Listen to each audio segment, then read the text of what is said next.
It was one of the biggest creatures ever to roam the Earth. It was longer than your average school bus and could easily weigh more than 10 elephants combined. But where did it live? How did it end up having this size? And most importantly, why is it extinct nowadays? Let's find out. The Megalodon was the largest predator ever known in our planet's history.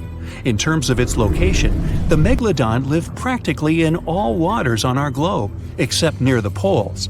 The reason why there were no Megalodon teeth found in Antarctica is probably that the gigantic creature adapted to only warm tropical and subtropical waters. The younger ones liked to keep to the shores, while full-grown adults preferred coastal areas, but they could easily move into the open ocean as well. How do we know the Megalodon was so widely spread? We can only presume, based on the fact that they discovered the most northern fossils off the coast of Denmark and the most southern in New Zealand. The discussion of how the Megalodon got this size is still open in the scientific community. They recently found out that not all the specimens from this fascinating species reach the same huge size. This has to do with a little something called the Bergmann's Rule, which says that the temperature of the surrounding environment affects the animal's body size because they either need to conserve or shed heat. The megalodons that reach cooler waters probably needed more body weight to make sure they survived in low temperatures. On the contrary, those living in warmer waters had to be smaller to avoid burning up. But what did this enormous fish look like? Most modern depictions show the megalodon resembling an enormous great white shark. But well, it seems it may not necessarily be correct. The megalodon likely had a much shorter nose and a flatter jaw that looked almost squashed when compared with a great white shark. It also seems to have something in common with the modern blue shark: extra-long pectoral fins. They needed these to support their weight and size while navigating the planet's waters. Lastly, the lady megalodons, seem to have been about twice as large as the gentlemen. As for their offspring, even a small megalodon was enormous, at least 6.5 feet from nose to tail. How do we know that? Because specialists have stumbled upon megalodon nursery habitats in Panama, Maryland, the Canary Islands, and Florida. Even the piles of used diapers were enormous. Nah, not really. Surely the scariest aspect of the megalodon's looks was its mouth. I mean, think about it. Megalodon had whales for dinner, so it obviously needed to open its mouth wide enough. Scientists have estimated that its jaw would span a mind-boggling size, 9 by 11 feet wide. Just to paint you a better picture, that means it could have easily gulped down 2 adult people side by side. Wait, which 2 adults? Those impressive jaws also feature 276 teeth. Based on modern reconstructions of the force of its bite, it looks like it may have been one of the most, if not the most, powerful animals of prey ever to exist. For comparison, humans can have a bite force of around 1,300 newtons. Today, great white sharks have been estimated to be able to bite down with a force of over 18,000 newtons. The megalodon tops all the records, with an estimated power of bite up to 10 times greater than that. It could basically crush a car with very little effort. Its teeth were also pretty amazing. Similar to sharks, the megalodon was fast in replacing its broken or worn teeth. With 4 or 5 rows of teeth in its mouth, it basically acted like a conveyor belt, growing back damaged or missing teeth within about 48 hours. This means that an adult megalodon probably would have grown several thousand teeth throughout its lifetime. It was nice of them to do that, though, since it's probably one of the reasons why megalodon teeth are so common in fossil records, and we're able to study them properly. To maintain its impressive physique, the megalodon had to eat somewhere around 2,500 pounds of food per day. Can't wrap your head around that? Well, it was the equivalent of 1.25 cows per day to survive. It's like if you had to eat 3,300 cans of tuna every day. I've used the word megalodon a lot, but have I mentioned where it comes from? When translated from Greek, it means giant tooth. Ah, those clever Greeks. However, this giant shark's full scientific name is a bit more complicated: Carcharocles megalodon. But are these gigantic predators actually extinct? We tend to believe so, but let's be honest for a second. We've come to know more about the surface of Mars than the depths of our oceans. Like, we've only explored 15% of our oceans altogether. Who knows what may be lying out there in the deep? Maybe some ancient predators? The Mariana Trench is the deepest oceanic trench on Earth. The Challenger Deep, its deepest part, is so deep that you could dip the whole of Mount Everest in there and it would still be over a mile above the surface. That's deep. If a megalodon or two ever needed a place to crash, that would be a discreet enough location. However, the Mariana Trench is not a particularly comfy place to be in. Because it's cold and steeped in total darkness and all. The temperatures here are around 36 degrees Fahrenheit all year round. And to top it all off, the pressure is 1,000 times stronger than at sea level. So it's safe to assume that if any megalodon is hiding in here, its teeth and bones might not be looking so good. Because of the intense pressure here in the Mariana Trench, proteins and calcium start to dissolve and disintegrate. That's why, for example, the Haddell snailfish, the deepest dwelling fish we've discovered, has evolved to feature flexible cartilage instead of bones. To survive here, the megalodon would also need to learn to navigate in complete darkness. That means they would have to either become luminescent or evolve to grow massive eyes like the giant squid. While it may sound like an intriguing and good idea for a movie script, most scientists don't think it's possible. Why? Well, most of them say it's because of the megalodon's size. Most foods that megalodons like to eat live in shallow ocean areas and not in the deep, deep sea. Specialists believe that if these animals were actually still roaming our waters, there's no way we wouldn't know about it. They would need to come up for dinner every now and then, right? Their food is also the most likely cause of why the megalodon is not alive anymore. While some specialists believe the megalodon became extinct because of a drop in the ocean water temperature, most scientists suggested that the shifting food chain dynamics may have been more to blame. Why? Because at some point, there was less and less of its primary food source, baleen whales, and at the same time, the numbers of its natural competitors, like smaller predatory sharks like the great white shark and whales, increased. The megalodon did live on this planet a lot more than we did, and way back when we didn't even exist yet. They were here for nearly 70 times longer than we, modern humans, have, inhabiting the oceans for around 20 million years. Homo sapiens appeared around 300,000 years ago. The megalodon managed to survive for so long mostly because of its unbeatable size. I mean, they can make a meal out of almost everything in the sea at the time. We may think about both of them as prehistoric creatures, but the megalodons and the dinosaurs never coexisted on Earth. The dinosaurs probably died out about 66 million years ago. Megalodons seem to have appeared a bit later. That's because the oldest megalodon fossils we have yet discovered are from the Miocene epoch, which began 23 million years ago. So long, Meg. Look at those lush coniferous forests and tundra. What a wonderland.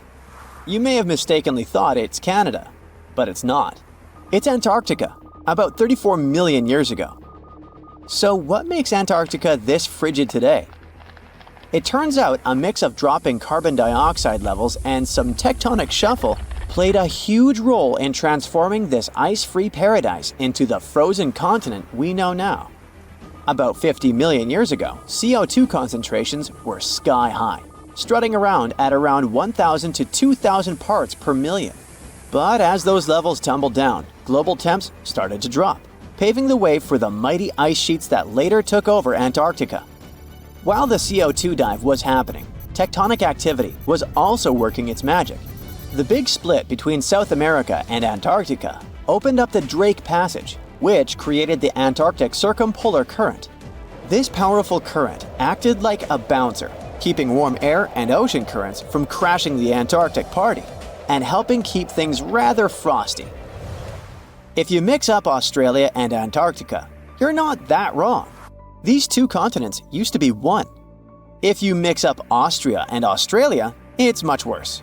By the way, don't fall for the internet myths and memes. There's no help desk in Austria specifically for people who intended to fly to Australia.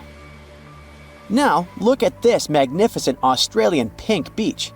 It's precious, and not in a figurative sense. Those mysterious pinkish sands are actually garnet, and it's widely used in jewelry. Geologists studied those sands and came to the conclusion that the garnet contained there is older than local mountains. That doesn't make sense, right? In fact, it does. You see, Australia didn't used to be this very detached continent as it is now. Many millions of years ago, Australia and Antarctica were part of the supercontinent Gondwana, and glacial erosion released the garnet, which eventually made its way to the beach. These sands formed when South Australia was flat and chill, long before the mountains appeared. Most garnet gets washed away, but this batch has a rich history, tracing back to glacial rocks in the Transantarctic Mountains. So this pink sand comes from an ancient mountain range hidden under Antarctic ice. Not only does Antarctica ice hide gems like garnet, if you look harder, you might find entire buildings. Sounds insane, but this is exactly what a British explorer did. His name is Chris Brown, and he uncovered an entire building beneath the ice. He was traveling to the pole of inaccessibility, and it all started with a bummer. Chris and his son had their plane broken. Suddenly, they spotted a lone bust peeking out of the snow. This place was an old meteorological station. Despite freezing conditions, Chris and his son Micah had a blast exploring. Chris is on a mission to conquer all 7 earthbound poles of inaccessibility and has tackled 5 so far. I guess you already know that Antarctica is the largest desert on Earth, much larger than the Sahara or the Gobi. Still, despite being the driest continent on Earth, it boasts a seriously weird waterfall. Nestled in the mesmerizing McMurdo Dry Valleys, it's 5 stories tall and looks like it's gushing blood. It's even called Blood Falls. It may look outlandish and even frightening, but its nature can be easily explained. The water that creates this crimson cascade was once a salty lake, but over time, it became sealed off from the outside world when glaciers formed on top of it. Now, this ancient water hanging out 1,300 feet below the surface has cranked up its salt levels to 3 times saltier than the ocean. This salt water is also loaded with iron and gets 0 oxygen or sunlight. When the iron-rich water trickles through a crack in the glacier and meets the air, it rusts up, turning dark red.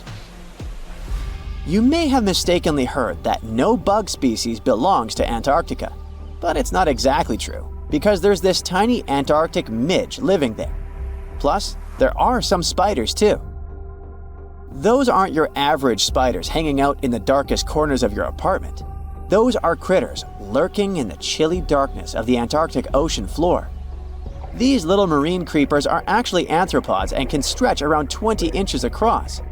As if that wasn't bizarre enough, they also breathe through little holes in their legs. Quick question. What's the color that you associate most with Antarctica? I'm sure it's white. That's my association too. However, Antarctica may look like a slice of watermelon. That colorful snow comes courtesy of a tough little algae called Chlamydomonas nivalis.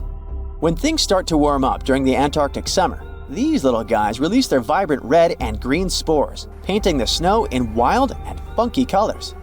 But it's best to steer clear because that snow is not just a pretty sight. It's also toxic and definitely not edible. Searching for fossils is always a blast, but when you're in one of the most remote spots on the planet, it gets even more exciting. A diverse team of scientists recently hit the mother lode, pulling in over a ton of fossils from ancient marine life, dinosaurs, and birds from the late Cretaceous period, about 71 million years ago. Their adventure kicked off with a flight to South America, followed by a 5-day trek through the infamous Drake Passage. Upon reaching Antarctica, they set up camp using helicopters and inflatable boats. You might be thinking, why dig in Antarctica with all that ice? Well, it turns out there are places where rocks pop up, depending on the season. The team went to James Ross Island, located in the Antarctic Peninsula, and they went there during February and March. And that's one of the few parts of Antarctica where in summer, rocks are exposed, and those rocks can come from the age of dinosaurs. The expedition was a success, as they discovered over a ton of remarkable finds. Next up, the fossils will head to Chile before making their way to Pittsburgh's Carnegie Museum of Natural History. Among their discoveries, they found relics dating back about 71 million years, alongside some around 67 million years old, including plenty of snails, clams, and various marine creatures. Yikes! Look at this creepy sea worm. It could live in LA and be a star in a horror movie, but it chooses to call the chilly waters of the Southern Ocean near Antarctica its home. These worms can grow up to 8 inches long and 4 inches wide, but don't let their spooky exterior trick you. Research suggests they might actually be superheroes in disguise, playing a vital role in keeping ecosystems buzzing. Now, see that head? It's not really a head, it's just a retractable throat that helps this toothy creature chow down on its meals. Antarctica has many creepy critters to offer. Let me introduce you to the Antarctic strawberry feather star. It's not like Patrick from SpongeBob, though. It's more like a deep-sea creature straight out of a horror movie. Picture this: 20 wiggly arms, some stretching up to 8 inches, all decked out with these bizarre little bumps. Yikes indeed. Back in 2014, scientists buried 34 seismic monitors in the snow on the Ross Ice Shelf, which is huge. Think of it as an ice slab the size of Texas, just chilling over the Southern Ocean. These clever little machines picked up a nearly non-stop buzzing.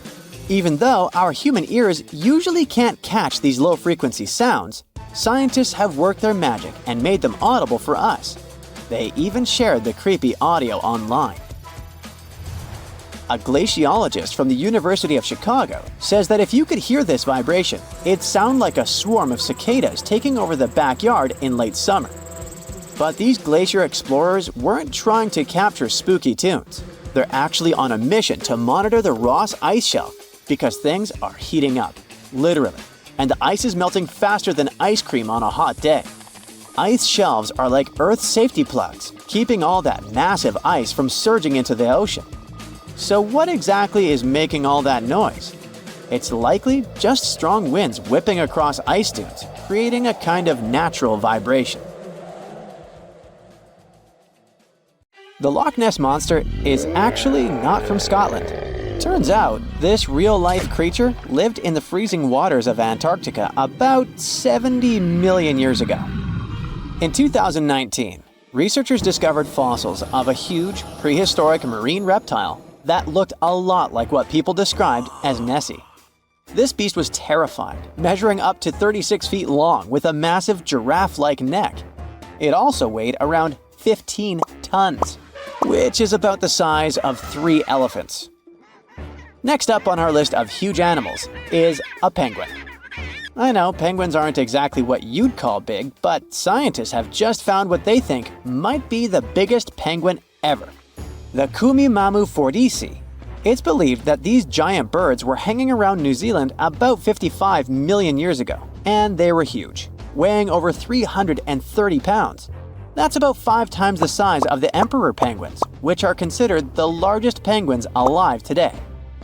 Now, let's move on from massive creatures to something much smaller. Meet B. manfredschmidti, a great ape that lived around 12 million years ago in what is now Germany. This creature is very special, as it's the tiniest great ape ever discovered. And when I say tiny, I really mean it. These ancient animals only weighed about 22 pounds. They were basically no bigger than a super chunky cat. If you think small creatures aren't scary, wait until you meet the electric blue tarantula. This newly discovered species from Thailand's mangroves has an almost otherworldly electric blue color. Its vibrant hue doesn't come from pigment, it is actually caused by the unique structure of its hair, which reflects blue light, making it look like an extraterrestrial being. We're going even further now, diving into the freezing pitch-black depths. At around 2,000 feet deep in the Andaman Sea, scientists found a new species of ghost shark, which they named Chimera supape. Their appearance is straight out of a horror movie. They have sleek, pale bodies, frills that look like feathers, and large, creepy eyes. These ghost sharks aren't actually sharks, but they are related, having diverged from their cousins about 400 million years ago. The good news is they're not too scary since they're only a bit bigger than a shoebox. Just when you think we can't find stranger creatures, we come across this ancient amphibian from Brazil. Scientifically known as K. rosei. This newly discovered giant crocodile-like creature lived during the Triassic period, over 240 million years ago. At nearly 10 feet long, it had a powerful jaw, resembling the modern-day alligator. This beast was definitely a survivor since it adapted to the most severe conditions ever seen on the planet. Last year, scientists were tracking the dense Amazon rainforest at night when they found some quirky orange spiders that looked like they were wearing black boots. The team soon discovered it was a new type of giant crab spider. And no, they don't look like crabs at all.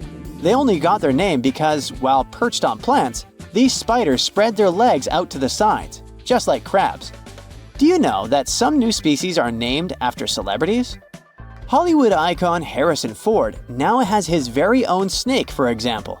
Discovered in Peru, T. Harrison Fordy honors the actor famous for his role as Indiana Jones, an archaeologist with a notorious fear of snakes.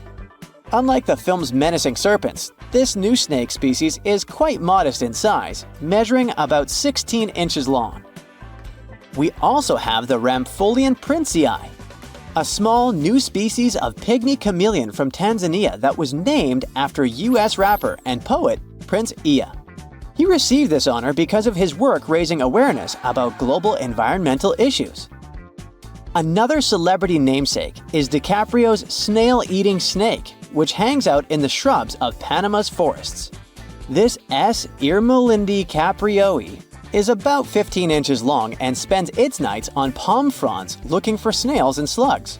Its round eyes look like glowing coals that can be a bit scary, but overall, the creature is super chill. Even when it feels threatened, it doesn't bite. It just coils up around its head and gives off a really bad smell. Now something a bit more sinister. Meet Venomius tomhardii. Does that name ring a bell? Exactly. This new species of spider was named after Tom Hardy's portrayal of the infamous Marvel character Venom. And all because the black spots on the spider's abdomen reminded researchers of the famous anti-hero. Most spiders of this species were found in Australia at night, sitting in their elaborate webs in forested areas near the coast. When disturbed, these creepy crawlers often hide in silk-lined hollows in tree branches. We've also got something for the Lord of the Rings fans.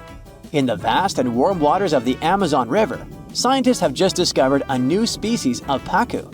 This fish is a relative of the terrifying piranha, with a plant-based diet and human-like teeth. It was named Myloplus sauron because of a bold vertical black mark on its side, which reminded researchers of the fiery eye symbol of the villain Sauron from Tolkien's epic saga. Wait, is that a tanned capybara or a wild dog? Well, actually, it's neither. This is a newly discovered dwarf deer. This tiny creature, about the size of a basset hound, scurries through the forests of Peru.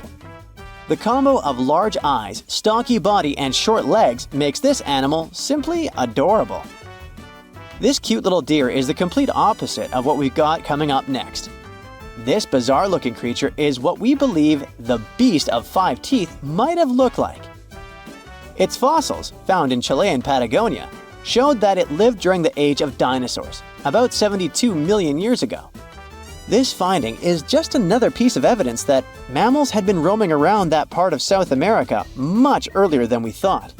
Moving from the forests of South America to the deserts of Australia, we come across a sand dragon lizard, known scientifically as Cteniferus tayacalpa. With its sandy color and long, lean body, this lizard looks like it could star in a Dune movie. Discovered last year, this sand dragon lizard blends in perfectly with the hot sands of the Great Victoria Desert in southern Australia. For over 10 years, a large-eyed creature managed to hide from scientists who ventured into the mountains of southwestern China. But not this time.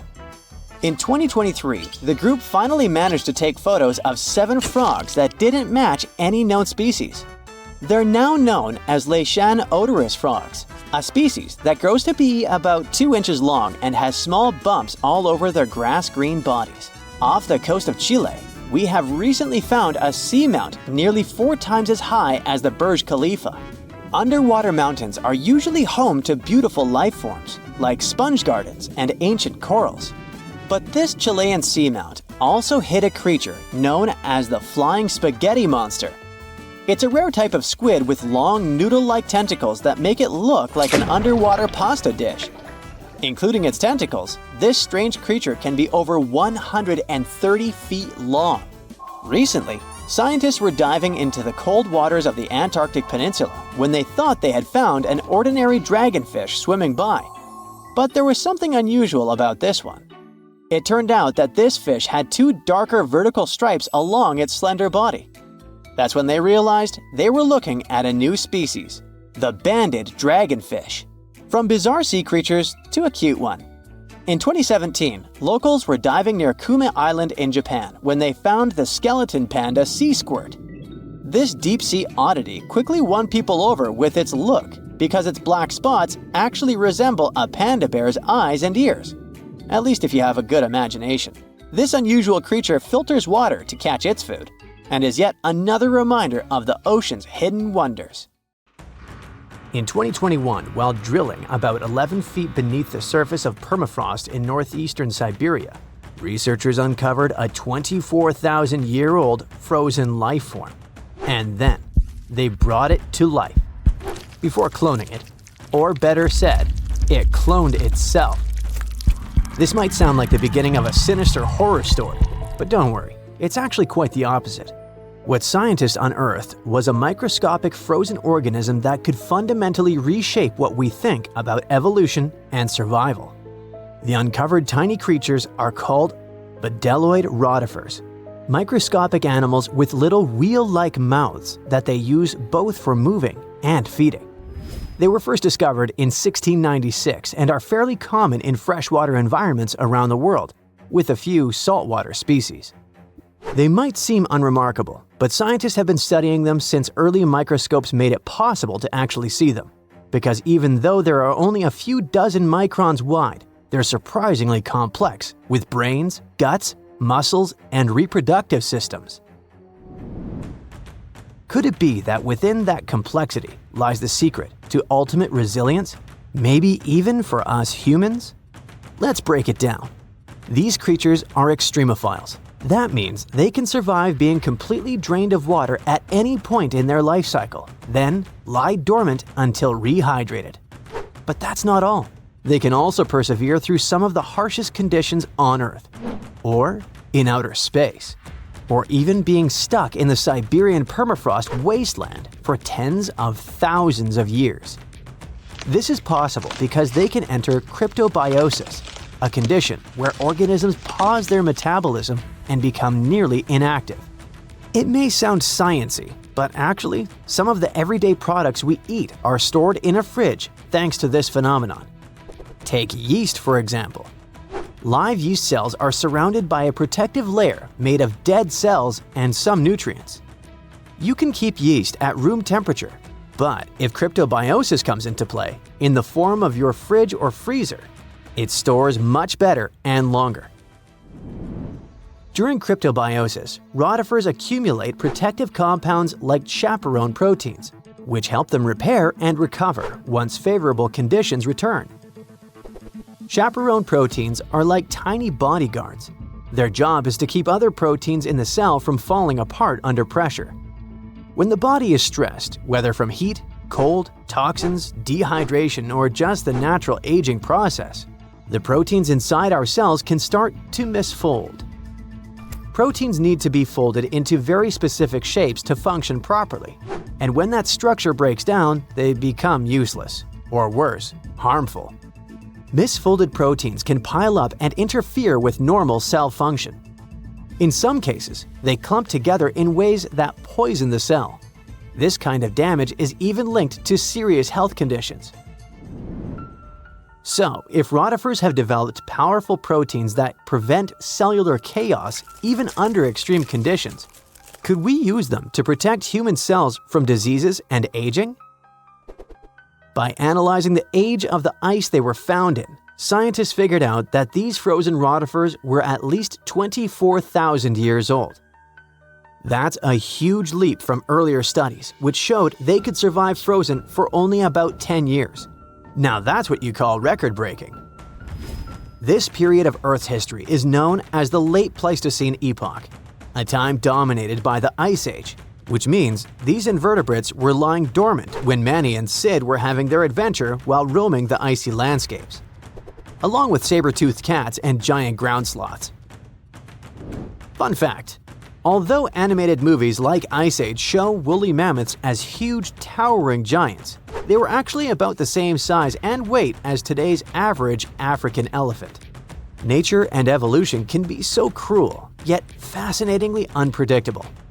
Massive, menacing beasts that came from the Ice Age couldn't survive it, yet something tiny and weird, like a bedeloid, could. But regarding our unfrozen creature, after the soil thawed, the organism didn't just begin moving again, it also started reproducing. This is thanks to an ability called parthenogenesis, a specific form of reproduction in which embryos develop from unfertilized eggs, allowing them to reproduce independently. It really is like cloning, but it happens naturally. Many organisms, such as certain insects, reptiles, and even some birds, are capable of parthenogenesis, at least under specific conditions. For example, in honeybees, males develop from unfertilized eggs through parthenogenesis, making them genetic copies of their mother.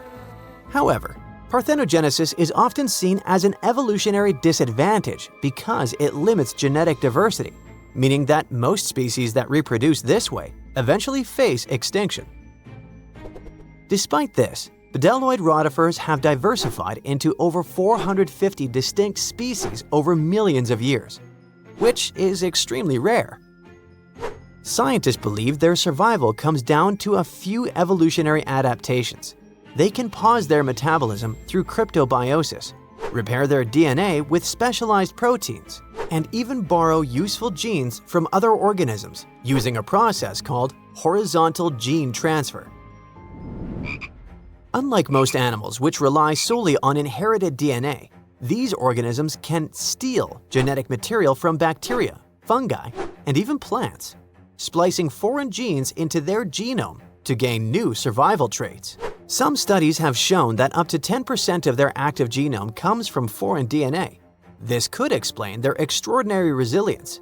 They borrow genes for stress resistance, toxin breakdown, or radiation repair, essentially patching and upgrading their DNA in real time. It's not like the mind flare from Stranger Things, where the creature absorbs another organism to improve itself and grow. It's more like a spy stealing a blueprint from a rival lab to learn its secrets. When cells rupture, for example, when bacteria die nearby, bedeloids scoop up loose DNA fragments and integrate them into their own genome. Interestingly, the usual expected lifespan of bedeloid rotifers under normal circumstances is only 2 weeks.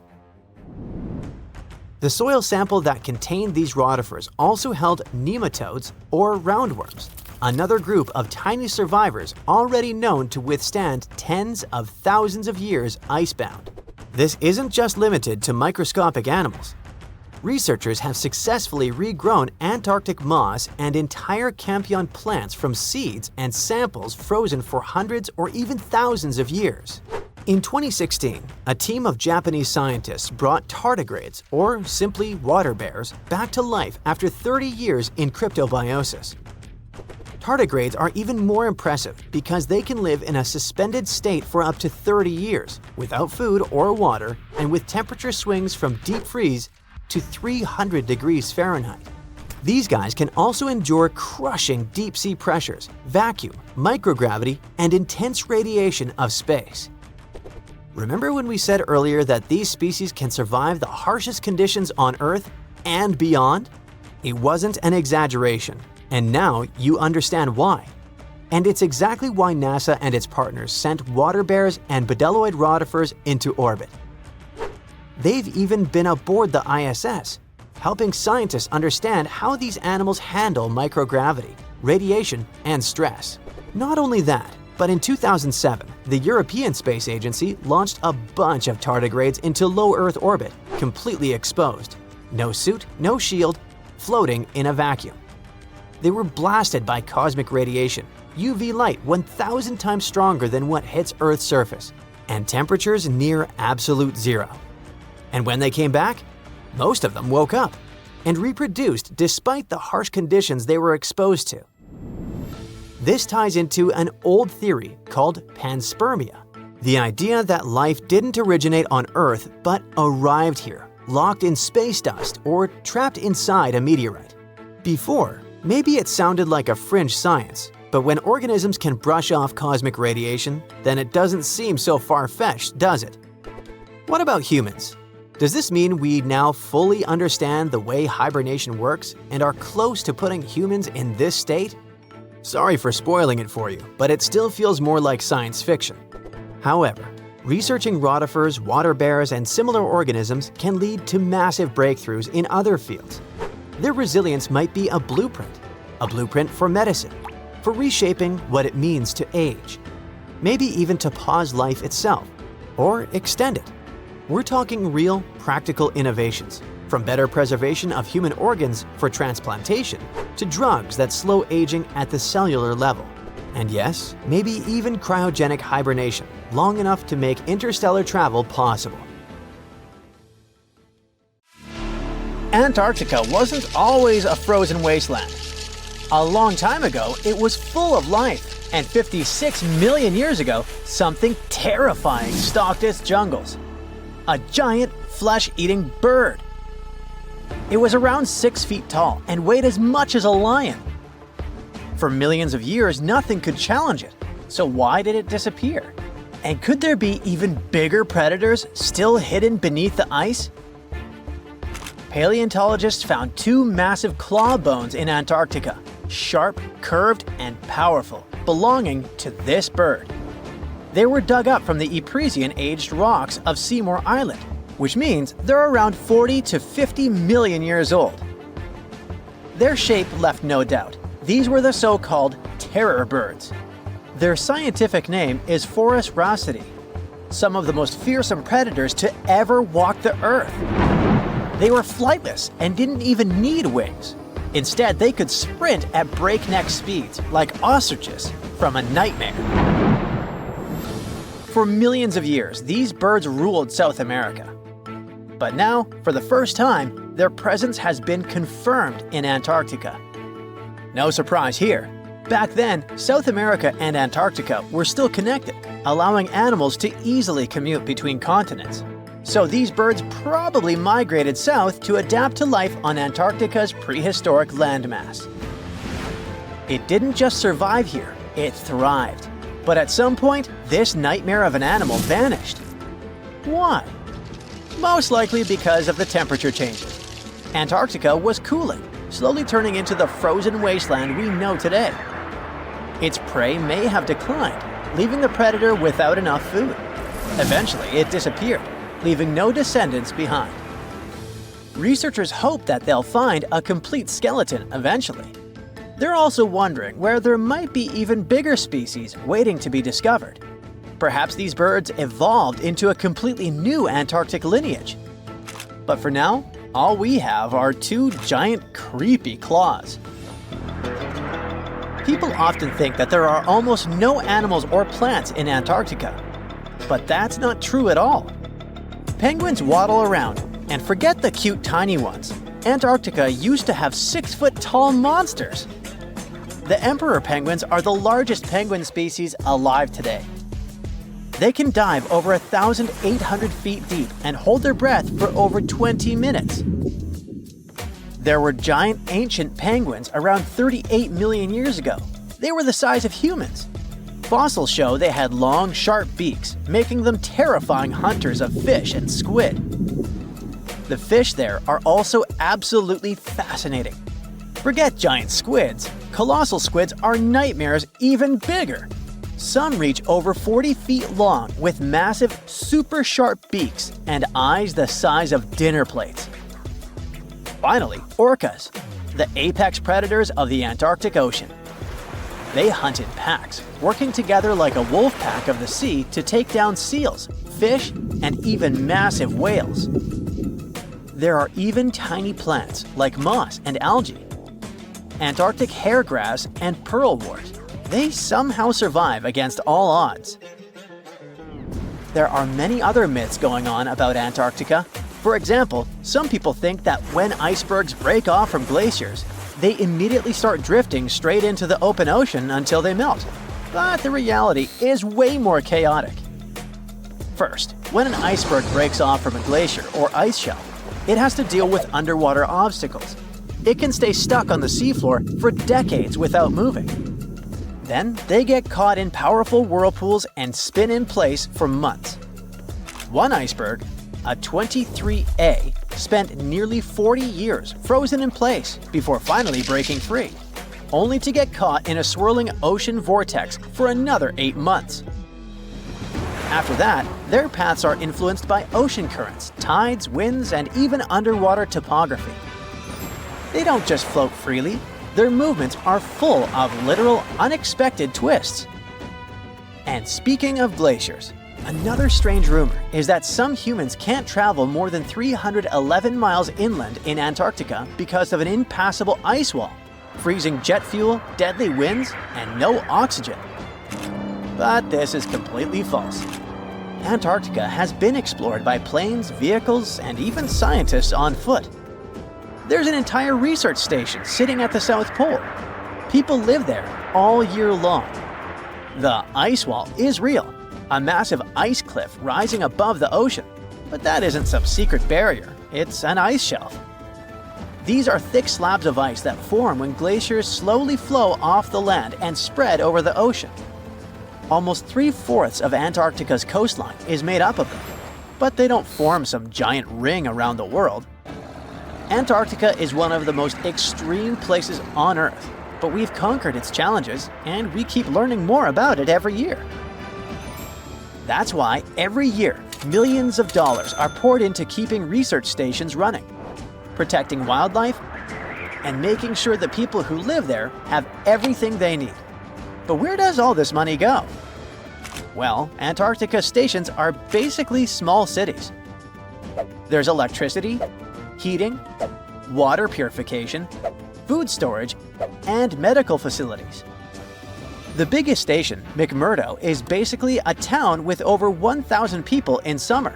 It has everything from a fire station to a gym. The South Pole Station is super deep inland, so it's one of the hardest places to supply. Getting food and fuel there requires airplanes flying thousands of miles in extreme cold. But the internet loves a good mystery. When Google Maps revealed what looked like a massive doorway in Antarctica, conspiracy theorists went wild. People joked about everything from Bigfoot's vacation home to a secret base, or even a Star Trek spaceship hangar hidden in the ice. But there's a way simpler and less exciting explanation.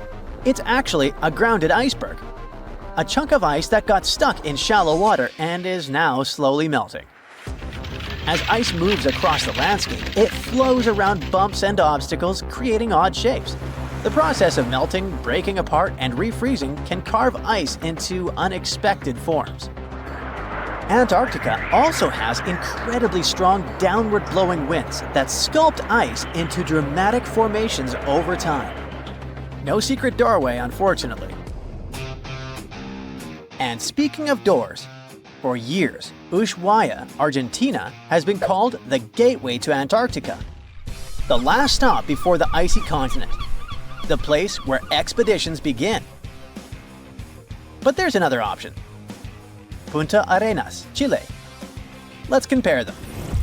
Ushuaia is closer to Antarctica.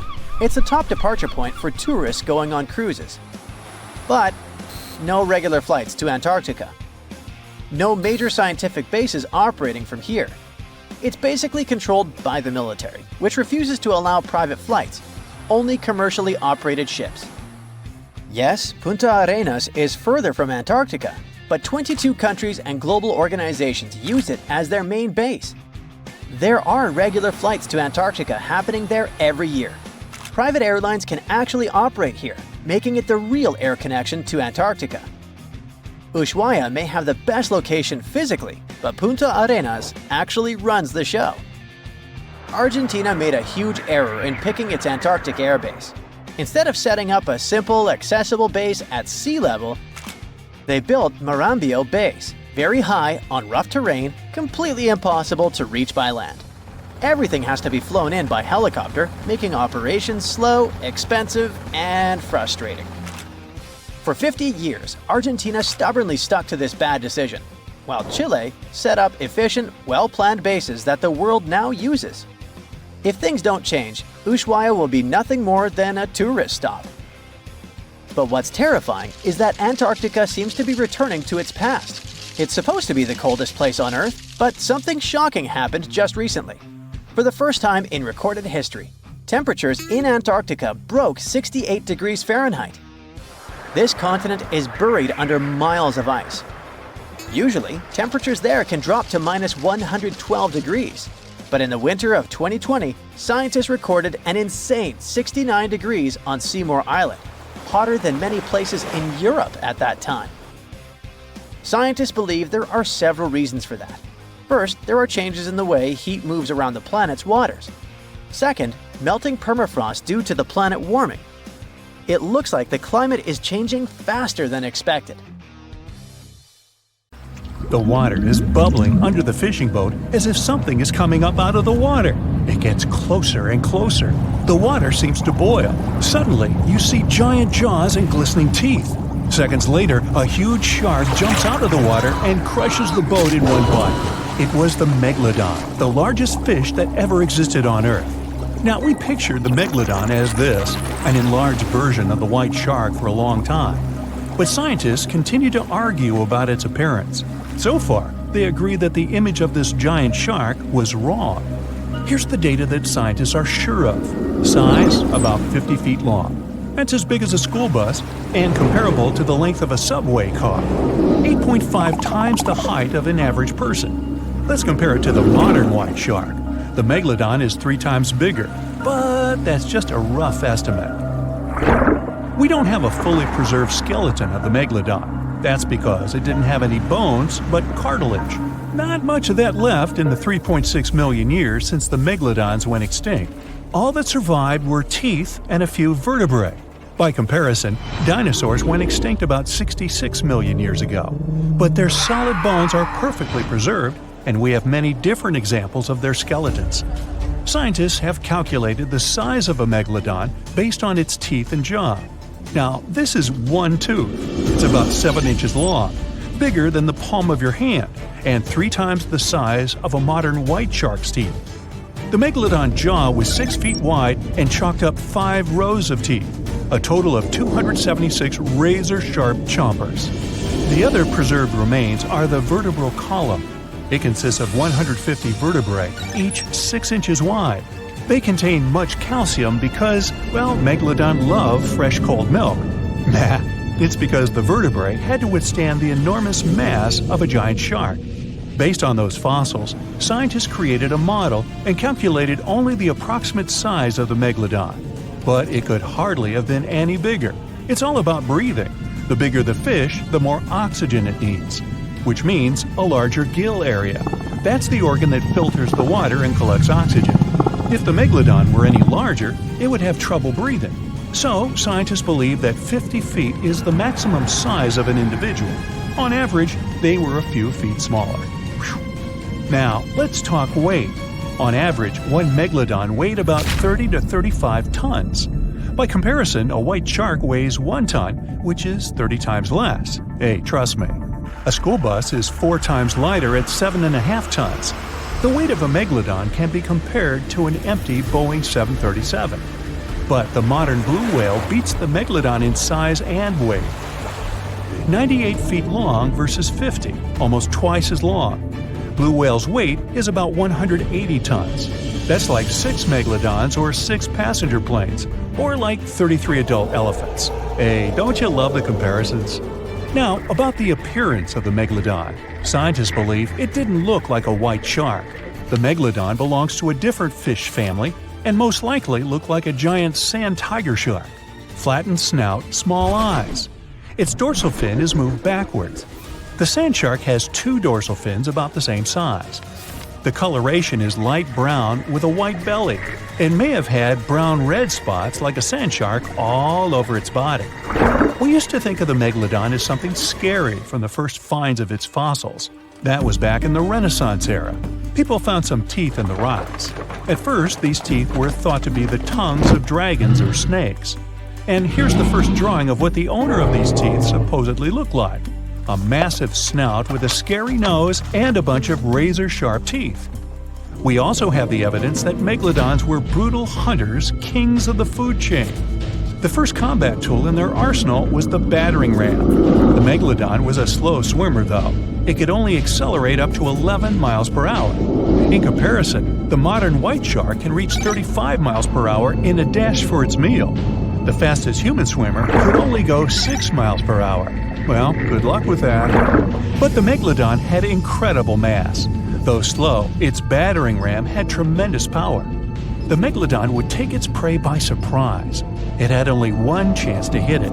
If it missed, it would take too long for a second round. The maneuverability of the Megalodon was comparable to a large truck.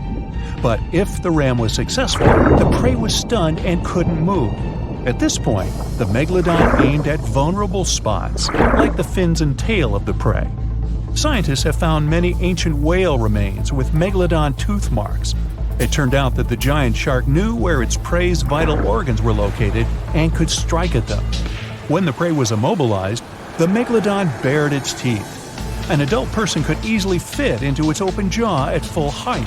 And according to various estimates, the bite force of the Megalodon was almost 11 tons. Now imagine the weight of 3 SUVs concentrated at the tip of a sharp tooth. That's 9 times the power of the largest white shark bite, and 6 times the power of the modern record holder for biting, the saltwater crocodile. Here, look at a map of where the remains of the Megalodon were found. South and North America, Europe, Asia, Australia. It was the master of all seas and was comfortable anywhere on our planet. We've even found some remains of the giant shark in freshwater sediments. Perhaps it wasn't afraid to enter rivers to hunt. Now, other scientists say that maybe the Megalodon wasn't even a predator, all because of its size. It couldn't swim fast. It couldn't even make short dashes like the white shark. If prey tried to escape, the Megalodon didn't rush into pursuit because it could never catch up with it. Another problem is the skeleton of the Megalodon. The cartilage is weaker than the bones, so the musculature of the giant shark was not as massive and robust in the first place. The Megalodon may even have been a scavenger and never got into fights. This is one of the reasons why ancient sharks became extinct.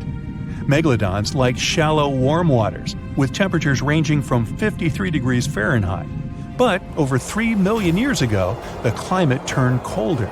This deprived the Megalodons of territories and plenty of food. The primitive whales that had been the main diet of the giant sharks began to disappear. Faster predators took the remnants of food. The Megalodon started to starve. In evolution, a new player entered the field, the toothed whales, ancestors of the modern killer whales. They lived in packs and had bigger brains than the Megalodon. So, over time, they started to compete with the Megalodon. They took advantage of its clumsiness. A group of killer whales could easily win a competition against a giant shark.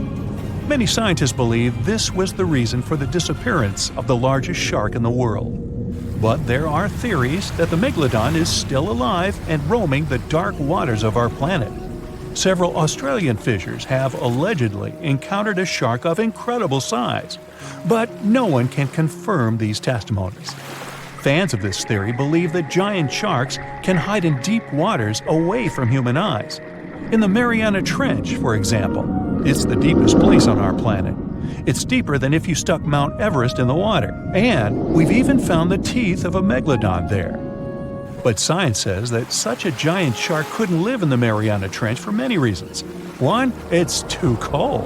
The Megalodon was probably a cold-blooded fish, so it had to use the warmth of its environment to survive. But the water in the Mariana Trench is cold, about 40 degrees Fahrenheit. That's because the deeper down, the less sunlight gets in there. The second reason is pressure. Every 30 feet deep increases the pressure by 1 atmosphere. That is, at the depth of 100 feet, the water presses you 3 times harder than you would feel it at the surface. The weak muscles and cartilage of the Megalodon wouldn't allow it to dive too deep into the Mariana Trench. And, most importantly, food. The farther from the ocean's surface, the fewer living organisms. Megalodons used to eat primitive whales, ranging from 10 to 20 feet. Small fish only inhabit the Mariana Trench. A Megalodon would never be able to catch one.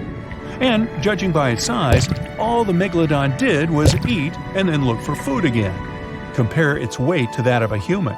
The average human should get about 2,000 calories a day with an average weight of about 180 pounds.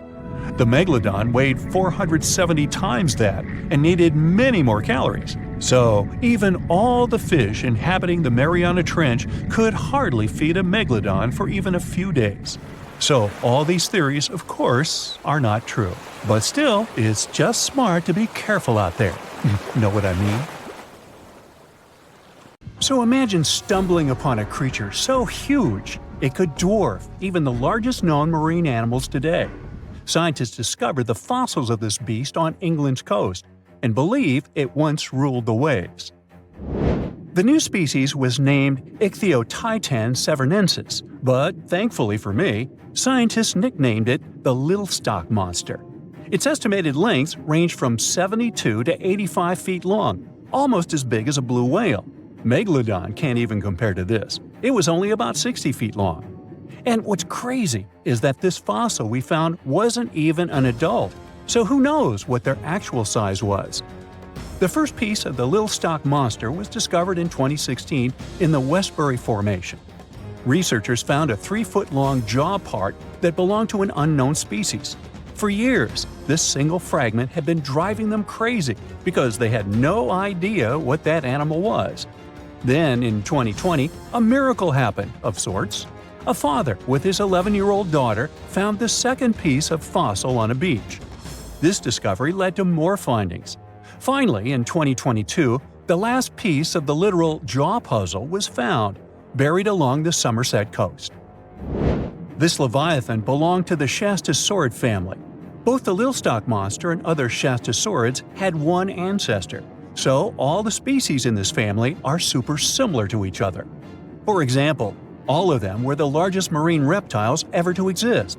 Although our Little Stock Monster is much larger, most Shastasaurids could grow up to only 69 feet long, and it's possible that the Little Stock Monster, when fully grown, would reach up to 100 feet or even more. Both of their bodies were just perfect for cruising the ancient seas. These marine titans were elegant and slender, with an elongated snout. Other marine animals at the time were smaller and looked more like dolphins. Shastasaurids had long paddle-like limbs adapted for efficient swimming. Their skulls show large eye sockets, which means they had excellent vision. If you were in the ocean, no matter what time it was or where you were hiding, they could spot you. They were also incredibly fast and could dive to great depths. Of course, all these things made them the most terrifying predators. They ate pretty much everything, including fish and squid, and you if you were there. They probably captured their prey like whales, opened their huge mouths, and literally sucked the fish in. What made the Little Stock Monster especially scary is that it wins in the jaw competition. For other Shastasaurids, their jaws were a bit weaker, so they hunted smaller fish, kind of like today's orcas. They required vast amounts of food. This shows us that the Earth's Triassic oceans had rich, productive food webs. But the Little Stock Monster has this unique feature. It could open its jaw almost 90 degrees upwards. It also had tons of powerful muscles around. Its jaws were horrifyingly strong. So while others were hunting some squids, the Little Stock Monster probably hunted large fish and even other marine reptiles. Fossils of Shastasaurids have been found everywhere in the world, from North America to Asia. This means that these creatures dominated and terrorized the oceans for millions of years, although even they weren't completely safe from scavengers. And that's exactly why we struggle to find these fossils now. Scavengers didn't leave any remnants of them. So, while we have some fossils of this marine family, they mostly remain a mystery for us. They lived in the oceans about 200 million years ago, in the late Triassic period. The Earth looked completely different back then. All continents were united in one Pangaea, a huge landmass. Some parts of this supercontinent were covered with lush conifer forests, while others were dry deserts and open prairies. It was before the famous Jurassic period, but there were already first pterosaurs and amphibians. It seems like those monsters were crazy resilient. The Triassic period was super unstable, but they survived through many changes in the environment. Well, until the last one. The Triassic extinction came out of nowhere. It was one of the Earth's big 5 extinction events. It wiped out almost all species on the planet, including these leviathans. It's still not clear what happened exactly, but it looks like there was a huge tectonic activity. Volcanoes in the oceans were going crazy back then. These massive volcanic eruptions have probably altered the climate and ocean chemistry, leading to the extinction of many species. Scientists have a theory that it might have happened because there was a rain of comets flying to our planet from the Oort cloud. This likely happens about every 200 million years or so. I wasn't around then, so I'm just guessing here. In any case, after the extinction, the Earth took some time to recover. Then it entered the famous Jurassic period. More terrifying sea monsters were on the way. One of them left us a colossal skull. This fossil is 150 million years old, and it also belonged to a sea beast from Jurassic times. They called it the Sea Rex. The name is very fitting. This monster could have broken a car in half with one bite. It was also discovered accidentally. A fossil enthusiast was walking along the Jurassic coast. This place is famous for having tons of ancient fossils, all because of the erosion and stormy weather. Typically, people find small spiral fossils here. However, this time, he discovered a giant sea monster fossil. Excited, he contacted scientists. They arrived at the spot right away and then had to carefully climb down a cliff to search for the rest of the skull. This fragment alone is 6.5 feet long. Turns out, it's a newly discovered species of pliosaurs, giant predators of the ancient seas. Pliosaurs were among the largest marine predators ever. Some of them grew up to 40 feet long. They used their huge teeth to snatch and devour prey, including other reptiles. Well, at least those creatures are far gone. But what about the horrors that still live in our oceans? Recently, biologists discovered the world's longest animal, the one that's still alive to this day. They found it off Australia's coast, on the Gascoyne coast, a very mysterious and unexplored place. There, underwater vehicles stumbled upon a frightening 150-foot-long siphonophore. That's twice as long as many blue whales and 3 times as long as a humpback whale. Doesn't it kind of look like one of those toy string worms? But this creature isn't friendly at all. It's a string-like deep-sea predator. What's even more scary is that this isn't actually one creature. It's a colony of small clones working together as one. Basically, collective consciousness. Ooh, Borg. Together, they stretch out like a single long string in the water. This creature might be the longest siphonophore ever found, and it was discovered at a depth of around 2,000 feet. Siphonophores, similar to jellyfish, capture their prey by dangling stinging tentacles in the water. When their tentacles touch small crustaceans and fish, they get paralyzed, and then they're reeled up to the colony's body.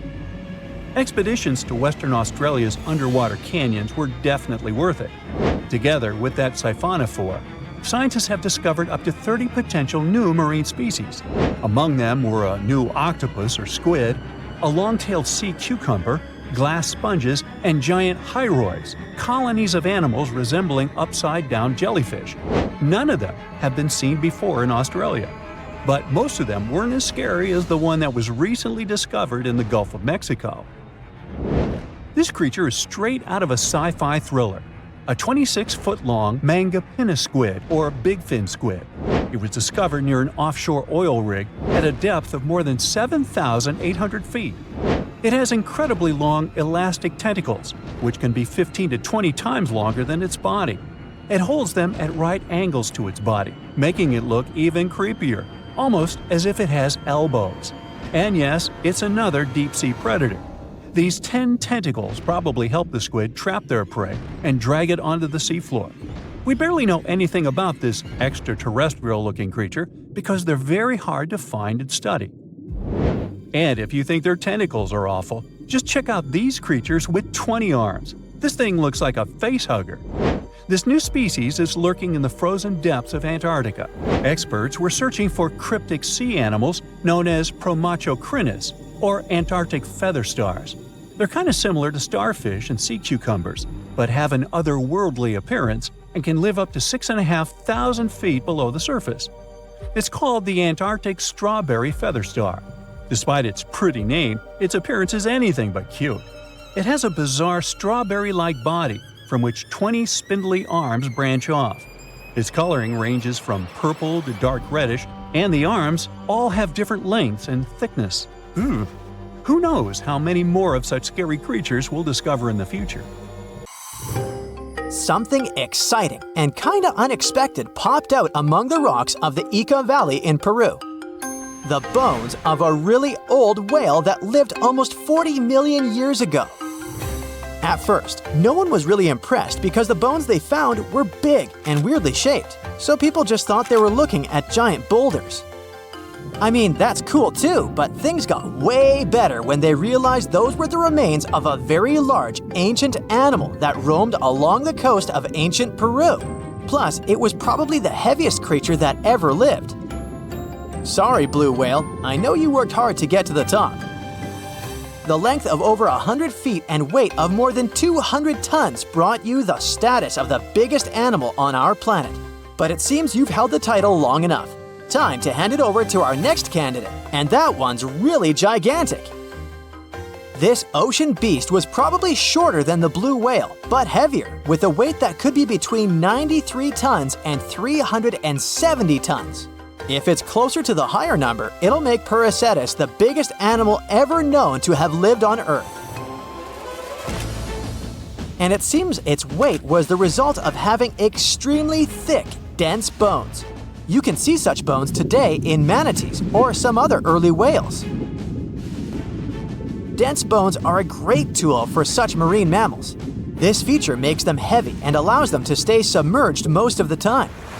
But at the same time, if their body was too heavy, they would end up sinking all the time, and they would waste too much energy to move back up to the surface. So, to avoid sinking, marine mammals need to have enough lighter tissues, like muscles and fat, to help them float in the water without using too much energy. Now, scientists didn't have the whole skeleton, which makes it hard to tell how big the animal was. But they used the ratio of the heavy bones to the lighter tissues in other marine mammals to estimate the overall weight of this giant ancient whale. Experts found these fossils about 13 years ago and spent the next decade freeing the whale from the rock. Its anatomy and age showed this whale was a cousin of Basilosaurus, a whale that had a long snout full of sharp teeth, and a sleek body similar to that of an eel. Even if Paracetus wasn't bigger than the blue whale, it was still a giant that ruled the ocean depths. Unlike modern whales, there's a possibility that this ancient fellow was a predator that liked to go after bigger prey. And this also changes how we see the history of whales. Scientists used to think these magnificent creatures became really big about 5 million years ago when they started eating lots of small creatures. But here's the proof that giant whales existed even before that. But it's still unclear how this whale managed to find enough food to sustain its enormous body. Plus, it's still hard to tell what exactly this ancient creature had on its menu. It was pretty large and not such a fast swimmer, so it's possible it searched for food in shallow waters. Then it probably ate crustaceans, clams, or some other small animals hiding in the sand. One theory says it was a scavenger, which basically means it munched on remains of everything that would come its way. It's not so unusual to find marine animals in deserts. Many of these regions used to be covered with water anyway. The Sahara in Africa is a perfect example. About 50 to 100 million years ago, this was not a dry desert, but a shallow saltwater body called the Trans-Saharan Seaway. The land is not wet there anymore, of course, but people who lived in that area knew about it because they used to find old shells across the desert. The sea was about 164 feet deep, That sounds enough for a nice swim. Some would say this area looked like modern Puerto Rico, with lots of sun and shallow water. Mangrove forests were a common thing, as well as seafloors covered with mollusks, like snails and clams. The marine sediment that was left behind after the sea had dried up is full of different fossils. And the animal that lived in that ancient underwater world didn't look friendly. Plus, they were much bigger than their relatives from modern times, so a regular-sized human would end up as a snack, not even a whole meal. Normally, when animals live on small islands, they can become much bigger than their relatives from the mainland. This is something we call island gigantism, and it happens because there are more resources or fewer predators on islands.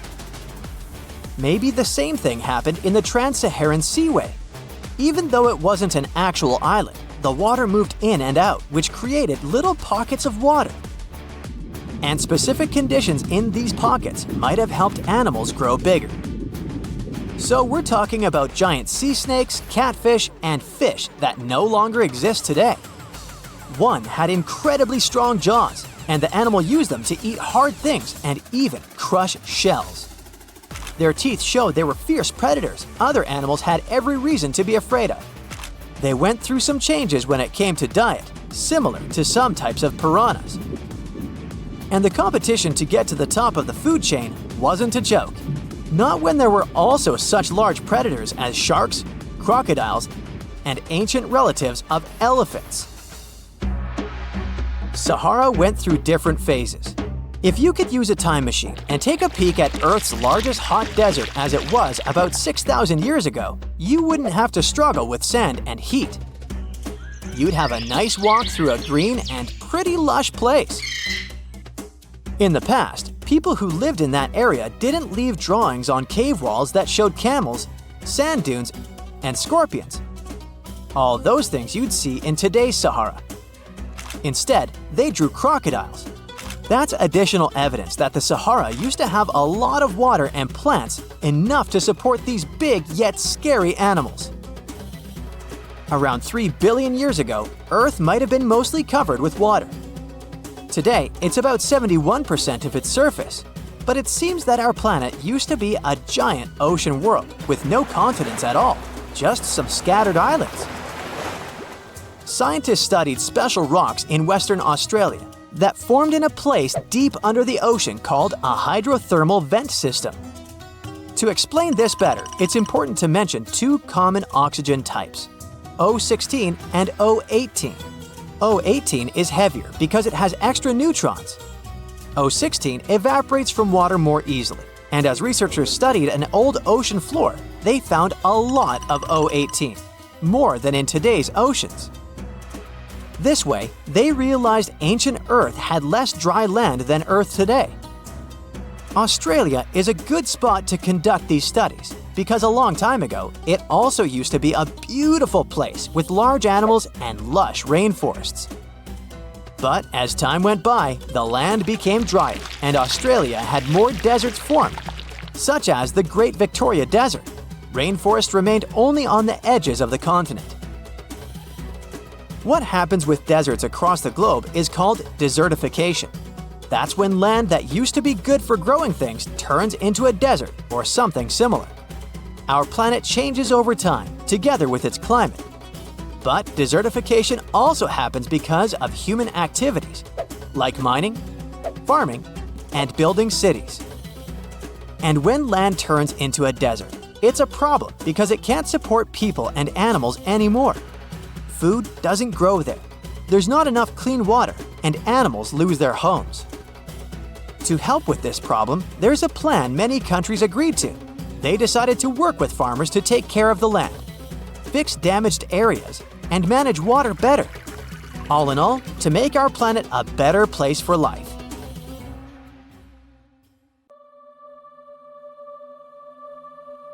Within the ocean waters, somewhere in the southern hemisphere, a ghostly black shadow looms deep down in the depths.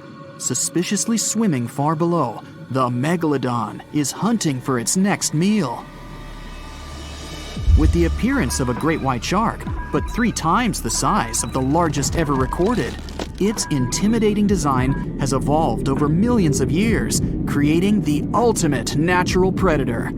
For millions of years, the intimidating evolutionary traits have gone unchecked and unopposed. With its keen senses, it detects its prey within 3 miles. As it swims below, it's been following an unsuspecting sea turtle that's slowly paddling above on a long voyage. The Megalodon stalks the turtle, ensuring it makes its move toward the turtle at the right moment, swimming upward at 11 miles per hour, intending to immobilize the turtle by ramming it. As it approaches, the Megalodon's adept senses notice something else lurking nearby. Pausing its pursuit of the turtle, it adjusts and turns to face another, much larger object. The Megalodon may be the largest marine predator to have ever lived on Earth, rightfully feared by all creatures within these waters, but not today. There is a newcomer to these parts, one that has a similar reputation and matches the Megalodon in ferocity. This unknown creature intends to contest these hunting grounds. The challenger is the Leviathan. As the sea turtle takes this opportunity to swim away as fast as it's able, these two apex predators size each other up from a distance, preparing to establish who will reign as the supreme king of the sea. The Megalodon dominated the ocean sometime between 3 to 23 million years ago, spreading to all corners of the globe, within seas surrounding Europe, Africa, the Americas, and Australia. Its focus is mainly on offshore areas where prey would be prominent, hunting sea turtles, whales, seals, dolphins, and other sharks. Its range was long, traveling between coastal and oceanic waters throughout different stages of its life cycle. Given that the territory they cover grows with each year they live, and the wide range of prey available to them, the Megalodon's size can reach up to 67 feet in length. Armed with thick and robust teeth made for grabbing their prey and biting through bone, they have a 41,000-pound bite force, which is almost 4 times stronger than that of a T-Rex. Their tactics include ambushing their prey from below while ramming them into submission. With larger prey, they aim to disable them by biting at the fins, and once immobilized, biting through their chest. Their jaw is made up of around 276 frightening serrated edged teeth that are 7 inches long and jagged at the sides. The Megalodon's competitor, the Leviathan, is armed with 22 large teeth of its own that come in various sizes, some up to 12 inches long. All are capable of piercing through its target. Excluding tusks in comparison, these are among the largest teeth that have ever existed on any known animal. Although it hasn't reached an overall equivalent size to the Megalodon, its length is equally impressive, as it's capable of growing as large as 57 feet long. Mainly living within the southern hemisphere, they've only been around for a short while, existing from 9 to 10 million years ago. Although it hunts similar prey to the Megalodon, it has a different strategic method of hunting, chasing its prey, tiring it out to the point of exhaustion, and then finishing it off by ramming it with its head and then biting it. It also has a more adaptive trait in its arsenal, its much larger brain. Being a warm-blooded mammal, it possesses superior intelligence, ensuring quicker thinking, with the ability to change its tactics at crucial moments. The Megalodon acts on sheer instinct, and that has worked consistently for the past few million years. But will it work now? Although there are millions of years of difference between when these two behemoths existed and patrolled the seas, they shared a short period of time in history. But when they did overlap one another's territory, they created some of the most epic conflicts that have ever been had on Earth. This Megalodon's turf has never been in contention until now. As the Leviathan approaches, observing the much larger Megalodon, it's hesitant to make the first move, as generally, anything that it has come across before attempts to escape immediately, causing a chase to begin. The Megalodon, however, never flees. The Megalodon's instincts ensure it will act overconfident, and, as expected, it makes the first move. It swims at full speed, gliding through the water, aiming to ram the Leviathan. The Leviathan has no other choice but to do the same, rather than turning to flee and leaving itself unprotected. The two aquatic giants slice through the water on their way to meet fin to fin. The Megalodon is puzzled that its foe is not turning tail to swim away, but it continues, as it has no reason to doubt victory from this tried and true tactic that has never failed before. As the Megalodon approaches, it quickly turns to swim downward. It's faster and more agile than its opponent. It maneuvers below, gaining some distance.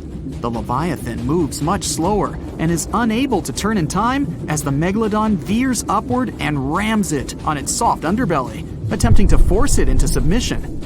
There is little effect due to its size, and the Leviathan continues to turn, but it's far too slow as it attempts to bite with a desperate hope to grasp its attacker with its powerful jaws. The Megalodon easily swims away from its toothy trap, quickly retaliating by taking aim at the tail and fins, chipping away at little pieces as it bites, then quickly retreats, continuing this routine over and over, trying to disable the Leviathan's defenses. This tactic is effective, but it's taxing on the Megalodon as it's running out of energy. Still, it pushes hard to try and finish the hunt, using all the energy at its disposal, expecting that the struggle will not go on much longer. The Leviathan is outmatched. The speed of its combatant is far superior, and the constant chipping away at the fins and tail is becoming too costly. Upon realizing its abilities are surpassed and that it's helpless to resist the constant array of attacks, it attempts to swim away, maneuvering as it flees, desperately trying to obtain some distance from its aggressor. The Megalodon follows the Leviathan during its attempted escape, realizing this is a prime opportunity to finish the job. The Leviathan swipes its large tail as it swims, trying to repel any further attacks from the Megalodon. It hits the Megalodon and stops it in its path with every advance. As the Leviathan continues to swim away, it sustains energy with ease. The Megalodon, on the other hand, is quickly running out. The Leviathan's strategy is working as it continues to swim at a relaxed pace. The Megalodon eventually runs out of energy, unable to continue at the same pace, but its instinctual arrogance won't let go. In its evolution, it has never really needed to develop the ability to flee. There has never been a reason for it. Over millions of years, it's never been outmatched, but that is all changing now. As they press on, it's clear that this is a contest between a marathon swimmer and a sprinter. The Leviathan continues to conserve its energy wisely, while the Megalodon, starved of energy, continues to pursue, becoming slower with every flick of its tail, to the point that it's unable to maintain the chase. Upon realizing its foe is exhausted, the Leviathan turns toward the Megalodon. Now, with dominant speed and maneuverability, it spreads its massive jaws, grasping the Megalodon's spine, ending the struggle and ensuring its victory. The challenger, the Leviathan, is a novice in comparison to the ancient Megalodon, but thanks to evolution, it ensured its eventual victory. This guaranteed its reign as the top predator, and arguably the greatest predator to have existed on Earth. Unfortunately, it would only be a short reign. No, there wouldn't be a larger or more superior foe to take the mantle. The world would begin to change. The Earth would soon go through a cooling trend, which would cause the main prey of the Leviathan to go extinct. And without a food source to sustain this hulking beast, it was unable to continue. But this led to other similar predatory animals taking its place. The killer whale, sharing similar characteristics, eventually replaced its predecessor. The Megalodon would then retake the mantle by default due to the absence of its victor. Continuing with its prior successful strategy and broader food source, it ensured its prolonged survival. But as the seas cooled even further and became much shallower worldwide, it became more difficult for the Megalodon to reproduce. The suitable shallow areas that were necessary for nurseries quickly disappeared, and without these, the Megalodon too eventually went extinct. And just like its former opponent, other smaller sharks were able to adapt to these changes in the shallower waters, ensuring a more diverse pool of predators to dominate the seas. In 1952, an Air Force plane called C-124 Globemaster II crashed into a big mountain while flying from Washington to Alaska. Sadly, everyone on board, 52 people in total, didn't make it. The bad weather at the time made it hard to find the crash site, and even later, any attempts to locate it failed. But in 2012, a helicopter crew doing a training mission spotted the pieces of the crashed plane on a glacier called Colony Glacier in Alaska. They started looking for more pieces and confirmed it was indeed the missing plane. Since then, every summer for about a decade, different military groups have been helping in an operation called Colony Glacier. They've managed to identify 40 out of the 52 people whose lives were lost in the crash. The soldiers taking part in this mission take their promise seriously to never leave a fallen comrade behind. They believe it's their duty to bring back those who didn't make it. Another discovery comes from the Alps. In 1991, some hikers exploring the picturesque Alps stumbled upon a human body. It was half frozen in ice at the top of a mountain pass between Italy and Austria. At first, the local police thought it might be a mountaineering accident, but in a few weeks, archaeologists started claiming that this guy might have lived more than 5,000 years ago. They eventually gave the frozen fellow the nickname Ötzi. He was named after the nearby Ötztal Valley. He's become quite famous as the oldest ice mummy on record. Ötzi's frozen state might not be as unique as we thought, and that's where things get really cool. Archaeologists have another theory. See, at first, everyone was convinced that Ötzi marked the start of a cooler period because he had been frozen in the ice without any interruptions since he had lost his life. Yet, over the past few decades, glaciers and ice patches worldwide have been melting away like ice cream on a hot summer day. Not just Ötzi, but other ancient relics like bodies, hunting gear, horse droppings, and even ancient skis started to appear. So, archaeologists say there are similar sites. They found quite a few, and they all fit perfectly into this growing field of glacial archaeology. It seems like as the world warms up, it will show even more ancient secrets from the deep freeze. Moving on to another amazing discovery. In 2018, William Taylor and Nick Jarman were exploring the snowy slopes of Mongolia's Altai Mountains.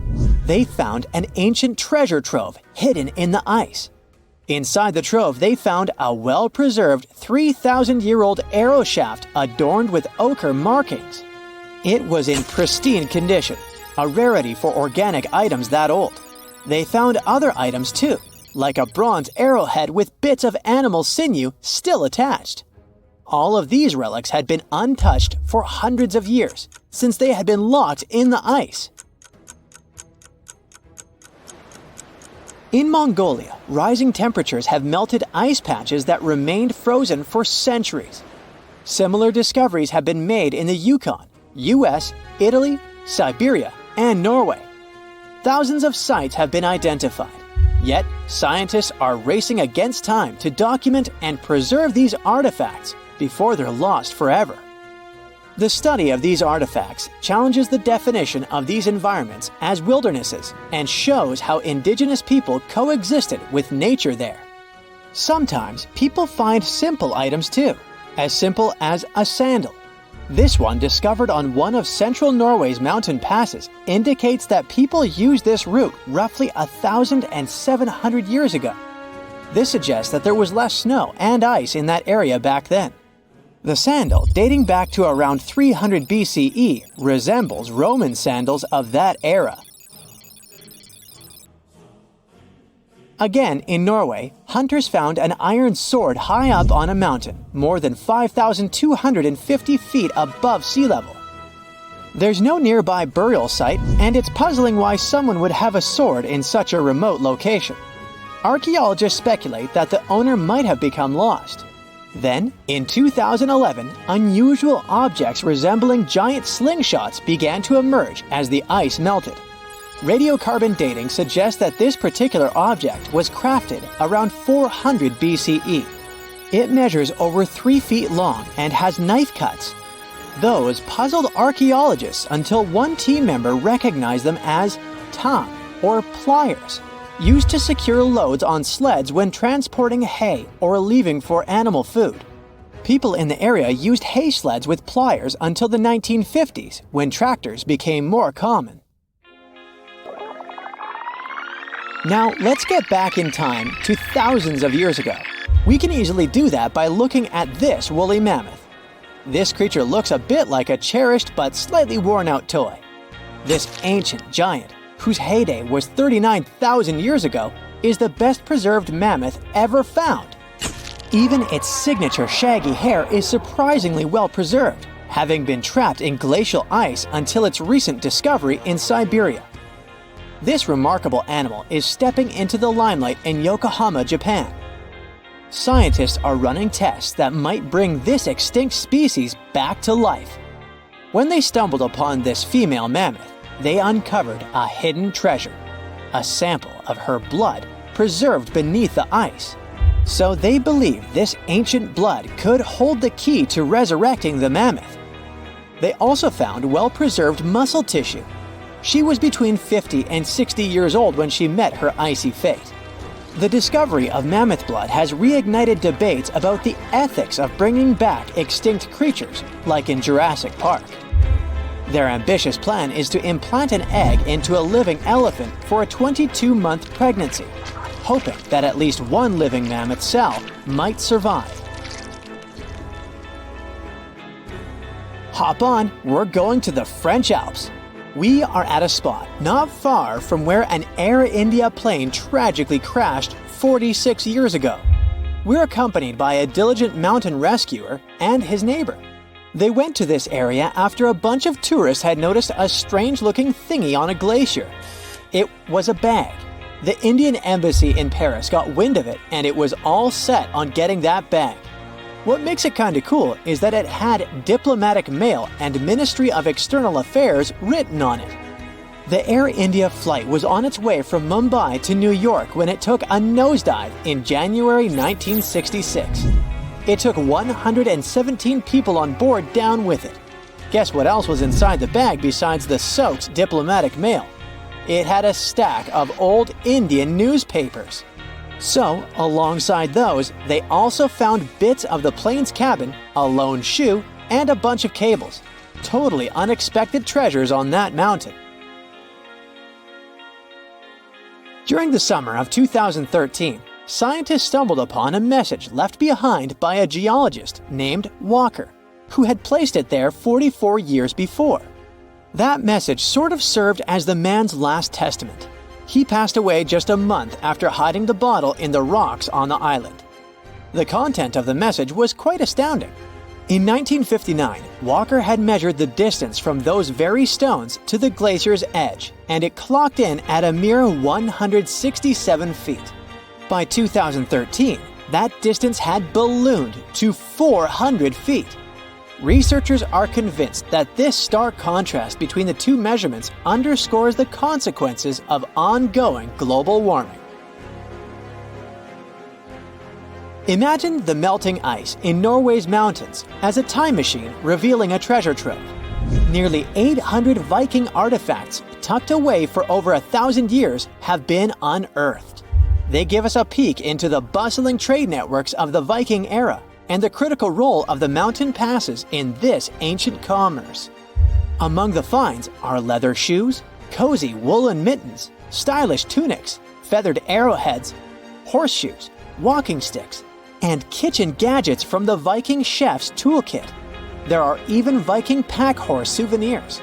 These artifacts provide us with insights into ancient travel habits and the peak times when those paths were bustling with activity, and give us a glimpse into the lives of adventurers. What do Paris Hilton and Chris Hemsworth have in common? Well, apparently, they both want to bring animals back to life. But we're not talking about making your favorite pet live forever. Nope. These celebs are actually helping a science company bring back animals that no longer exist, like the mammoth, the Tasmanian tiger, and even the iconic dodo. If everything goes according to plan, these fascinating creatures could be walking among us again by 2028. This groundbreaking effort is led by a company called Colossal Biosciences. At this very moment, they're working on a way to revive the core genes of animals that disappeared from Earth ages ago.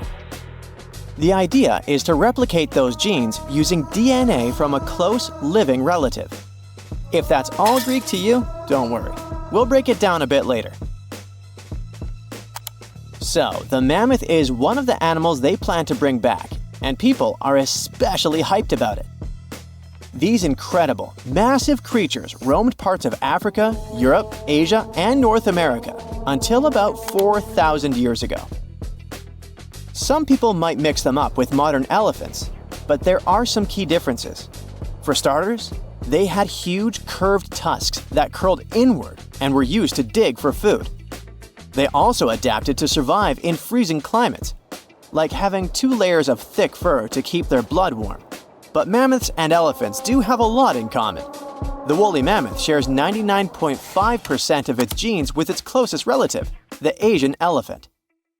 That's huge because it means that mammoths are genetically closer to Asian elephants than Asian elephants are to African elephants, for example. The company's bold plan is to create a living, walking elephant-mammoth hybrid that looks just like the ones that used to roam the planet. This animal will look like, walk like, and even sound like a woolly mammoth, but most importantly, it'll be able to live in the same ecosystem that the mammoth left behind. If the scientists succeed in bringing back enough of these creatures, one of their big goals is to help restore the Arctic tundra ecosystem. But how do they actually plan to create the mammoth? Here's their plan. First, they need to find well-preserved samples of woolly mammoths in places like Alaska, for example. Then they'll need to sequence the mammoth's genome and the genome of its closest relative, the Asian elephant. The next step is to identify the important genes that made the woolly mammoth perfectly adapted to cold temperatures, like its shaggy hair, curved tusks, and dome-shaped cranium. In other words, they need to identify which genes make the mammoth, well, the mammoth. Now comes the interesting part.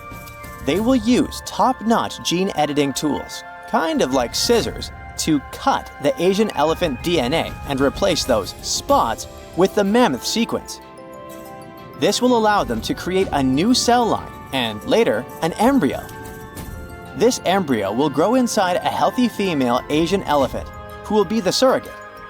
And just like that, a new, cold-adapted elephant will be born. Or at least, that's what scientists hope.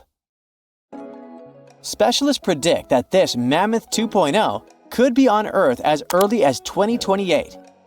The reason it will take a while is that their gestation period is around 22 months. But if that deadline feels too far for you, there is actually a chance we could get a surprise a lot sooner.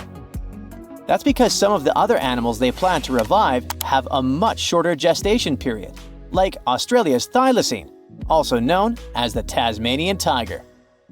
The company is also doing whatever it takes to give this animal a second shot at life.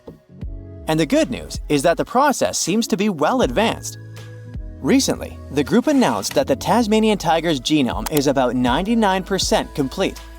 This animal was native to the Australian mainland and the islands of Tasmania and New Guinea. A big part of the Tasmanian tiger population disappeared over 3,000 years ago. But about 5,000 of them kept roaming around until pretty recently. It's believed that the last thylacine passed away in 1936. To revive the Tasmanian tiger, scientists first need a sample of the ancient animal. So they took RNA molecules from a 110-year-old preserved head that had been kept in ethanol.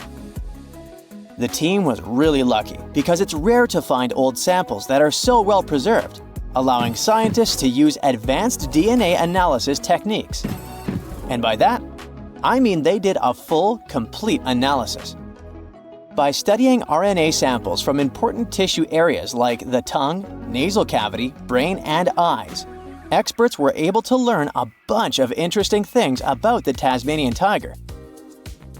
They could figure out how its brain worked and also what this beast could smell, see, and taste. By the way, These semi-nocturnal animals had a special appetite for small rodents, lizards, and birds. After finding the perfect sample, the process of reviving it will be pretty much the same as with the mammoth, but with an elephant as a DNA donor, of course. In the case of the Tasmanian tiger, its closest living relative is a small marsupial called the fat-tailed dunnart. Even though this animal is small, it is a ferocious carnivore. So experts believe the whole DNA editing process will work just fine with its sequence. Their goal is to turn a fat-tailed dunnart cell into a thylacine cell. To accomplish that, they did more than 300 unique genetic changes into a dunnart cell. So there is no doubt they're pushing all the boundaries to make the dream of reviving animals a reality. This project also plans to revive the iconic dodo. You know, that funny-looking bird from the paradisiacal island of Mauritius in the Indian Ocean? And here, things get a little trickier, since we don't know much about this creature, which has origins that go back about 23 million years. Basically, the only clues we have about what dodos looked like when they were alive come from a handful of drawings, paintings, and written descriptions from the 17th century. But since those pictures are all pretty different from each other, and only a few of them were based on real live dodos, we're still not 100% sure what they actually looked like. And as for how they behaved, well, we don't know much about that either. That's why reviving this long-absent legend will be super interesting and really enlightening. The sample they used to extract an old dodo genome came from a skull in the collection of the Natural History Museum of Denmark. And the dodo's closest living relative, which will provide the host cells, is the Nicobar pigeon, a gray bird with colorful features found in the Andaman and Nicobar Islands in India. If everything goes smoothly, in a couple of years, we might see the fabulous and iconic dodo with our own eyes. Reviving animals might sound impossible, but science and technology together can be a real game changer, not only by protecting today's animals, but also by restoring species that disappeared from the planet long ago. Actually, we've already pulled this off. A wild goat called the bucardo, also known as the Pyrenean ibex, went extinct in the year 2000. But 3 years later, scientists managed to bring it back to life, using a method pretty similar to what we've talked about in this video. It took 57 tries, but one of them finally worked, and a bucardo clone was born. Unfortunately, the animal only lived for 10 minutes. You might think that wasn't a success, but it was actually a huge step forward in the whole animal revival field. Now, specialists can only hope the project to bring back the dodo, the mammoth, and the Tasmanian tiger go a bit better.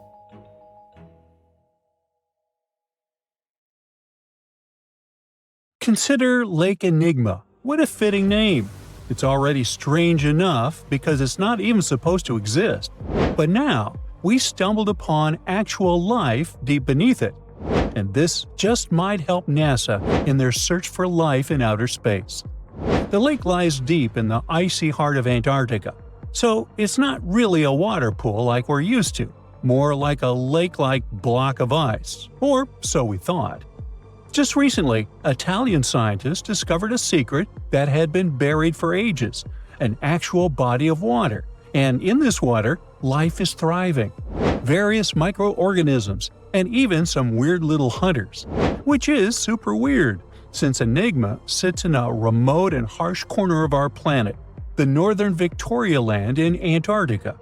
The entire South Pole is cold, but in this place, temperatures can plummet to a horrifying minus 41 degrees Fahrenheit, though on average it's around 7.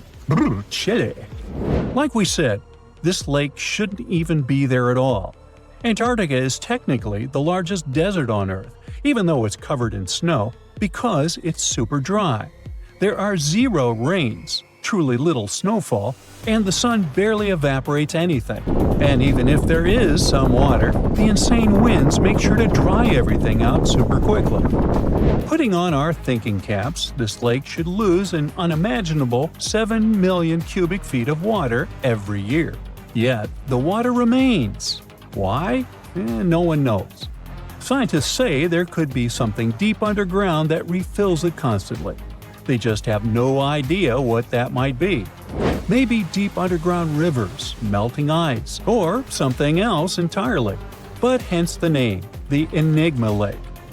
The block of ice we mentioned is permanent and super thick, at least 36 feet of it, and that's higher than a 3-story building.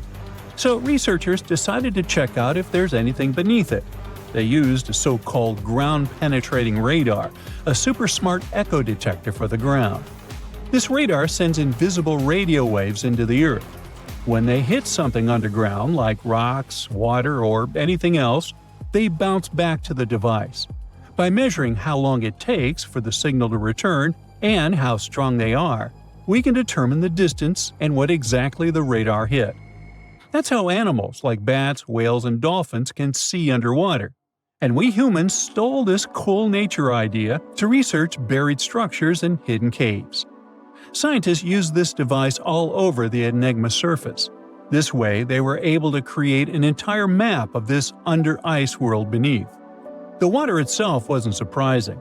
It's the unique ecosystem in it that shocked them. Unfortunately, no secret monsters or extraterrestrial secrets this time. But there are microorganisms there that may not exist anywhere else on Earth. Somehow, these creatures have managed to survive in complete isolation and extreme cold. It's not that we don't know these microorganisms, we've met them before, just not exactly like this. There are a couple groups hanging out down there. The first one is Bacteroidota. They love breaking down complex molecules, especially in your stomach, and help digest tough plant fibers. They mostly hang out inside us, but in the outside world, we might occasionally find them in soils and oceans. Then Actinobacteriota, genius chemists among bacteria. They decompose organic materials and help the soil get healthier. They're also famous for producing antibiotics, so we owe a lot of our medicine to them. The third one is Pseudomonadota. These guys weren't a surprise. They're crazy adaptable. They can thrive pretty much anywhere, from soil to water to the human body. Some of them are good, helping plants grow and in nutrient cycles, but others can be opportunistic pathogens. Ooh, bad guys. But what is actually a surprise is that Lake Enigma has tons of passibacteria. They're ultra-small even for microorganisms and can barely do anything themselves. So they prefer to live in symbiosis or be little parasites, relying on their hosts for nutrients and other necessities. All these little chompers might be ancient. They could be remnants of a time before the lake froze over completely, which is hundreds of thousands of years ago. It's simply weird to encounter these bacteria in the Enigma Lake, especially the little parasites. Passibacteria usually love low-oxygen environments, but this lake is very oxygen-rich, not even mentioning an almost 40 feet of ice above. So all this means that even though we know who these guys are, this specific species might be new to us. They could have evolved with some unique adaptations and abilities using the lake's unusual chemistry. They probably rely on a super simple and delicate food web. Some of the microorganisms produce energy from light, well, whatever light gets down there, or the lake's chemicals. The symbiosis guys most likely survive by living on or inside their neighbors. Yep, these microscopic creatures hunt each other. Nope, things can't be peaceful even in a place like that. If we find out what their secret to survival is, we might learn more about chemistry, medicine, and even extraterrestrial life. Because if life can endure such extreme conditions, then it can probably appear pretty much anywhere, including our closest neighbors, Europa or Enceladus, the moons of Jupiter and Saturn. They definitely hide oceans beneath their frozen surfaces, and now there's a very high chance there might be some life there. Antarctica must be the closest thing we have to extraterrestrial exploration before we actually land on other planets. It's full of hidden mysteries and surprising creatures. Even outside of Lake Enigma, the South Pole harbors life. Just take the McMurdo Dry Valleys, which are often referred to as Earthly Mars. These are among the most mysterious and extreme places on our planet. They're stretching across Victoria Land in Antarctica, and this is one of the driest places on Earth. Makes sense if you remember the name. Surprisingly, unlike other parts of the South Pole, this land is almost entirely devoid of snow and ice, just lots of super cold ground. There might even be some sand dunes nestled here and there between the rugged mountains. The ground is mostly covered in loose gravel, scattered with ancient rocks made of granite, and something interesting called gneiss, just spelled differently. It's the type of rock that's been through a lot, literally. It's usually born when granite and sedimentary rocks have to endure insane pressure or horrifying heat for a while, a process called metamorphism. These conditions are so intense that they literally rearrange the minerals into layers. That's why gneiss has such beautiful foliated looks. It's the planet's version of baking a layered cake. It's amazing because this place is almost exactly the way it was millions of years ago. These valleys are frozen in time, and they give us a little glimpse into Earth's distant past. And that includes life. Once again, local winds are absolutely terrifying gusts of cold air racing downhill, and they evaporate snow faster than it can even melt. So, logically, you shouldn't find much water here, not even mentioning life. But somehow, you can still stumble across frozen lakes and saline ponds in the dry valleys. And local life stretches all reason and our understanding of biology. It exists inside the rocks themselves. Microorganisms are hidden in slightly moist cracks and crevices.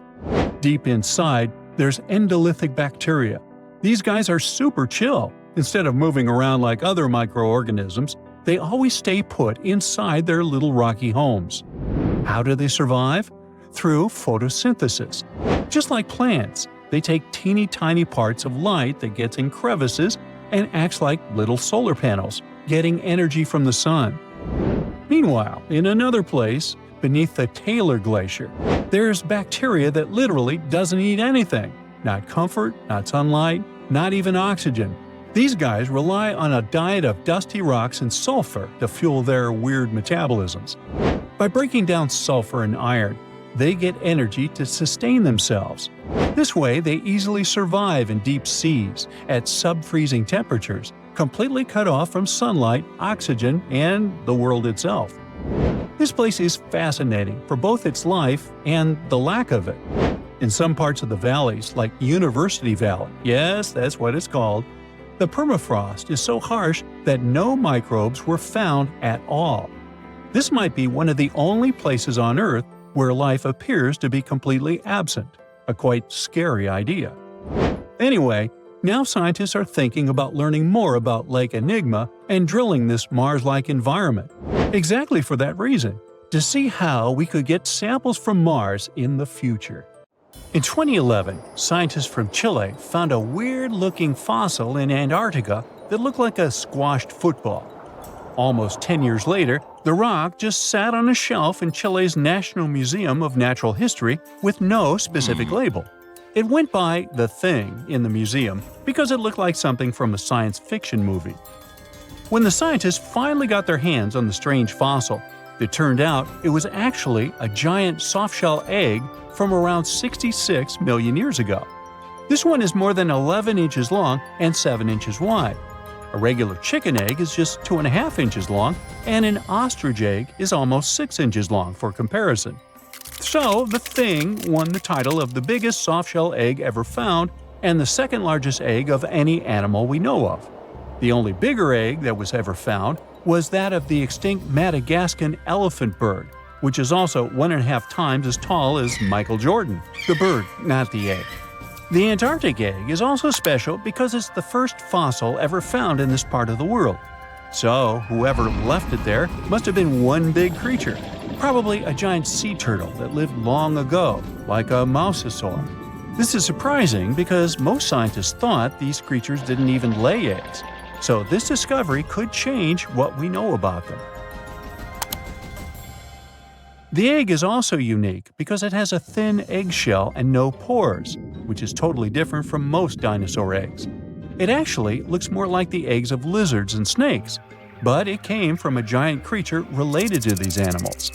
No known dinosaurs or flying reptiles from that time and place were big enough to lay such a huge egg, so it must have been a mosasaur after all.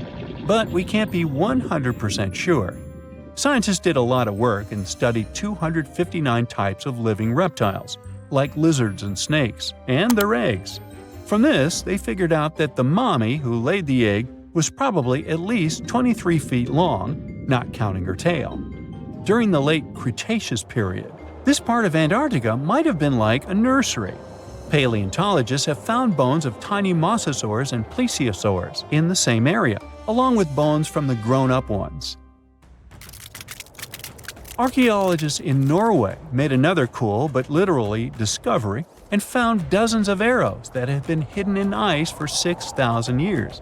They were melting out of a large ice patch in the high mountains, covering an area of about 45 football fields. In 2014 and 2016, when the summers were extra warm, scientists went to an ice patch called Langfoni to look around. They also found lots of reindeer bones and antlers there. Some of the arrows were whole and some in pieces, along with 5 arrowheads around the melting ice patch. This is more arrows than have been found at any other frozen site in the world. Some of the 68 found arrows date back to the Neolithic period, and the newest ones are from the 14th century of the Common Era. Ice is like the perfect time machine that can preserve whatever ends up there in an almost perfect condition. Langfoni became famous as one of the first ice patch sites after a local hiker found a 3,300-year-old leather shoe right next to its edge. Scientists are studying places like this to understand how people used these sites and how the ice patches from Norway to North America changed over time. Now, once upon a time, around 32,000 years ago, to be exact, a squirrel buried some seeds near a river in Siberia. Am I the only one getting the Ice Age vibes? Anyway, these seeds belong to a plant with cute white flowers. Thousands of years later, a group of scientists found these seeds buried deep in the frozen ground, about as far down as a 12-story building is tall. The seeds were surrounded by ice and bones of animals, like mammoths, bison, and woolly rhinoceroses. The mature seeds had been damaged, maybe by some squirrel, but some of the younger seeds still had good plant parts inside them. The scientists carefully took those out and put them in small containers to help them grow. And here comes the coolest part. They were able to grow the plants. Their flowers were shaped a little differently from the flowers of the same plant that grows today. After a year, the Ice Age plant even made new seeds. Based on this, the scientists suggested that permafrost could be a depository for an ancient gene pool, and we could find extinct species there and bring them back to life. Scientists on an icebreaker in Antarctica were looking for whales, but found something way more unusual. The camera behind the ship, which is as heavy as a car, detected 16 million ice fish nests on the floor of the Weddell Sea. The nests were located about every 10 inches in all directions and covered an area of 93 square miles, which is slightly bigger than the whole of Washington, D.C. The colony even had a distinct border, which was a line in the sand. The scientists were in the area because they were studying a special spot in the ocean where the water was a little warmer than the water around it. In this warmer water, they found tiny animals called zooplankton near the top. When the young ice fish hatch, they swim up to this area to eat the zooplankton before going back down to the seafloor to grow up and have their own offspring. Since there was so much food, it made sense to see ice fish in this warm water. But they didn't expect to find such a huge number of ice fish nests, much more than anyone had ever seen before. New Zealand's Antarctic Heritage Fund found some old photo negatives in a hut in Antarctica. They turned out to be unique images from the Ross Sea Party. It was a famous failed expedition led by Ernest Shackleton. He wanted to become the first person to cross Antarctica by land, from the Weddell Sea to the Ross Sea, passing through the South Pole. But things went wrong when their ship, the Aurora, was blown out to sea. They had to use the hut from another explorer, Captain Robert Falcon Scott. His goal was to be the first person to reach the North Pole, But sadly, he didn't succeed either. The negatives were made of cellulose nitrate and were found stuck together in the small box. The Trust took the negatives back to New Zealand, where they carefully separated them and discovered 22 hidden images.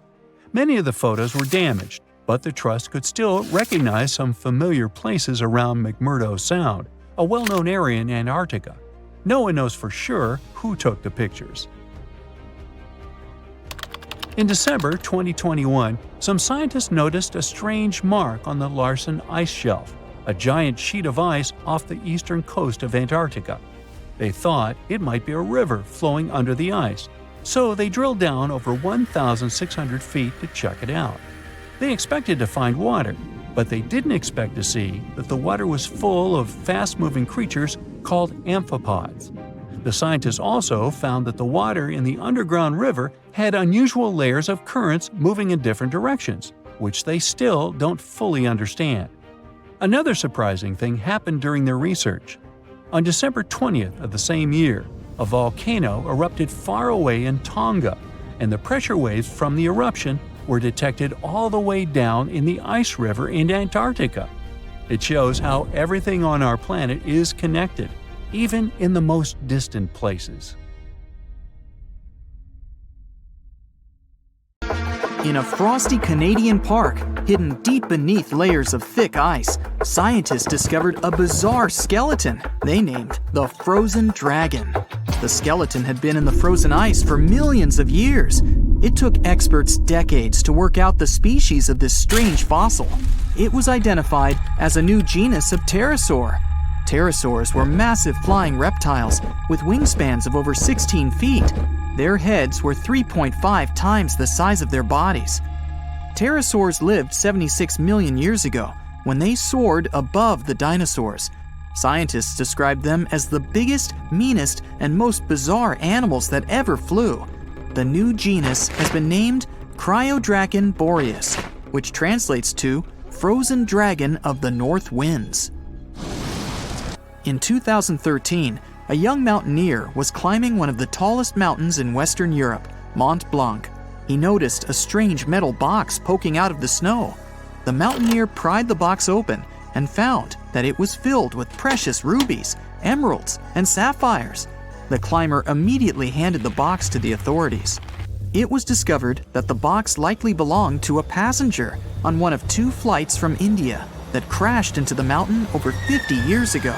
The box was valued to be worth over $200,000, and authorities are still searching for the heir to the small box of treasures. In northwest Siberia in 2007, a reindeer herder was on an outing with his sons when he noticed something strange in the ice. The man realized it was a frozen mammoth calf and immediately contacted the local museum. The calf was named Luba and was the best preserved mammoth mummy in the world at the time of its discovery. Luba had been in the ice for 41,800 years and is around 30 to 35 days old. From trunk to tail, the mammoth calf is roughly the same size as a large calf. If you're interested in seeing for yourself, Luba travels to museums all around the world. On the frozen continent of Antarctica, covered in layers of ice and snow, is Mount Erebus, the frozen volcano.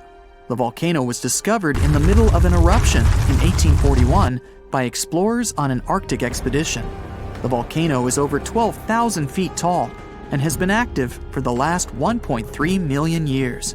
Deep within the middle of the volcano is a huge crater filled with large volumes of molten lava. The volcano has occasional explosions, which means it's classified as being in continuing eruption. However, these eruptions are nothing to worry about because they're generally rather small. Back in 1991, 2 hikers were traveling across the Italian Alps when they stumbled across a body that they presumed to belong to a recently lost hiker. The duo trudged back down the mountain to report their unfortunate findings. Once the remains were recovered, it was clear that the body was not recent at all. Scientists determined that the Iceman was more than 5,000 years old and named him Otzi. The discovery was unlike anything scientists had ever before seen because the body was so well preserved. For years, Otzi was studied by scientists who discovered that our ancestors have a lot more in common with us than we ever knew before. Otzi was covered in ink body art.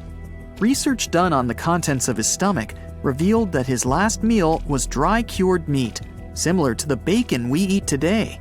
Otzi has at least 19 relatives living today, somewhere in Central Europe. Scientists were researching ancient squirrel burrows in Siberia when they came across something interesting. One of the squirrels had hidden away precious seeds deep beneath the ground. The seeds had been encased in ice for 32,000 years. The seeds were for the flower Silene stenophilia, which had long since gone extinct. Amazingly, scientists were able to recover plant tissue from inside the seeds and grow an entire crop of flowers. They've since reintroduced the previously extinct flower to natural habitats all across the world. In 1930, a team of Norwegian scientists sailed around the Arctic Ocean, conducting research on the seas and glaciers. They reached White Island, a dangerous and icy land no human had set foot on before, or so they thought. The scientists were shocked to discover the tip of a small boat sticking out of the snow. Frozen inside the boat, they found scientific equipment and various personal items, including a jacket monogrammed S.A. Undre. They had discovered the wreck of the famous Undre Arctic balloon expedition. In 1897, Swedish explorers, led by Undre, attempted to travel to the North Pole by hydrogen balloon. No one had ever heard from them ever again. People only found out what happened to them when the wreck was discovered 33 years later. It turns out that the balloon had crashed on White Island only 2 days after departing from Sweden. The explorers traveled along the island on a small makeshift boat, but were unable to make it any further. The best preserved woolly mammoth ever found was discovered in an area of permafrost in Siberia in 2010. Scientists named the frozen mammoth Yucca, after the small village near where it was found. Yucca had been frozen for 39,000 years and is thought to have been around 6 to 8 years old. Because Yucca is so well preserved, it has been studied for years and provided new information about mammoths.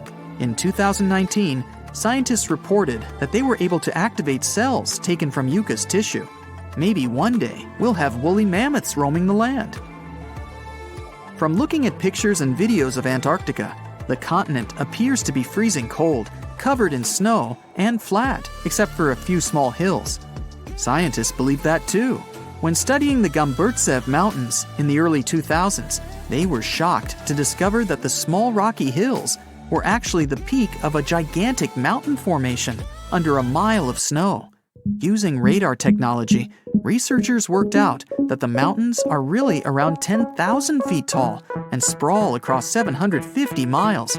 This is around the same size as the European Alps, except hidden under tons of ice and snow. At a gold mine in Siberia, a businessman was examining a nearby river when he noticed something interesting in the frost. It was a small woolly rhino calf that was later named Sasha. The woolly rhino has been extinct for 15,000 years. It's thought that Sasha could have been frozen in the ice for up to 39,000 years. Sasha is unique because it's the only full-body woolly rhino to have ever been discovered. Glaciers around the northern Italian town of Pelo have begun to melt. Artifacts from decades and even centuries ago have been discovered pouring out of the ice. Personal belongings from soldiers have been found, things like diaries, photographs, and even love letters. Historians have even uncovered an entire cabin preserved beneath the ice. The cabin was filled with hard metal helmets and clothes. In 1845, Sir John Franklin embarked on an ill-fated expedition to the North Pole. The crew traveled on 2 ships, HMS Erebus and the ironically named HMS Terror. The expedition met with disaster, and both ships were lost to the icy waters. In 2016, the HMS Terror was discovered by a team of researchers. Despite being lost for 170 years, the freezing cold waters had maintained the ship in pristine condition. Scientists described the ship as frozen in time. Dinner plates and glasses were still on shelves, beds and desks were still in order, and even the passengers' luggage appeared to be in good condition. The HMS Erebus was also discovered nearby, but due to changing water conditions, the ship wasn't in great shape. The glacial ice surrounding a mountain passageway in Norway that was notoriously used by the Vikings has revealed hundreds of ancient artifacts. One of these artifacts was a giant unopened wooden box that was welded together. Researchers were beside themselves with anticipation, waiting to open this box. They believed it would be filled with Viking treasures or artifacts that would give us an insight into ancient society. When they opened the box, all that was inside was a plain old beeswax candle. It turns out that this box wasn't actually as old as they thought it was. By analyzing the candle, they discovered that the box dates back to the 17th century. The age of the Vikings had ended by the 11th century. It's likely that the candle box belonged to a farmer who was shipping it from his summer farm to his winter farm to light up the long nights. Feel that? The ground is shaking beneath your feet. Leaves are falling from trees. It feels as if a mini earthquake happens every few seconds. Bam! Bam! Something's coming right out of the woods towards you. There it is! The first thing you see is giant tusks and a long trunk. Then the creature's entire body emerges from the forest. This is the woolly mammoth. The species went extinct about 4,000 years ago, but now it's right in front of you. And it's not a dream. It might become possible in the nearest future. People are going to try to bring these animals back to life, and a group of scientists is already working on it. So, woolly mammoths appeared about 450,000 years ago in Siberia. Later on, they also settled in North America. Real estate was cheaper then. Then these animals took over Asia and even Europe. These guys were the tallest land animals during the last ice age. They were about 11.5 feet tall. That's as tall as a one-story cottage.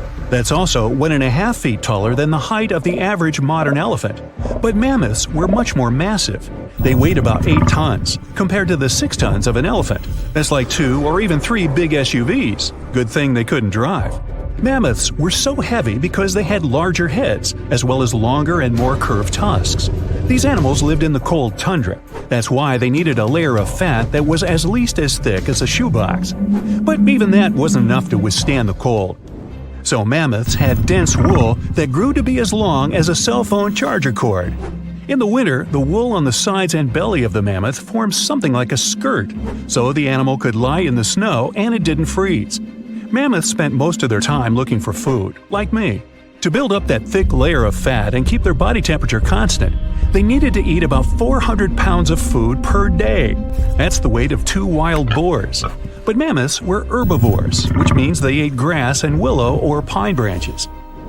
But after the Ice Age, the warming began. The tundra, where mammoths live, began to turn into swamps. The amount of food was decreasing. This caused a drop in the population of woolly mammoths. And now, scientists want to bring mammoths back to life. Using genetic engineering, they hope to recreate the mammoth using its DNA. Of course, this doesn't mean they will create the animal from scratch in a lab. First of all, they need a creature that resembles the woolly mammoth as much as possible.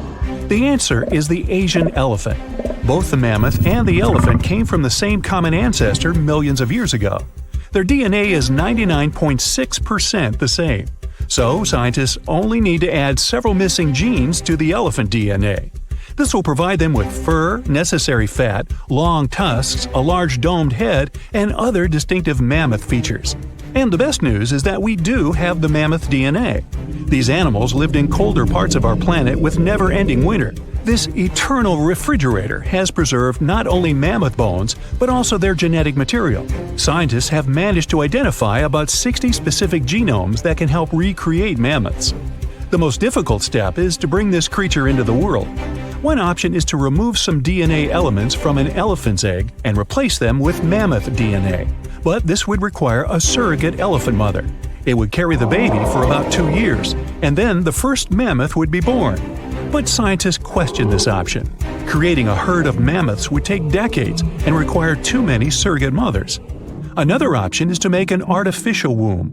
Nowadays, there are successful cases of creating a sac in which an embryo can safely develop. The main problem here is the sac itself. It has to be large and strong enough. It'll hold a developing mammoth baby for 2 years. In the end of this period, it'll have to withstand the weight of about 200 pounds. But it's also important to remember that elephants live in a matriarchal society, just like mammoths did. And when an elephant is born, the first thing it sees is its mother. Their connection remains strong for many years as the baby elephant grows. So many people say that such a way of growing a mammoth is highly unethical.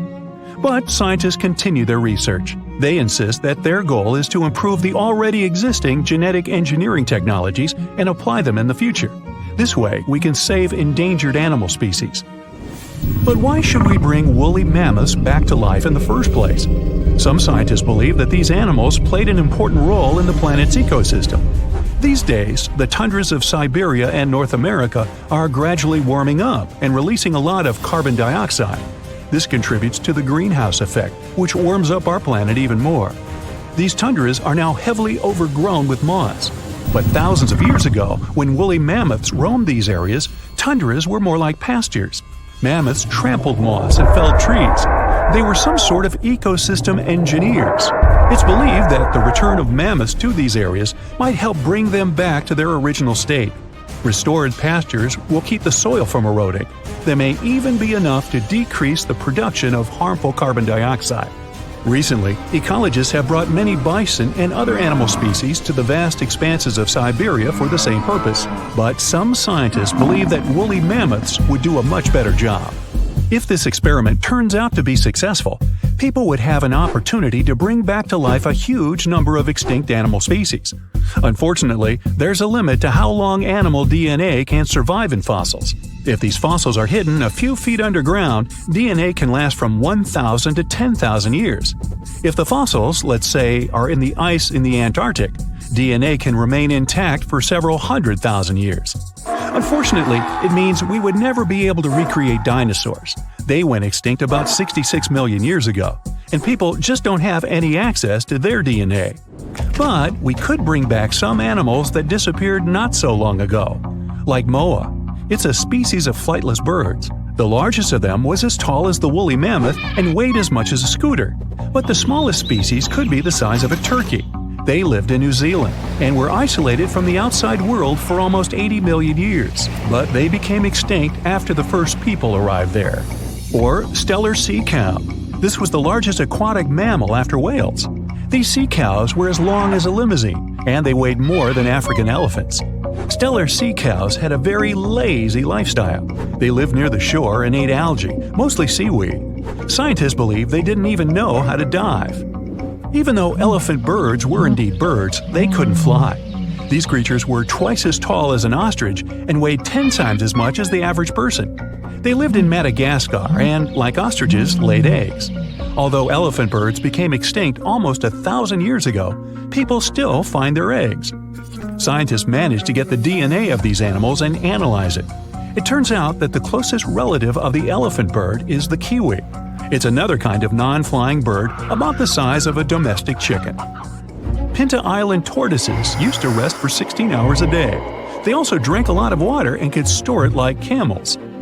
Each animal has its own role in the ecosystem, as well as in the food chain. The disappearance of one animal can cause huge problems for others. Such a chain reaction can wipe out an entire ecosystem. For example, dinosaurs didn't disappear instantly after the meteorite collided with Earth. The impact caused fires all over the planet. This decreased the amount of food for plant-eating dinosaurs. When they disappeared, meat-eating dinosaurs began to starve. And then all dinos gradually vanished off the face of the Earth. Many scientists think people do need genetic engineering technologies that can bring back extinct species. The pace of climate change on the planet is getting too fast for some animals to keep up with it and survive. Human intervention in this process could save many lives. This technology might also help recreate people if something happened and all life on Earth got wiped out. If we could preserve our DNA, our species could be brought back to life. By who?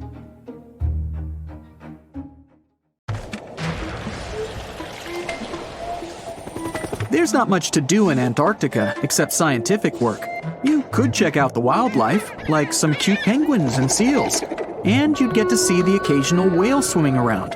Antarctica is one of the biggest lands out there that's only inhabited by scientists and researchers from all over the world. These scientists dug a hole through some pretty thick ice to study the ancient air and how the atmosphere cleans itself. They used a special drill and dug a clean cylindrical hole 450 feet below the surface. Some of this ice can be up to 800,000 years old and is a good indicator of what the climate was like in the past. It's like checking out tree rings to determine how old a certain tree is, except it's more complicated than that. After the effortless digging, they decided to drop some ice to the bottom of the hole to see what would happen next. They heard some really unusual sounds.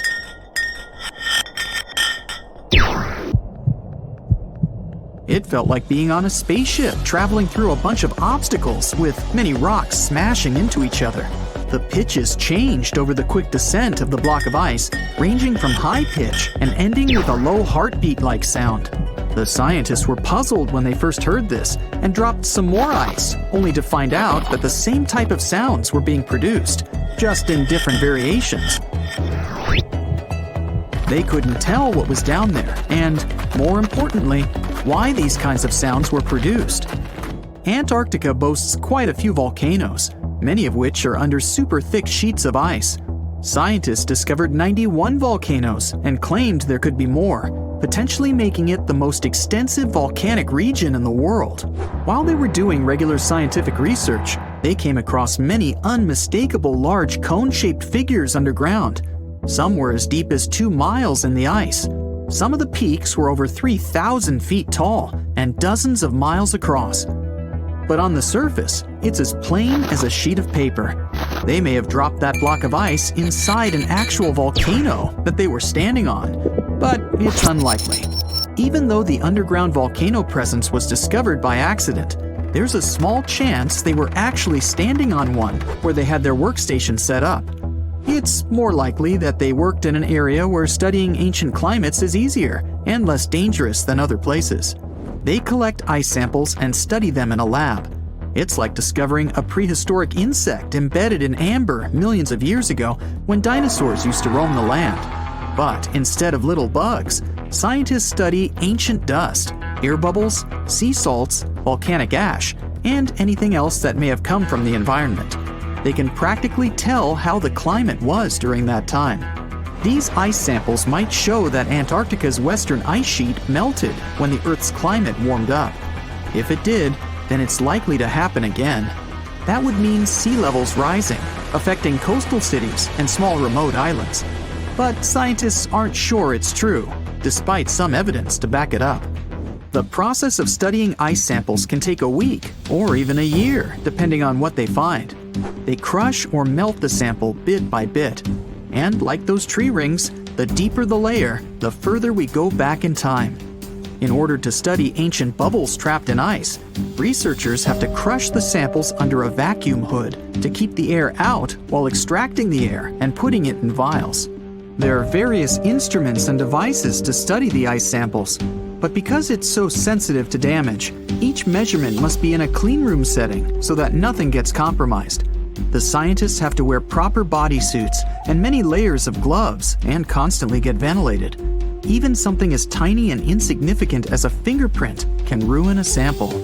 They look for certain patterns to see changes in the atmosphere's composition and temperature. But dropping a few blocks of ice down a hole wouldn't be so bad. The reason why it made such a peculiar sound is the same reason why a moving car sounds different when it's honking than when it's stationary. The scientific word for it is the Doppler effect. It's an obvious change in the frequency of a wave with respect to an observer who is moving relative to the wave source. The effect doesn't mean the frequency of the sound changes, it just shifts. And this can be said about other types of waves, like water and light. But sound waves are the most popular ones when it comes to the Doppler effect. So, when the scientists dropped the ice block down the bottom of the hole, the sound waves traveled back up and bounced around the narrow tube where they drilled. That's why they got the pew pew sound. Let's not forget that this ice block traveled 450 feet beneath us. Oil ships dig holes in the oceanic crust that go thousands of feet beneath the Earth. The Kola Super Deep Borehole in Russia is the deepest hole ever made by humans. It goes more than 40,000 feet below the surface and took almost 20 years to reach 7.5 miles. Below it is only half the distance to the mantle. In terms of the whole Earth, this very deep hole is literally scratching the surface. This wasn't a hole to dig for oil. and wasn't in the ocean either. The drilling was stopped in 1992 when the engineers found out that the temperatures were 100 degrees Fahrenheit higher than they predicted. And then it was abandoned, and it's just been a barren hole now. But that's the closest we've dug to the center of the planet. The scary thing is that some of the workers on the site could hear voices coming from within. All the way in Yemen, an ancient hole exists in Barhout, in the east of the country in the middle of the desert. It's actually closer to Oman than to the capital Sana'a. This hole has puzzled experts and locals. Unlike the holes in Russia and Antarctica, this wasn't man-made. Or was it? It's been around for many years, and the locals try to steer away from it. They don't even like talking about it, since they claim it brings bad luck to those around it, or to whoever utters its name. They claim it was created as a prison for spirits, but many rule that out. The hole is 98 feet wide and somewhere between 330 to 650 feet deep. You can also hear strange sounds coming from the inside. But according to some scientists, the well has little to no ventilation and barely has any oxygen down there. So it's unlikely that anyone or anything lives down there. The Challenger Deep in the Mariana Trench caught some low-pitched grumble sounds in March of 2016. Some of these grumbles were followed by screeches. They caught these sounds in a span of weeks, using a titanium-encased microphone so that the immense pressure of the lowest point on Earth wouldn't crush it. They had to lower it slowly as well, since it's 1,000 times the atmospheric pressure at sea level.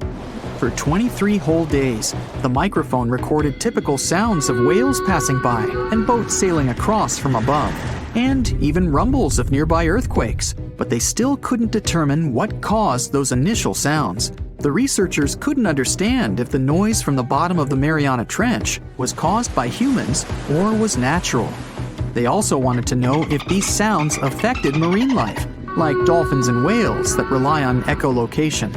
They still can't figure it out, but scientists estimate that the ocean is about 10 times noisier than it was 50 years ago. With technological developments in shipping, submarines, and underwater construction, the ocean will only get louder with time. Northern lights come with sounds, which nobody talks about. They're usually audible when the auroras are at their most powerful presence. Scientists were always puzzled as to what caused the faint popping and crackling, even though they were very far above us. They used some special microphones and found out that the sounds came just 230 feet above us, which is pretty low. They're caused by electrical charges gaining power in a specific region of the auroras. The electrical charges are disturbed by magnetic storms that fire up the northern lights. As a result, some tiny sparks are released into the atmosphere, causing the faint crackling and popping noise. Every species on Earth, you, me, and that nasty neighbor of yours, is destined to go extinct someday. Just like what happened to the woolly mammoths and saber-toothed tigers. Stats aren't bright. Scientists say that 99% of all animals that ever lived are now extinct. Hey, what's that look on your face? Going extinct is not the end of the story. Now listen up. Mammoths might make the greatest comeback ever and even be the key to saving humanity. Nope, they won't give away free money so that we don't have to work anymore, but they can sorta help the weather situation on our planet. In the Arctic tundra, there's this ground called permafrost. It's like soil in the form of ice. Soil turns permafrost when it stays super cold for 2 years straight. But now, permafrost is actively thawing out, and it's bad news for, well, everyone. Because while thawing, it releases a lot of carbon into the air. But what if we had large animals like mammoths there today? They would churn up the soil. The ground would freeze more deeply in winter. And then, in summer, a layer of grass would help keep the ground cool and prevent the permafrost from melting. Some scientists think that's a great solution. So now there's a company in the US that's trying to bring mammoths back to life. Okay, you got me. Not actual mammoths, but a sort of hybrid between an elephant and 1% mammoth DNA. It would be a northern elephant. Getting mammoth DNA is easier than you might think. They actually only went extinct about 10 to 14,000 years ago. Scientists are hoping to have their first elephant-mammoth hybrid by 2027. Let's hope it doesn't turn into a real-life Jurassic Park. Australia. A nightmarish place and a home to the most fascinating creatures on Earth. But here, the sad fate befell the Tasmanian tiger, also known as thylacine. Don't mix it up with the Tasmanian devil. That one is living and thriving. Nope, the thylacine was a marsupial predator that used to chill in Australia, South Tasmania, and New Guinea. It was a nocturnal who preyed on other marsupials, like kangaroos. In the 30s, the farmers suddenly claimed that thylacines were eating their livestock. Looking back at it now, that was probably an exaggeration. But humans started to hunt poor thylacines until they were all gone. And then it turned out that hunting away the important predator isn't the brightest idea. Who would have thought? You see, thylacines kept things in check by eating bad animals. So once they disappeared, the Australian wildlife was basically doomed. 35% of total mammal extinctions on Earth happened here. That's an awful world record. I know it sounds gloomy, but hey, maybe we can fix this. Remember that company we mentioned? It wants to bring back the thylacine too. Luckily, many thylacine embryos are still preserved in jars, like some creepy pickles. If we bring them back to Tasmania, this could help revive the entire ecosystem. Would you be happy to see them back in the wild? Me too. And I would also be happy to see you hitting those like and subscribe buttons so you can keep up with amazing facts all year round. We also have some huge dreams about tiny creatures. Take a trip to Mount Hotham Ski Resort in Victoria, Australia, and here you can find the mountain pygmy possum, a tiny bundle of cuteness. These guys are super rare. We even thought that they were extinct. All we had was their fossils. But then, some skiers spotted a possum in a log pile at the ski lodge in 1966. Imagine suddenly making a great discovery while chilling on vacation. These little possums can spend 7 months of the year sleeping under the snow. They wake up occasionally to eat some stored food, and then they wake up in the spring to eat even more, find a mate, and go back to sleep again. What a relatable fella. Since they've made it into this video, you can guess they're pretty endangered. There are less than 2,000 left in the wild, all because their current homes don't fit them that well. But hooray, we can help them too. You see, their ancestors lived in lowland forests about 20 million years ago. So maybe mountain possums could live better if we moved them there? Of course, we can't just take them to the woods and expect them to survive.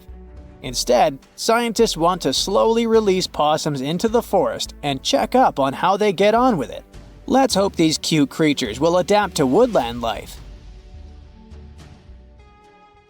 The southern gastric brooding frog, also called the platypus frog, was quite a unique creature. It was discovered in 1972 in Queensland, Australia.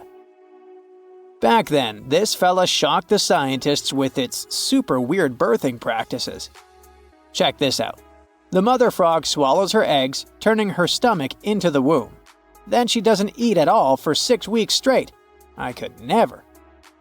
Meanwhile, the tadpoles hatch in her stomach, start to grow, and eventually get so big that the mom literally has to breathe through her skin. And then she literally spews out her offspring left and right. Bleh.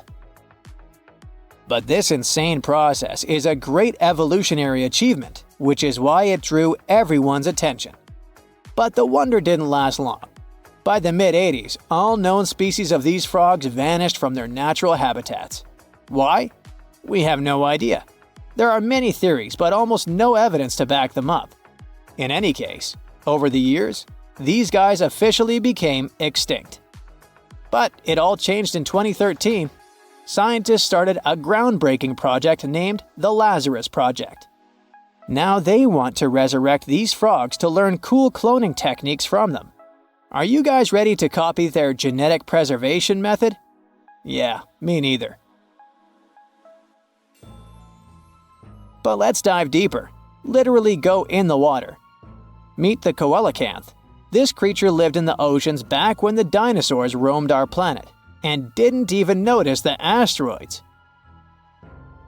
These guys are the Methuselahs of the sea.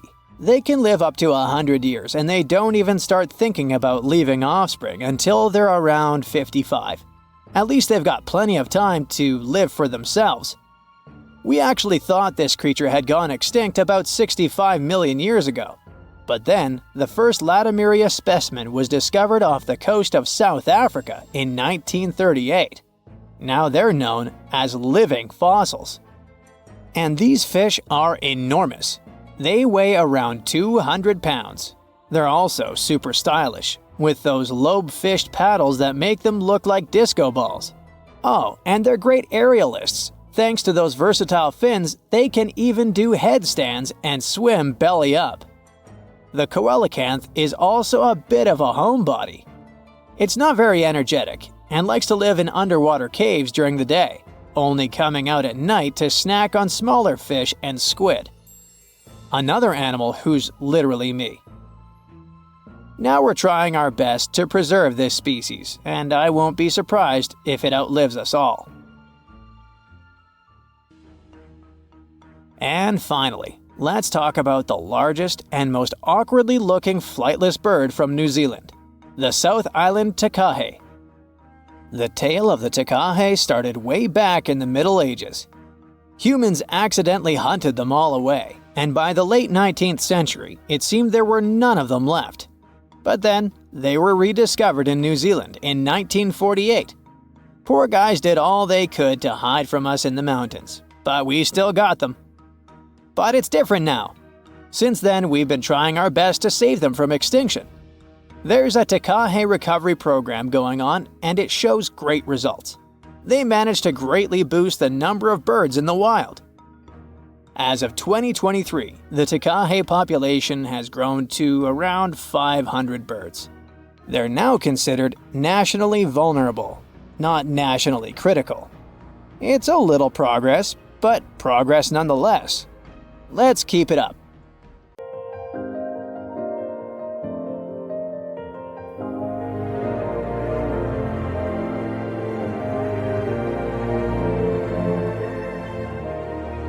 Welcome to Nome, a small town located in the south of Seward Peninsula on the west coast of Alaska. If you live here, I'll bet you say there's no place like Nome. Well, maybe not. It's cold and snowy here, and no roads connect this town with other settlements. And with the onset of night, locals have disappeared here without a trace. Perhaps that's why only 3,500 people live here. Well, let's investigate this case. People disappear in cities for assorted reasons, but it was Nome who attracted the attention of the public. From 1960 to 2004, some 24 people went missing there. That number is statistically too big for such a small population. People just didn't come home in the morning, and no one knew what had happened to them. All the locals in small towns like Nome know each other. There are almost no strangers here, as it's difficult to get to Nome. There are no roads and no ferry crossing. All roads from Nome break off and lead to beautiful natural landscapes unspoiled by human mammals. You can get there and back by plane. And this is not some passenger jet, but a small biplane. Another way to get there is by snowmobile. By the way, Nome is the ultimate point of the famous dog sled race, the Iditarod. Also, you can pay locals from neighboring villages and towns to bring you to Nome by motorboat. But despite this, the town has become quite famous. The frequent disappearance of people finally got needed attention. The whole world found out about Nome, and in 2009, Hollywood even made a movie about it. For a long time, no one could solve the mystery. The police had no clues, no witnesses, nothing.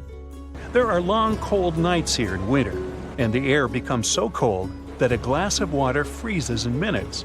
Snow can fall constantly. Therefore, if someone leaves the town at night, snow will sweep all traces away by the morning. Of course, people began to come up with their own theories. The most popular one was about someone who took people away by force. The police didn't find any evidence that some person could do it. So, if it's not a human, it could be some beast. And again, police found no evidence to support this version. After that, people started thinking that creatures from other planets caused these disappearances. Many locals were sure that the town was a popular destination for extraterrestrial spaceships. The plot of the Hollywood movie The Fourth Kind was based on this version. More time passed. Finally, the police and the FBI launched a large-scale investigation, and they uncovered the truth. They realized that the stories about missing people were exaggerated. The popularity of Nome and the constant talk about fantastic things made people believe in the reality of these versions. Now, let's assume that some of the appearances were made up. But still, many people are gone. What about them? The answer is bars and harsh weather. Entertainment venues are open at night. Some locals have fun, leave the bar, and go home. At this moment, a heavy snowstorm begins.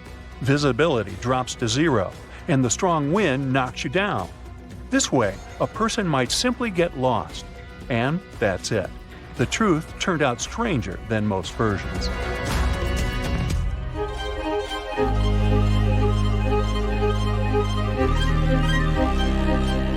The Bermuda Triangle is a big area in the Atlantic Ocean, so the disappearance of ships and planes there seems not so surprising. But it's much creepier when it happens on a lake. Let's visit the Lake Michigan Triangle. It's located between Michigan and Wisconsin. For a couple of centuries, terrible things have been happening here. People put the same legends around this place as around the Bermuda Triangle. They reported unexplained phenomena and saw flying objects above the lake's surface.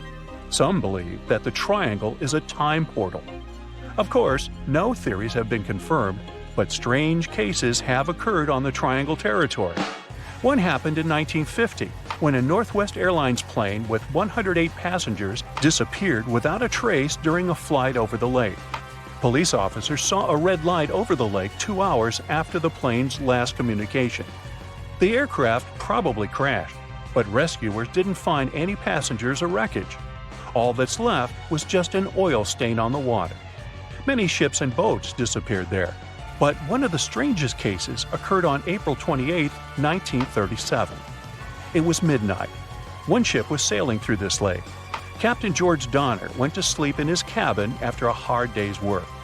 3 hours later, the vessel was approaching the port.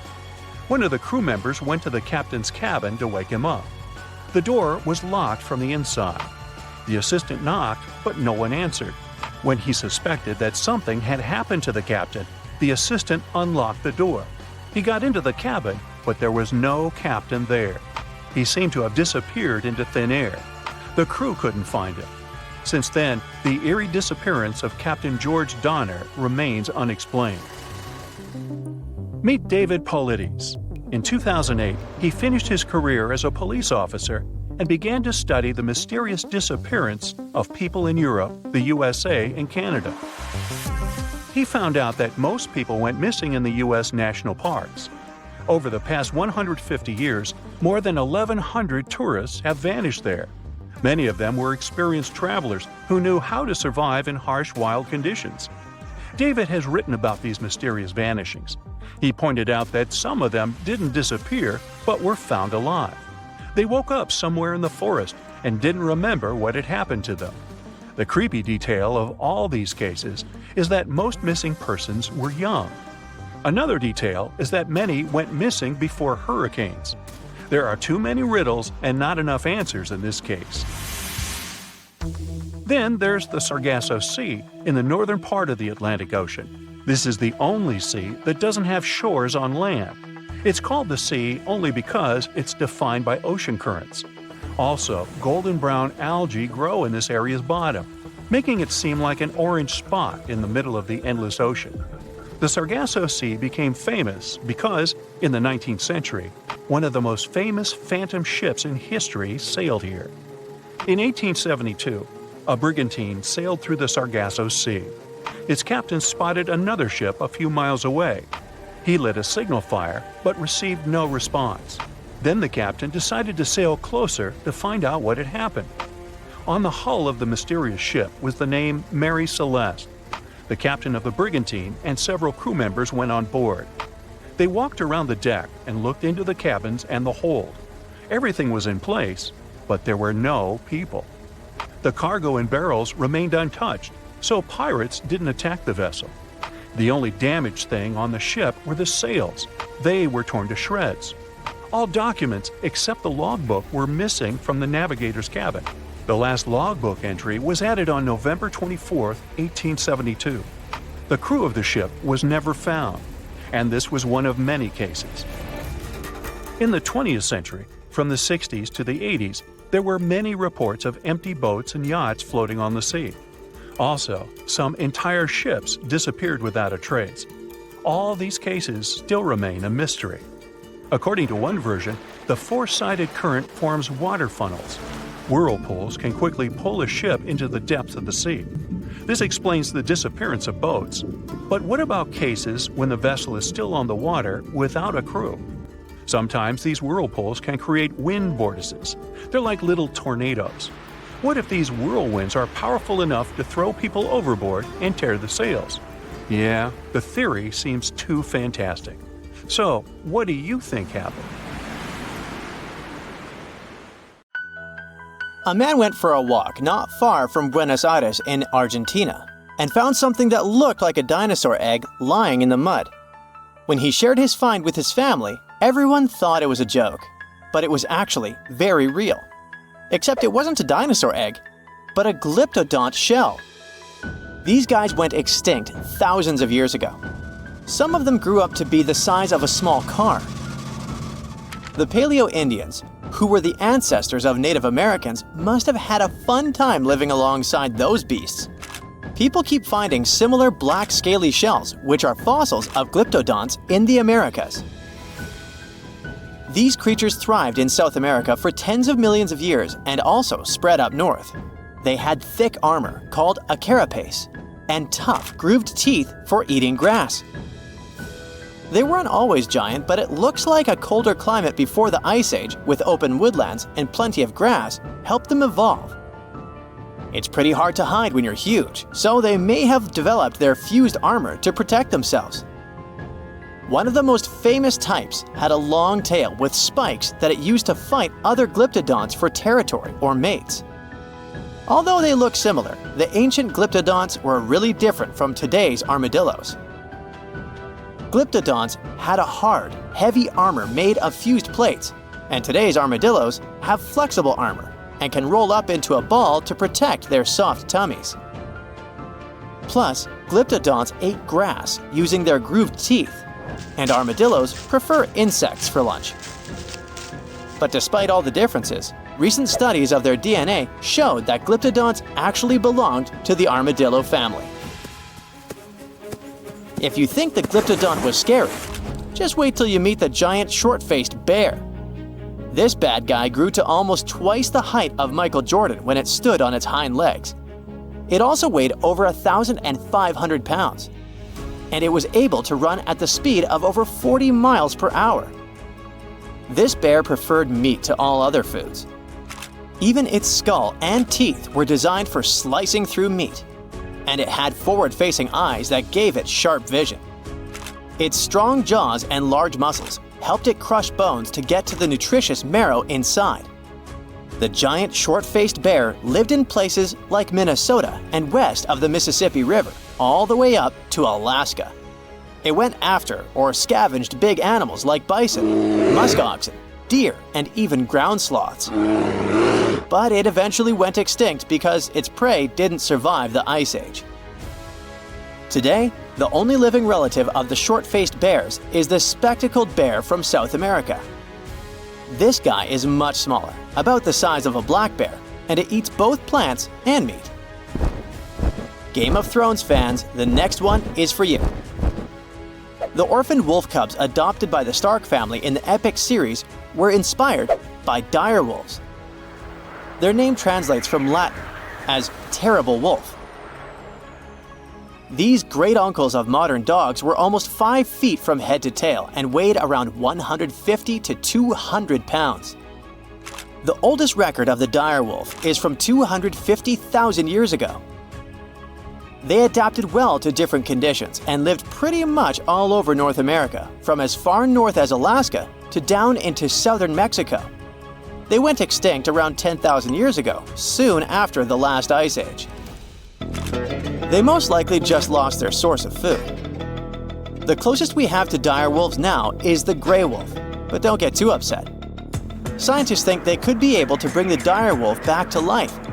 They can combine intact straps of their DNA, recovered from the museum specimens and the genome of modern dogs. One animal you definitely wouldn't want to be on the de-extinction program is the saber-toothed cat.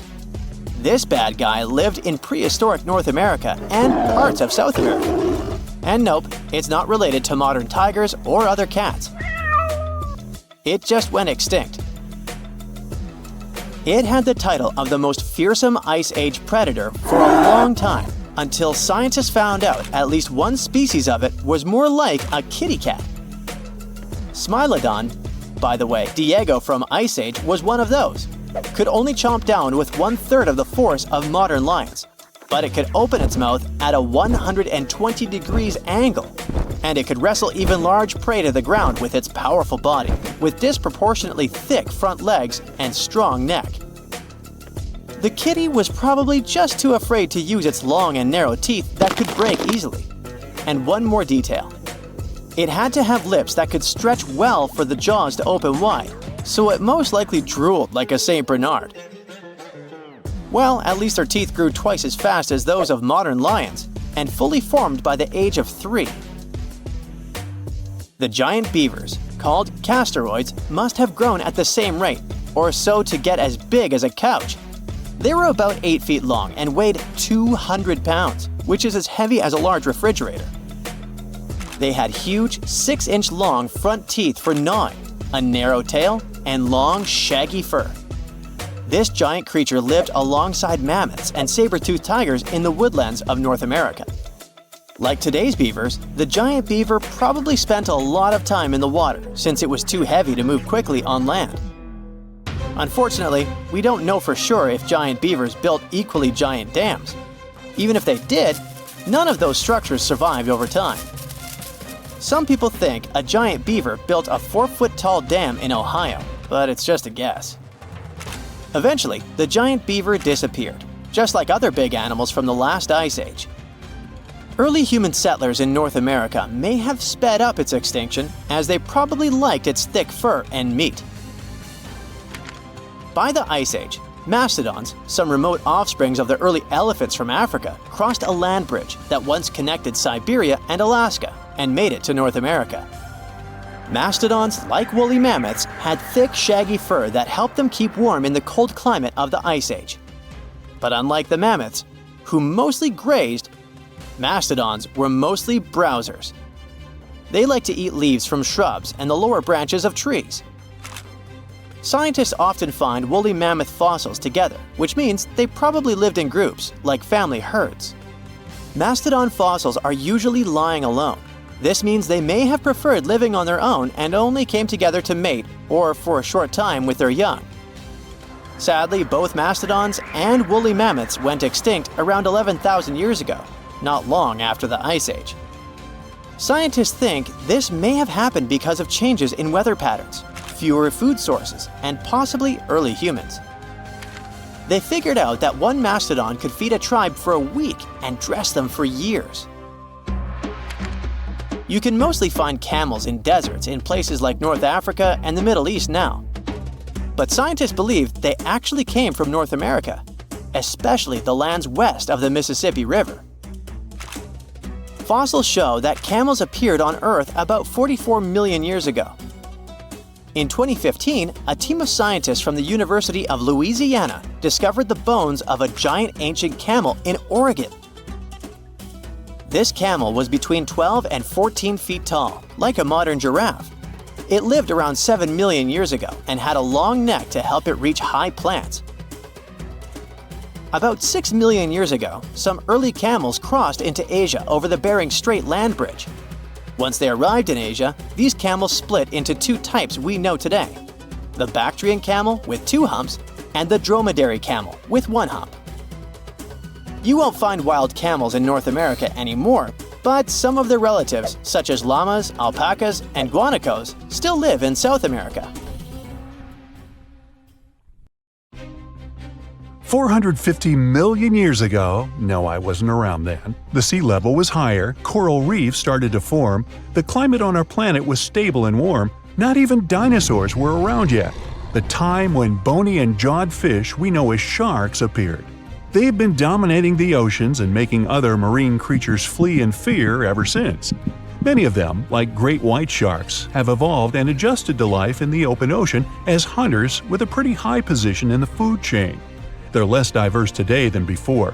One of the reasons is the asteroid strike from the age of dinosaurs. After it reduced the number of shark species, only smaller and deep-water kinds that ate primarily fish survived. They started getting bigger over time. Near the surface, sharks such as makos or great white ones develop faster movements and are somewhat between gray and blue to blend in with their surroundings. The epaulet shark can even walk on the land. It can't take a walk on the beach because it can't breathe outside of the water, but it lives on coral flats in shallow tropical waters, so it can walk in kind of a crawling motion. But deep down below, there are mysterious, alien-looking, often huge shark species that didn't come to the surface, which is why they didn't need to adjust to the new environment and different conditions. They haven't changed a lot through time, so they're some living fossils. These creatures mostly don't have 5 gill slits, the most common number, but 6 or 7. It's because there's less oxygen the deeper you go in the ocean, so they need more gill slits. Sharks on the surface evolved to have fewer gill slits. 6-gill sharks are the most primitive sharks we have today. Their skeletons are like those of ancient extinct sharks, and they can survive only in very deep waters. Like cats, sharks have a layer of reflective cells placed inside their eyes, which helps them see better in the dark, deep sea or cloudy waters. Sharks on the surface have big eyes because they evolved to hunt in the sunlight, so they tend to rely on their vision. Those that live in shallow waters have small eyes, so they can protect themselves from the sand. Like some other deep-sea creatures, 6-gill sharks also have bigger eyes to take in as much light as possible. They have more light-sensing rods, but don't distinguish colors that well. In the ocean's twilight zone, with the minimum of sunlight, there's a couple of bioluminescent shark species. They don't take in light within their eyes, but produce or re-emit it with their bodies. Their skin or organs have specialized cells that produce a soft blue-green light.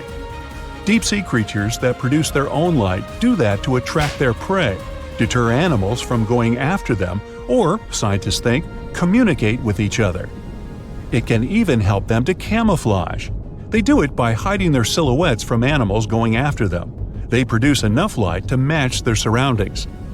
The biggest luminous underwater creature is the kitefin shark, found swimming 980 feet below sea level, preying on groundfish or smaller sharks. It can grow almost 6 feet long and lives 3,200 feet below sea level. Deep-sea sharks are also bigger than those on the surface. The Greenland shark can grow up to 24 feet long, bigger than a great white. There's a thing called deep-sea gigantism. Creatures in nutrient-poor depths of the ocean grow bigger because, that way, they lose less energy as heat. The Greenland shark lives its life in slow motion. It has a slow metabolism and can go very long periods without food. With their slow pace, they evolved to live up to 500 years at depths of 7,200 feet.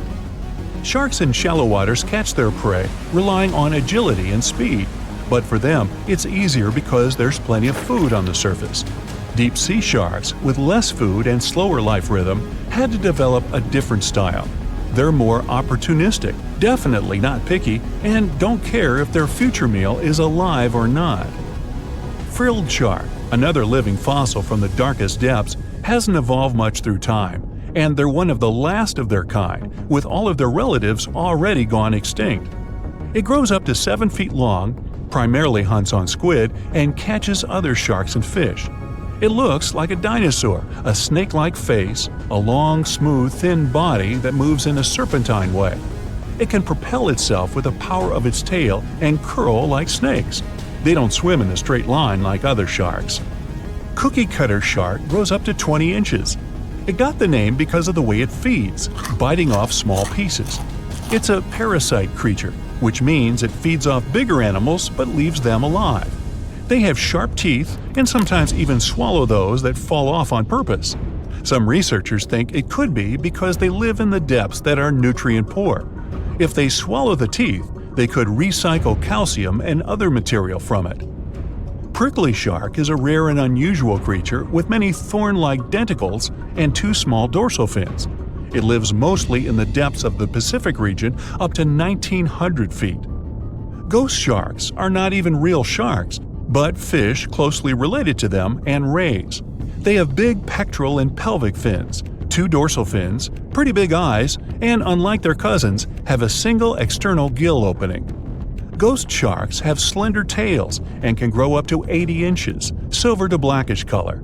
They sometimes live in rivers and coastal waters, but also in the depths of the ocean of 8,200 feet or even deeper. They are pretty weak swimmers, so they tend to feed on invertebrates and small fish. Goblin sharks. Swimming through the deep sea, this creepy shark with a flabby body suddenly sees a small, innocent squid. It goes toward it, but the potential snack notices it and quickly starts moving to dart away. It seems like the plan could work at first, but then the shark suddenly thrusts the jaw of its mouth and catches the poor little squid in a second. After the meal is finished, the animal simply fits the jaw back into the mouth and goes away as if nothing happened. This is possible because it has a jaw connected to 3-inch-long flaps of skin, which is why it can unfold from the snout. It can grow up to 12 feet long with a weight of 460 pounds. Scientists think goblin sharks are mostly active in the morning and evening. The shark has a long, prominent snout and specific sensing organs on it. It uses them to sense electrical fields in the dark oceanic depths.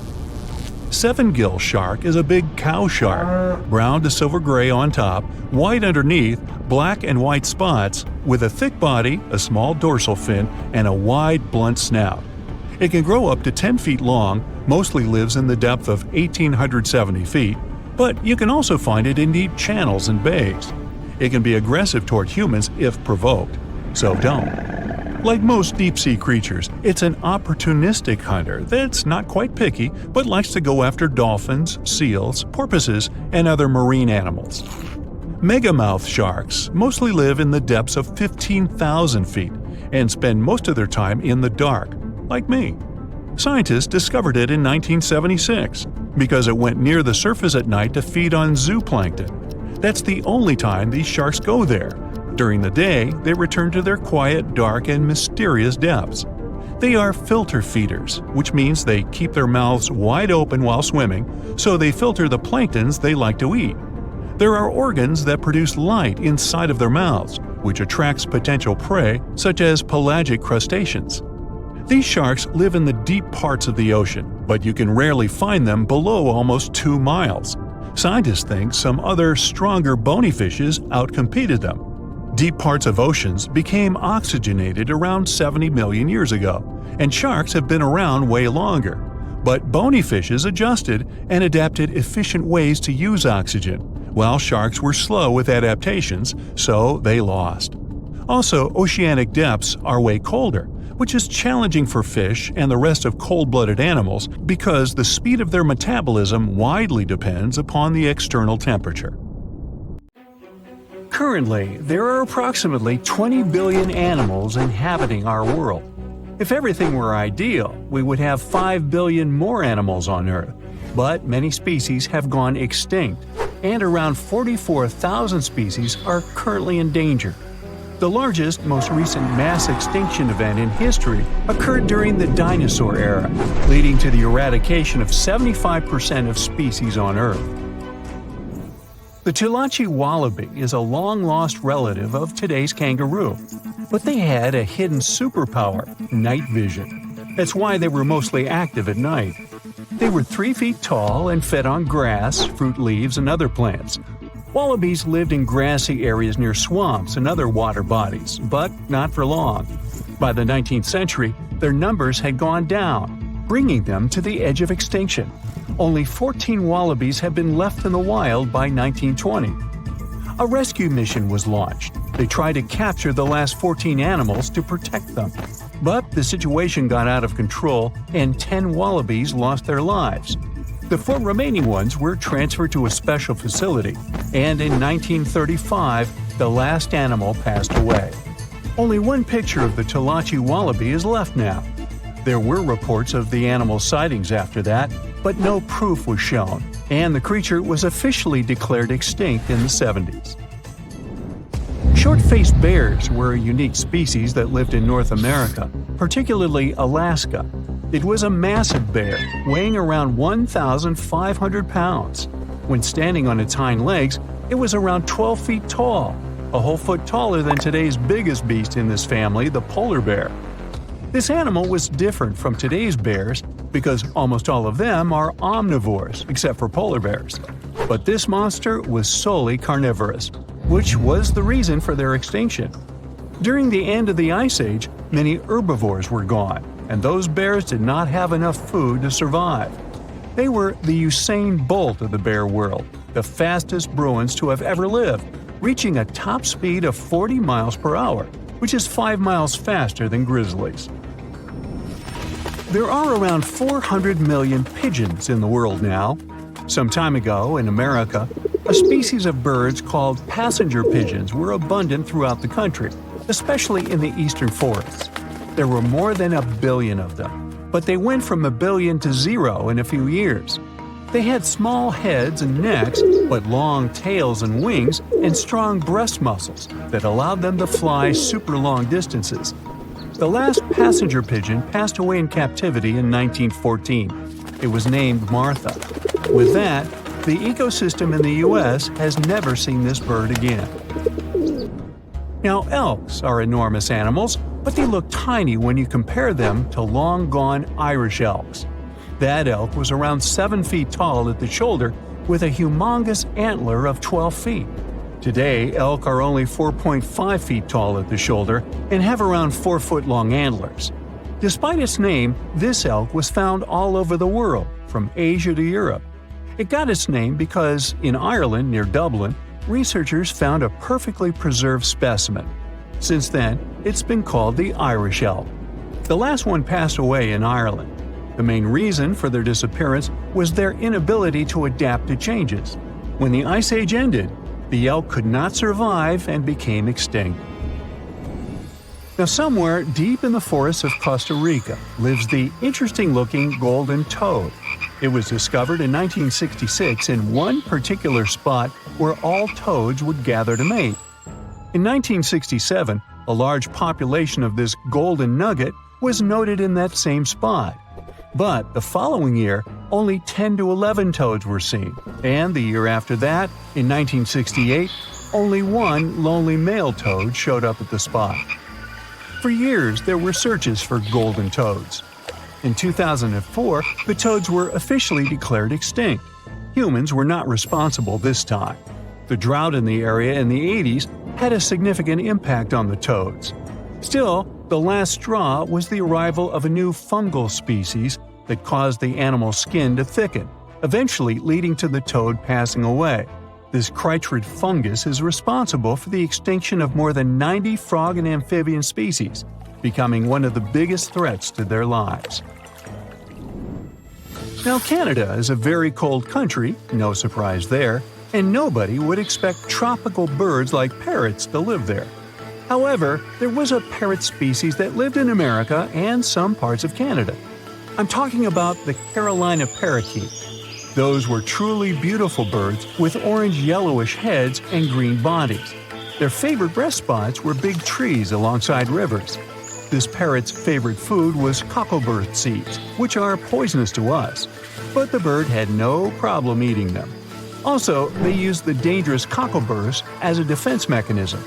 After they ingested loads of them, their meat became poisonous, and predators do not enjoy eating toxic birds. Carolina parakeets were abundant. There were millions of them. But since the Ice Age, their numbers had been gradually going down because of natural reasons, mainly temperature. By 1935, no such parakeets were left in the wild. Today's African lion had a much more prominent and notorious cousin, the Barbary lion. Those cats were mentioned in many famous old books. They were described as mean, terrifying beasts. It's believed that they were the largest lion species ever. Those big cats weighed around 600 pounds and were 9 feet from the head to tail. Unfortunately, this lion was declared extinct in the 90s due to many factors.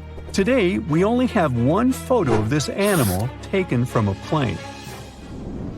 Paradise parrots were native to Australia. They were genuinely amazing birds with captivating colors. What was unique about them was their nesting habits. They only nested in termite mounds. This parrot was always on the edge of extinction, and the reason for that is still unknown. Mice, rats, and other animals also hunted them, and it added fuel to the fire. The last bird was spotted in the year 1972. Since then, paradise parrots have only been seen in museums.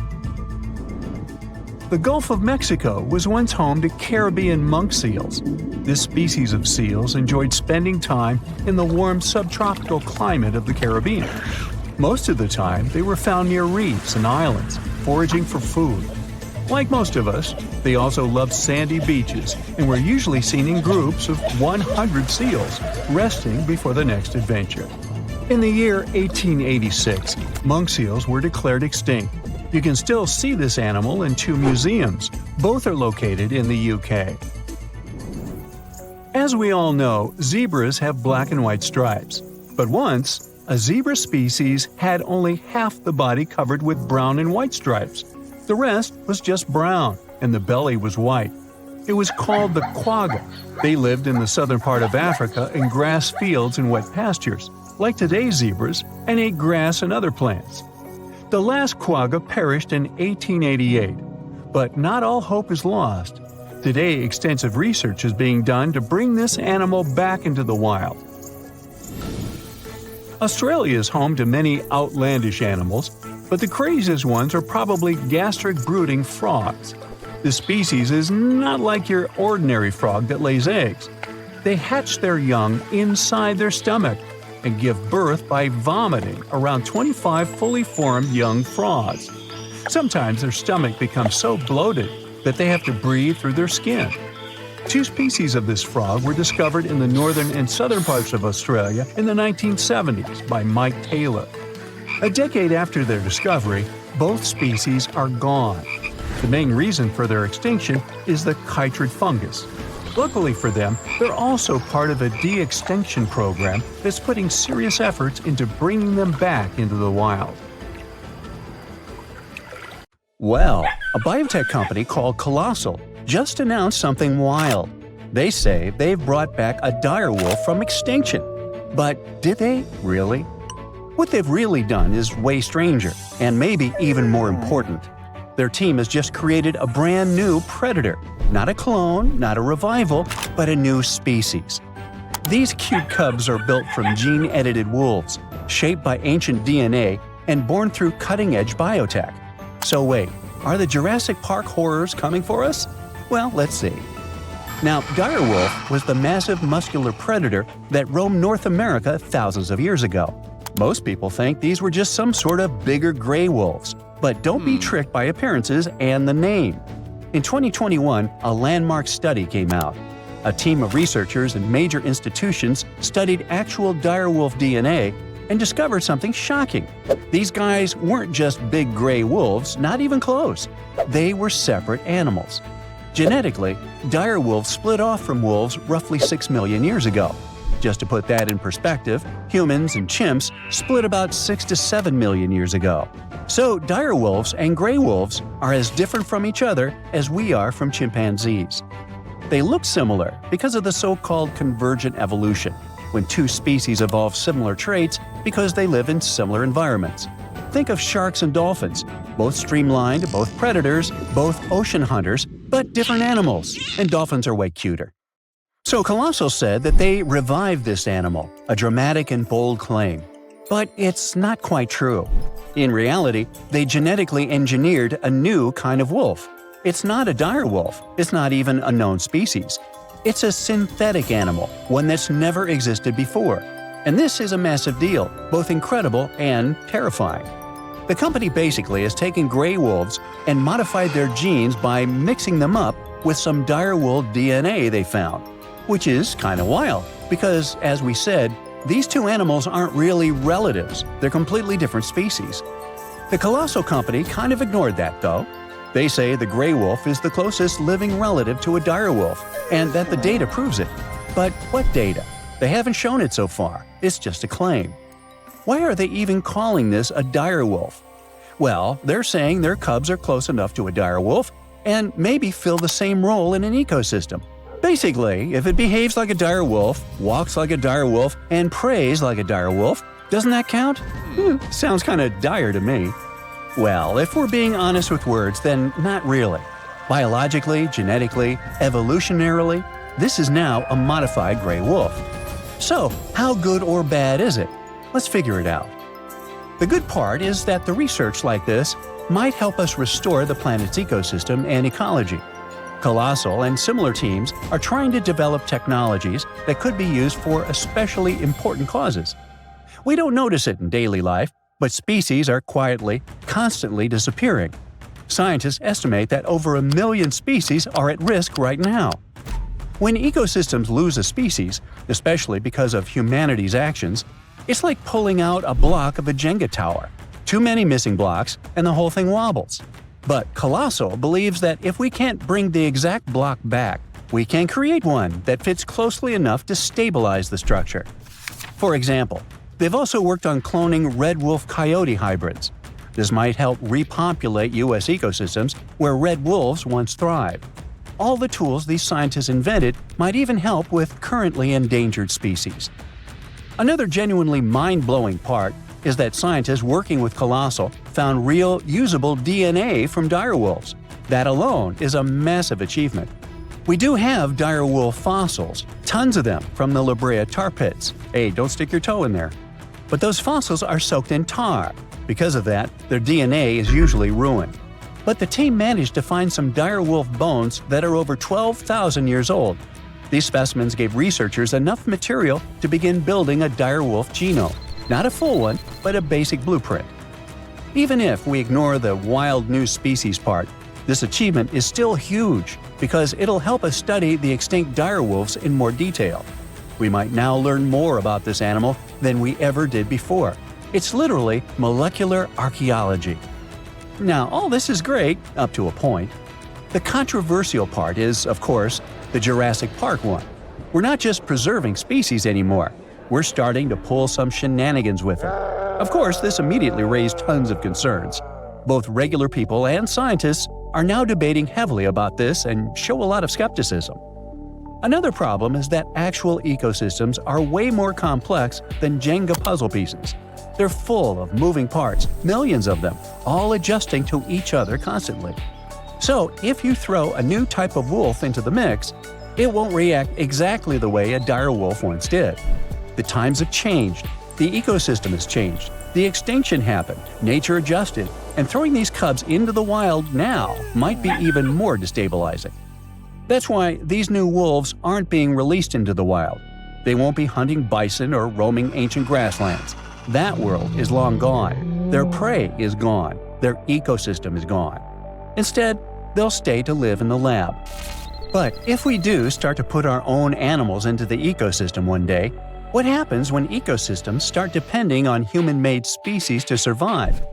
Well, it's like I always say, it's nearly impossible to science your way out of a situation that you behaved yourself into. If you can't change the behavior, the science might only be flashy and not the solution. Anyway, all these are hard and important questions. For now, we might at least exhale with relief that no one is bringing the dinosaurs back. Yeah.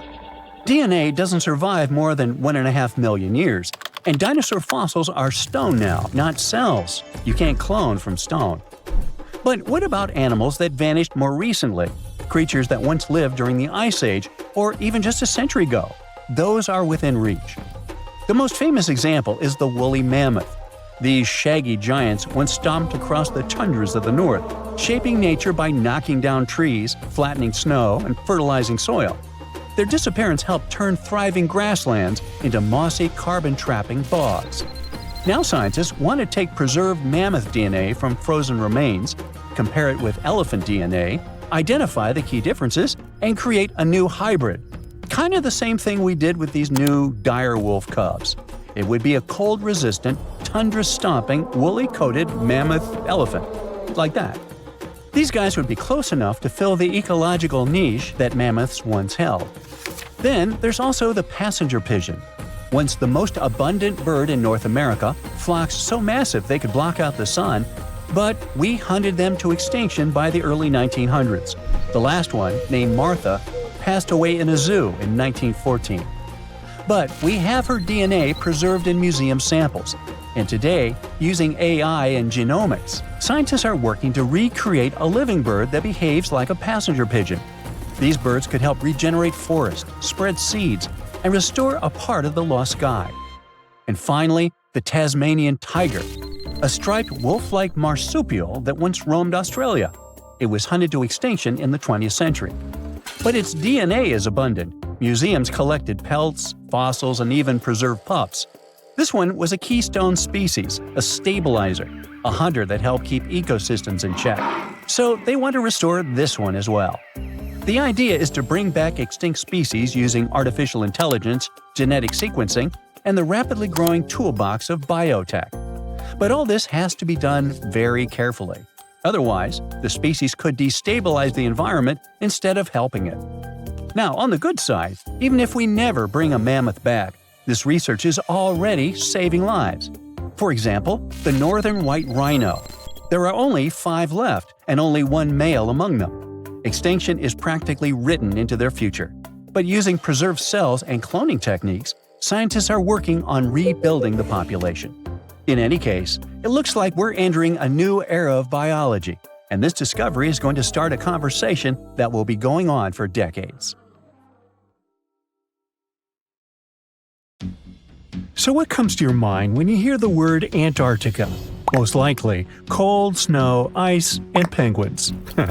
Yet, this is one of the least explored regions in the world that hides many strange and unique things. Check them out.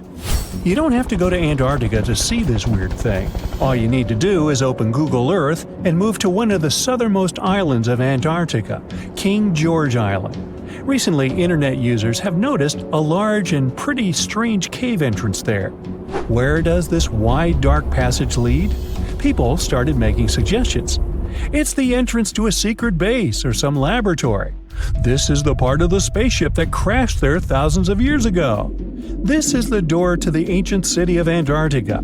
Perhaps there's a giant rock mountain with an ancient cave beneath all this snow and ice. Well, there's some ideas. Users have calculated the approximate dimensions of this cave. It might be about 74 feet high and 250 feet wide. You could hide a Boeing passenger jet in there. Nature probably created this entrance. This is a logical explanation, but there are 2 strange factors. First, take a look at the foot of the mountain. It seems that there are steps there. They're dark in color, as if they're made of stone. And if you look closely, you can notice something similar to human footprints. Has anyone entered this cave? Or maybe someone is still living there now. The second oddity is the disappearance of the mysterious finding. For the first time, people noticed it in a Google Maps snap in 2007. Then the entrance disappeared. Then it reappeared a few years later. After that, it vanished. And in 2022, people saw it again. Perhaps old snow melts, a new layer falls, and then the wind blows it away and the cycle repeats. But the alleged steps leading deep into the cave make one doubt the natural origin of this tunnel. You can easily find the coordinates on the internet and visit the cave via Google Earth. You might see something there and tell the world. There's another strange thing people discovered with the help of Google Earth. In 2020, one user found a strange object that looked like a giant ship 100 miles off the coast of Antarctica. It was covered with ice and snow and lying on its side. It looked like a cruise ship. You could notice the windows, the deck, and the bridge. But not all people agreed with this. Some claimed it was a spaceship. Others said it was some kind of secret building. The user who first noticed the ship stated that its size was about 400 feet, which is the perfect length for a passenger vessel. But what is this ship doing in such a remote place in the middle of a glacier? How did it get here? Who was its captain? No one has found the answers to these questions yet. In 2016, people using Google Earth discovered a photo of an unknown sea monster floating off the coast of Antarctica. This creature resembled a giant squid with a length of about 200 feet. This is slightly shorter than 3 train cars. Just imagine this kraken swimming in Antarctica's dark, icy waters and dragging to the bottom everything it meets on its way. Maybe it's the great and terrible Chulu, or one of its offspring. You will quickly notice this blood-red waterfall among Antarctica's endless, dazzling white landscapes. Don't worry, it's not blood. For many centuries, the waterfall has been painting snow in a bright red color. The stream flows straight out of a white iceberg. Let's look inside and find out what's happening there. Millions of years ago, there was a small crystal-clear pond, but then a glacier formed around it. A thick layer of ice and snow blocks sunlight, heat, and oxygen access. For millennia, the reservoir remained in this cold vacuum. But at one point, the water made a hole in the icy wall and broke out. When this salty water comes into contact with oxygen, it immediately turns scarlet or rusty. Antarctica is the only place where you can find such a unique natural phenomenon. One of the driest places on Earth is located in Antarctica. It's one of the most lifeless deserts in the world, the McMurdo Dry Valleys. In this desert, you won't see the scorching sun, hot sand, and cacti. A desert means a place with a lack of precipitation and life. The McMurdo Dry Valleys meet these parameters. But this place is also unique for Antarctica, since you won't find glaciers there. Despite the frost, ice can't form in the desert because it hasn't rained for millions of years there. It also never snows. A strong wind coming from the mountains reaches speeds up to 200 miles per hour. It would be difficult for you to stay on your feet there. The wind is filled with moisture. It heats up and evaporates all the liquid and snow in the desert because of its high speed. Only dry air reaches the ground. But you can find several lakes there. They don't freeze, only thanks to the high concentration of salt. The water is so salty that large life forms can't develop there. But scientists have found microscopic organisms near the lakes. 20 million years ago, Antarctica was filled with swamps, trees, and swarming with insects and animals. But now, it resembles the surface of Mars, literally. Scientists and astronauts are exploring such regions as the McMurdo Dry Valleys, since the natural conditions there are similar to those on the Red Planet. So, before you go to Mars, you can practice living in similar places on Earth. Also, scientists discovered an underwater world in the Antarctic filled with hundreds of amphipods, crustacean animals similar to shrimp. Wait a minute, it happened in the Antarctic? But the McMurdo Dry Valleys are located in Antarctica. Well, the words are very similar, but what is the difference? Oh, and don't forget the Arctic. The Antarctic is the region in the southernmost part of Earth that houses the continent of Antarctica, and the Arctic is another land altogether. They have the same natural conditions, frost, ice, and snow, but they're located in different parts of the planet. The Arctic is at the North Pole, Antarctica is at the South Pole. Now, back to the discovery. Scientists put forward theories that the ice of the Antarctic hides a vast network of freshwater rivers and lakes. And in 2022, they found a new ecosystem. Researchers explored the Antarctic Ross Ice Shelf and its underwater rivers. This is a massive piece of ice floating in the ocean. A team from New Zealand used a special drilling rig equipped with a hot water supply to drill a hole 1,640 feet deep. That's more than the height of the Empire State Building. Then, they lowered some video cameras and saw thousands of crustaceans swimming in different directions. So it seems they're very unorganized. In the waters of the Antarctic, you can also meet some of the scariest creatures on the planet. These are sea spiders. They got this name because they resemble land spiders, but they're actually a species of marine arthropods. And unlike land spiders, those in the ocean are much larger. They look like 8 strong legs without a body. One such spider can be a dinner plate in width. Some of them have no eyes and have proboscises instead of jaws. Sea spiders are poorly studied because they live in deep, cold waters. Antarctica hides many little-known animals. There are long tunnels in its glaciers leading to scary darkness. On this cold continent, people have found the remains of giant dinosaurs and other ancient creatures, such as the ancestors of modern ducks. Many underground rivers and lakes hide unexplored wildlife. Even the ice here can be weird. Take a look at these striped icebergs. They have blue, black, green, and turquoise shapes. The color depends on the conditions of the water during freezing. For example, green lines appear because of algae, blue ones form when the water freezes too quickly. Okay, I'm freezing. Time to go thaw somewhere warmer. Hawaii.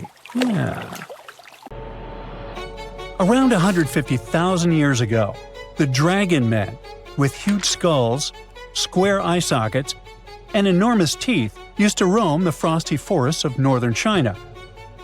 They didn't get their name after fire-breathing monsters, though, but after a river where construction workers accidentally found the first skull in 1933. The skull that came from the river mud was large and nearly complete, with an elongated cranium and a heavy brow bone. It must have looked so crazy that the worker who found it decided to hide it for years in an abandoned well. Before passing away in 2018, he told his grandchildren about his secret find, and they rushed to the well. Scientists got their hands on the skull only in 2021. They noticed an odd mishmash of features. A squat and wide skull, like in ancient hominins, a tooth with 3 roots that you'd rarely see today, and at the same time, delicate cheekbones, which are common now. To identify the find, a team of scientists studied 95 old skulls, jawbones, and teeth from different ancient human groups. They carefully examined over 600 details on these fossils to understand how these ancient humans were related. Then, they used a super-powerful computer to create billions of family trees showing how these groups evolved over time. The goal was to find the simplest path of evolution, which most scientists think is the most likely way things happen. After all the calculations, the tree showed that the Dragon Man skull belonged to a new branch of ancient humans, and it turned out to be very closely related to modern human mammals. Researchers found out that the skull belonged to a man who lived at least 146,000 years ago in East Asia. Back then, modern humans, or Homo sapiens, lived alongside other human-like relatives, like the Neanderthals and Denisovans.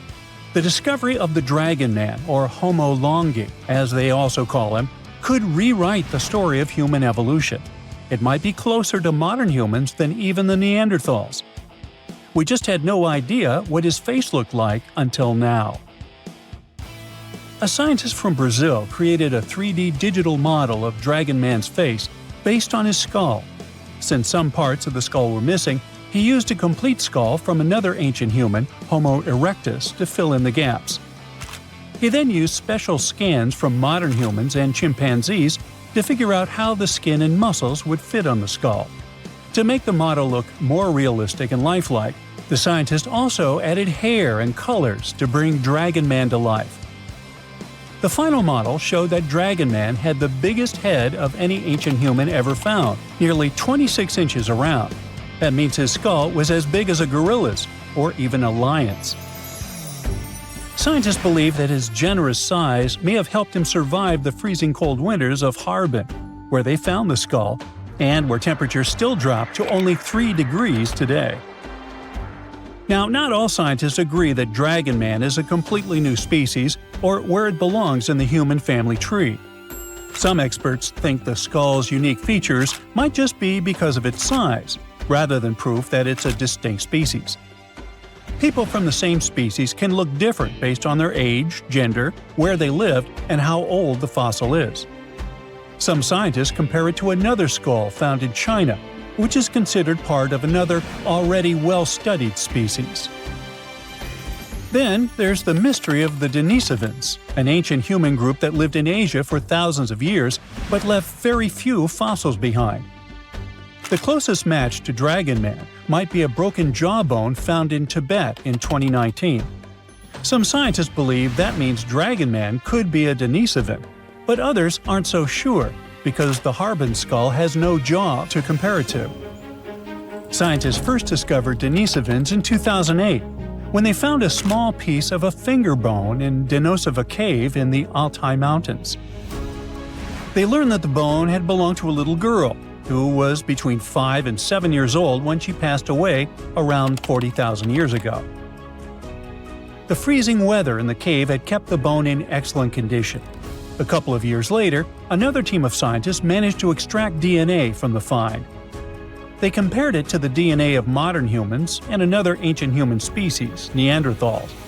Her DNA was similar to both, but it was also different enough to show that she was part of an entirely new species of humans. No one had known about this group before. The scientists decided to name it Denisovans, after the cave where they found her tiny finger bone. Later, they discovered 3 more Denisovan fossils, including some teeth also inside the same cave.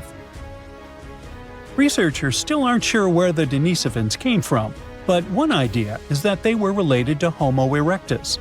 These were the earliest humans who looked a lot like us, with long legs and shorter arms, making them great walkers. About 700,000 years ago, some of them left Africa and traveled all the way to Eurasia. They became the great-great-great-grandparents of both Denisovans and Neanderthals. Around 370,000 years ago, these two groups split up. Neanderthals went west to Europe and Western Asia, while Denisovans went east to East Asia and Southeast Asia. Some Denisovans even made it to the Philippines, Papua New Guinea, and beyond, crossing the Wallace Line, which separates Asia from Australia. More recently, scientists studied the DNA of many people from Southeast Asia and found that Denisovans might not have been just one group of ancient humans, but 3 distinct kinds. One of these groups was as different from other Denisovans as Neanderthals were. Some Denisovans may have lived longer than the Neanderthals, who disappeared around 40,000 years ago. A study suggests that one group of Denisovans lived alongside modern humans in New Guinea until at least 30,000 years ago, and maybe even as recently as 15,000 years ago. If that's true, they were the last humans on Earth besides us. This surprising discovery is part of a growing number of finds showing that ancient Asia was full of various versions of humans, including the newly discovered kind in the Philippines. Scientists now realize that the islands of Southeast Asia were a hotspot for early humans. They believe learning more about early humans could help them better understand the genetic properties of people in Indonesia and neighboring regions, and even improve healthcare in the region. Researchers found special clues in their DNA that show ancient human groups split apart an exceptionally long time ago. When Homo sapiens traveled from Africa, they formed families with other early humans and passed small pieces of those ancient relatives' DNA down through the generations. Scientists still don't know for sure why Denisovans and Neanderthals disappeared while Homo sapiens survived. One plausible reason is that Neanderthals and Denisovans lived in small, close-knit groups, which may have caused health problems over time. Our ancient ancestors lived in big groups with more genetic variety, which helped them stay healthier and adapt to changes. Another big advantage was that Homo sapiens had strong social networks. They shared innovative ideas, tools, and survival skills.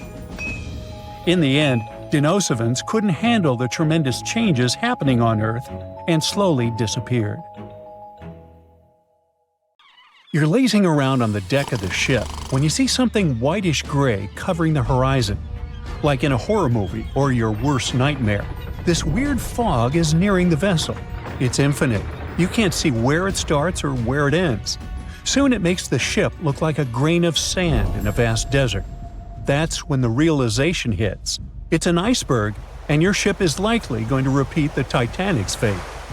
Now, all this is a very likely scenario, since the world's biggest iceberg, A23A, is on the move again after months of spinning in a huge water vortex. And it's actually the second time in just a couple of years that this massive chunk of ice has broken free. The first time was in 2023, when the berg went wandering around after being stuck on the seafloor for a staggering 37 years. The thing is huge, about 3 times the size of New York City. It also weighs nearly 1 trillion tons. The giant chunk of ice first broke off from Antarctica's Filsner ice shelf back in 1986, but instead of floating away, it got grounded on the seafloor just a few miles from where it started. Because of that, it melted much more slowly than most icebergs. In December 2023, A23A finally broke free and started to drift away from Antarctica. But it didn't get far before getting stuck again, this time near the South Orkney Islands. It got trapped in something called a Taylor column. That's a huge spinning water current that forms when ocean currents swirl around an underwater mountain. At one point, A23A was rotating around 15 degrees counterclockwise every day. Luckily, as of December 2024, the iceberg escaped the Taylor column and is now slowly moving again. Researchers are super curious to see if it'll follow the same path as other giant icebergs that have broken off from Antarctica, or if it'll find its own unique way. Such enormous icebergs, such as A23A, release nutrients into the water as they melt, and it can actually create hotspots of life in parts of the ocean that are usually pretty empty. But there's still a lot we don't understand about how the size, shape, or origin of the iceberg might affect that process. So, to figure it out, scientists have been collecting water samples from the areas A23A is expected to pass through, and they'll keep collecting samples as it drifts along. Hopefully, it'll give us a better idea of how massive icebergs like this one influence the ocean around them. By the way, the glacier our monster of an iceberg was once part of could be very, very old, literally ancient. In Antarctica, the oldest glacier ice might be close to 1 million years old. Over in Greenland, the oldest glacier ice is more than 100,000 years old. And in Alaska, the oldest glacier ice ever recovered, found in a basin between Mount Bona and Mount Churchill, is only about 30,000 years old, a mere child. At the same time, in a typical Alaskan Valley glacier, it only takes about 100 years for newly formed ice to travel through the entire length of the glacier. For something like Bering Glacier, which is Alaska's largest and stretches over 140 miles, the ice can move through the whole thing in less than 400 years, and that's a lot of movement for such a massive glacier. Now let's move on to Iceberg Alley, a stretch of the Atlantic Ocean that runs from the Arctic to Newfoundland. If you want to see as many icebergs as you can, that's the place to be. Tons of icebergs float through this place every year. Most of them come from Greenland. In spring and summer, big chunks of glaciers break off and get carried by north-south currents through Baffin Bay into the Labrador Sea, where they eventually melt. Some icebergs also come from Canada's shoreline, traveling through the Davis Strait and into the Labrador Sea before drifting along Newfoundland's eastern and western coasts.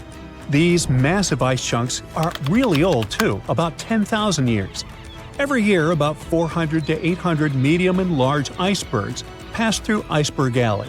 How fast they drift depends on their size, shape, currents, waves, and wind, but the average speed is less than a half mile per hour. Now, there are 6 types of icebergs that make their way through Iceberg Alley.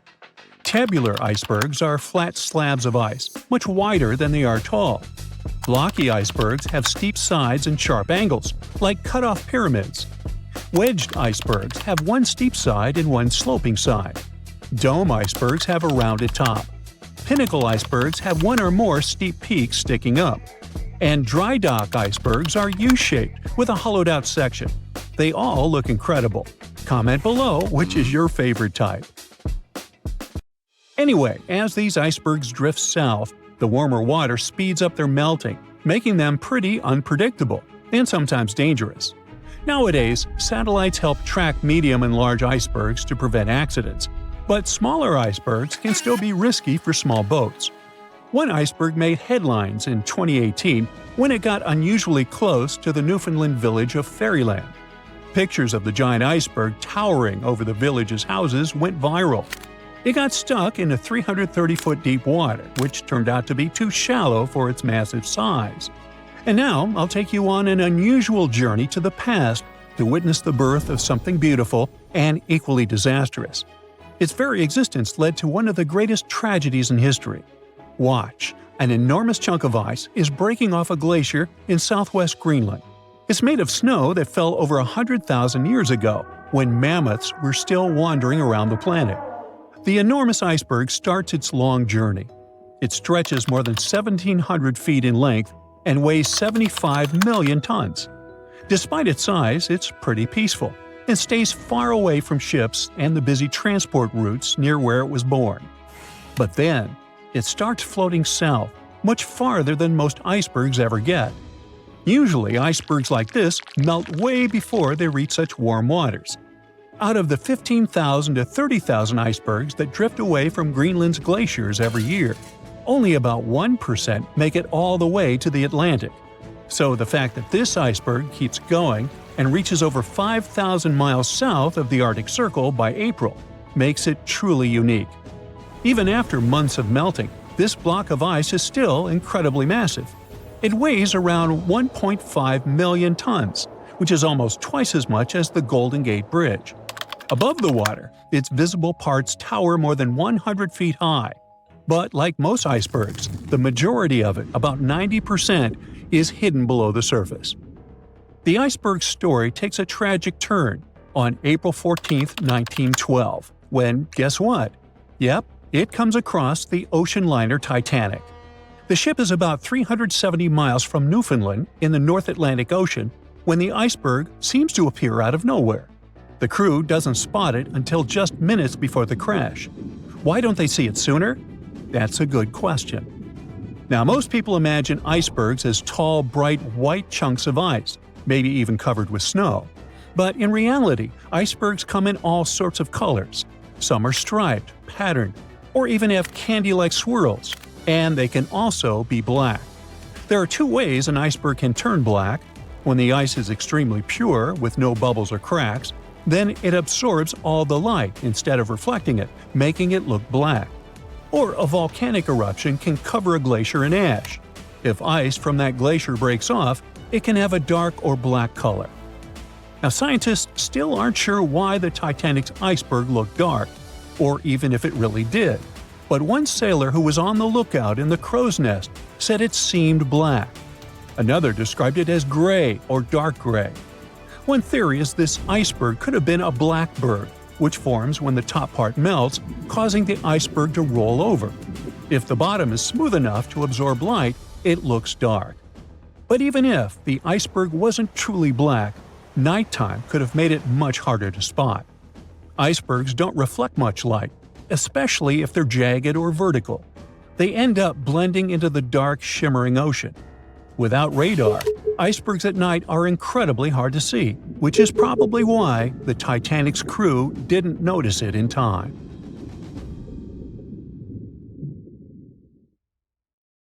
It looks idyllic, a vast green field with granite cliffs in the background and a river flowing through the landscape. You can see birds flying and people having a picnic. But then, a scream cuts through the laughter. No, you're not watching some horror movie. This is what happened to a visitor who found a severed hand in Yosemite National Park. Running into crime scenes in national parks is unfortunately more common than you think. Yosemite, for example, holds a record of police investigations, making it the second most dangerous park in the U.S. Not only that, but this is also a pretty huge place, bigger than some countries like Samoa or Luxembourg. You can see why this is an ideal place for you to become a missing person photo on a milk carton. Out of everyone who went missing in Yosemite, Patricia Marie Hicks' case is, I think, the most disturbing one. Remember the hand I mentioned? Well, it was found in 1983 on Summit Meadow by a visitor. The police tried to find more clues about this crime evidence, but the case eventually went cold. In 1988, a skull was discovered, but again, the case got stuck. It was only in 2021, with the help of a genetic genealogy test, that the police finally confirmed this was indeed the remains of Patricia, a woman who had been missing since 1982. However, not every missing person leaves a trace.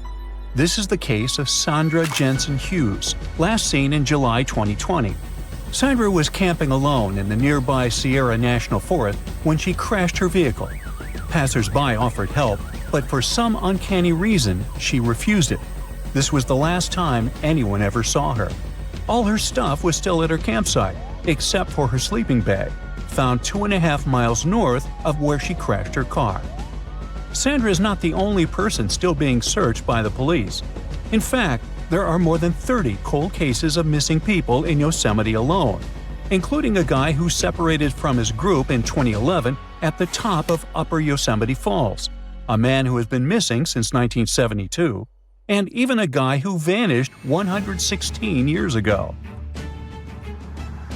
In most cases, people disappear in circumstances less grim than the one involving Patricia Hicks, for example, but it doesn't make these cases less tragic. So what are the reasons why people go missing? First things first, Yosemite Park is the home to 9 waterfalls, including the biggest one in North America, standing at nearly 2,500 feet. Many people like to visit it to go fishing, kayaking, and hiking. However, the water stream velocity increases near waterfalls, and falling from a waterfall is not a Woody Woodpecker experience. You'll find yourself stuck in a powerful whirlpool or have an unpleasant meeting with rocks, most possibly a smashing one. Another natural reason may be that Central California is prone to extreme storms, which can make the river rise suddenly and even form waterspouts. One more famous attraction in Yosemite National Park are the mountains. There are more than 10 popular sites with heights that range from 4,000 feet to 10,850 feet. Some mountains are so tall, climbers must spend the night in a makeshift camp halfway up the granite wall. It is quite popular, and even though you need a special permit for these types of rock climbing, you don't need to be a pro to climb smaller mountains. This explains why so many people get hurt falling from tall places. Besides, rock climbing causes permanent damage to the mountains, and the valley is prone to rock falls. Now, if you're like me and are terrified of climbing, the second best option is hiking, which just so happens to be the #1 reason people fall in the first place. The hikes in Yosemite are some of the hardest hikes in California, and you can bet even an experienced hiker can make a mistake and get lost. In 2024, for example, the body of a former park ranger and pro hiker, Kirk S. Thomas Olson, was found after he tried to venture along an especially complicated trail.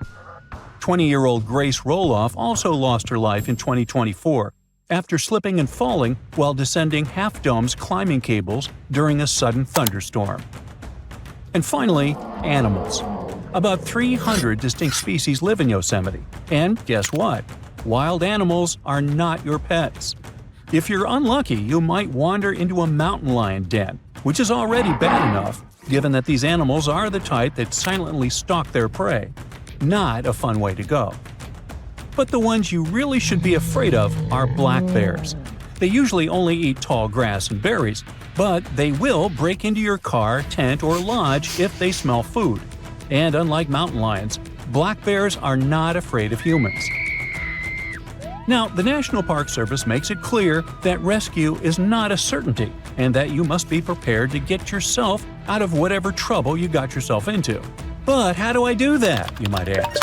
Well, here are some pro tips to avoid getting caught in a tight spot.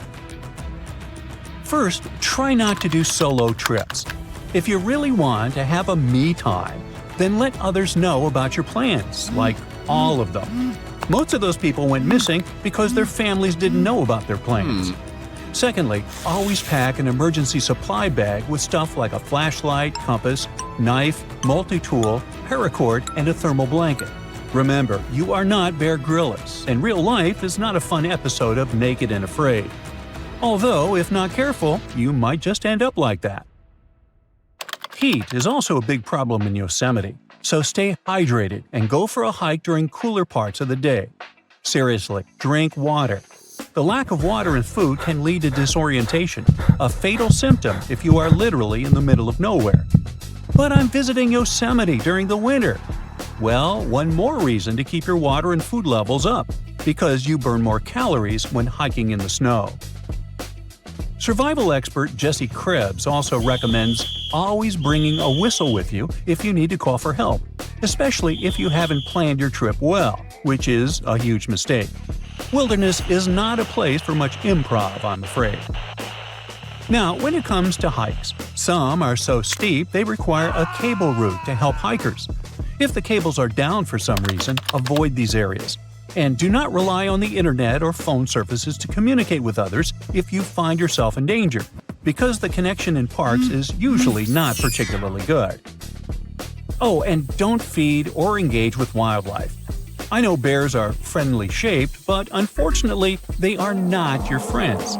Learn how to safely store your food so wild animals don't bother your camp, and do not feed them. Fail to comply, and the park might give you a $5,000 fine. Also, be careful of where and how you drive. Car crashes are the second most common reason why people need medical assistance in national parks. So use tire chains during icy periods, wear your seatbelts, and don't go driving around like you're Dominic Toretto. And just in case I didn't stress this enough, watch out for the weather. Not just because water streams are dangerous, but also because lightning is a common occurrence in Yosemite. A lightning bolt may not strike you, but it may strike a tree, causing a fire or making it fall. A thunderstorm may trigger rock slides or make a climb slippery, like it happened to Grace Roloff. And finally, be careful with strangers, okay? Remember, stranger equals danger, etc. Well, that surely was fun, light, and not terrifying at all, right? Well, hopefully now you'll be wary of strangers, nature, and everything in between. Stay safe, be smart about it, and enjoy the park. Now, if Earth's history were a movie, we humans would only take up the last second of the end credits. Our planet has been around for about 4.6 billion years, but our human story began about 300,000 years ago, in Africa. Now our ancestors had some wild adventures in nature. They could have run into creatures so big they'd make today's elephants look like puppies. The woolly mammoth is a pretty famous animal, sure. His cousin, though, the Columbian mammoth, not so much. This giant used to roam places from Canada all the way down to Mexico. Unlike the furrier woolly mammoths, which hung out in colder places, these animals had shorter hair, resembling huge elephants. They also had incredibly large tusks, like 12 feet worth of spiraling, sturdy tusks. And they weren't just for show, they came in handy when facing predators. That includes our ancestors. If you think about sloths these days, you're picturing these adorably slow creatures. They couldn't possibly be in your list of most dangerous animals. Well, their grandparents might have. For starters, we call them ground sloths, and they vary a lot in size. Some were as big as rhinos, and others, like the Megatherium, were as colossal as elephants. Imagine seeing a 20-foot-long sloth which doesn't mind chewing on some meat every now and then, at least in theory. Ever heard of Bigfoot? Well, our next animal kind of looks like him, but is a distant cousin to orangutans. Meet Gigantopithecus, the largest primate to ever call our planet its home. Standing tall at 10 feet and weighing more than 600 pounds, these animals were amazing to look at in real life. Unlike Bigfoot, they weren't constantly hiding. In fact, it's believed they were peaceful and gentle creatures.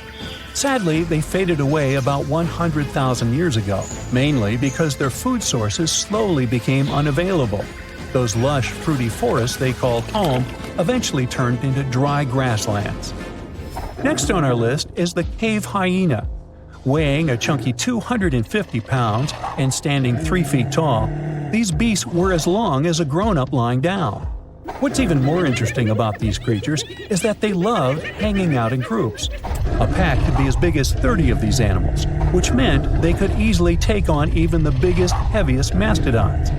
Our ancient families would have needed to stay alert around these hungry specimens. Sadly for these hyenas, about 20,000 years ago, their numbers started going down. Soon enough, they completely disappeared from the planet. Quick pop quiz. What's called a tiger but isn't really one? It's the saber-toothed tiger. I mean, sure, they belong to the feline family, but they aren't technically tigers. First appearing around 42 million years ago, in July, I think. Many of their kind were gone before we even showed up. However, early Americans might have bumped into a couple of specimens from this group. If that really happened, it would have been quite the encounter. Think of the biggest wild lion today or the hefty Siberian tiger. These big cats also had some incredible features hidden in their fur. They were good at sneaking around, hiding, and pouncing on mammoths bigger than themselves. Their bite wasn't that strong, but they could open their jaws wide, like twice as much as a lion. And although their teeth were a bit on the weak side, they had buff forearms to pin down their dinner, giving those big fangs a purpose. Not the kind of kitty you'd want to play with. Dire wolves made their debut about 250,000 years ago. They were like the gray wolves we know today, but a lot stronger. While wolves these days stretch out to about 6 feet and tip the scales at 170 pounds max, dire wolves were about 5 feet and about 150 pounds. Found all over North and South America, they had admirable jaws, biting nearly a third harder than their modern counterparts. Also, their favorite snack was horses. But just like many other majestic beasts of the past, they faded away around 10,000 years ago. Now, names can be deceiving. Take the American lion, for example. It's not really a lion, it's more of a panther's big cousin. The other part of the name is correct, though. They did live in America about 330,000 years ago. This feline was no lap cat either. They were at the top of the wildcat pyramid, weighing a colossal 772 pounds. That's like stacking 4 grown men on a scale. Even the mighty African lion would look a tad bit shy beside these beasts. With the muscle to take down a bison, you wouldn't want to accidentally interrupt their dinner. They parted ways with this planet around 11,000 years ago, right after the last ice age. Now, down in Australia, about 50,000 years ago, I wasn't around then, there lurked a relative of the Komodo dragon, the Megalania. Experts love to have debates on how big it was. Some say it stretched out to 23 feet. Others think it was just about 11 feet long. Either way, they were basically mega-sized Komodo dragons with a dangerous bite. If you think bears are already big and fluffy now, let's introduce the short-faced bear. While this big creature stood on its hind legs, it towered at 14 feet. With long limbs, they could outrun today's bears, hitting speeds up to 40 miles per hour.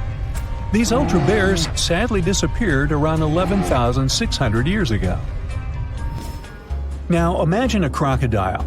Okay, imagine that same crocodile, only supersized, with sporty legs, doing its thing in Australia about 1.6 million years ago.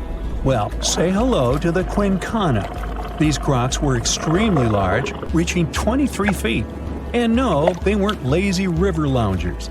These creatures really love spending time on land. They evolved to have strong legs for their chases and razor-sharp teeth designed for slicing, not gripping. When did we stop sharing beaches with them? About 40,000 years ago.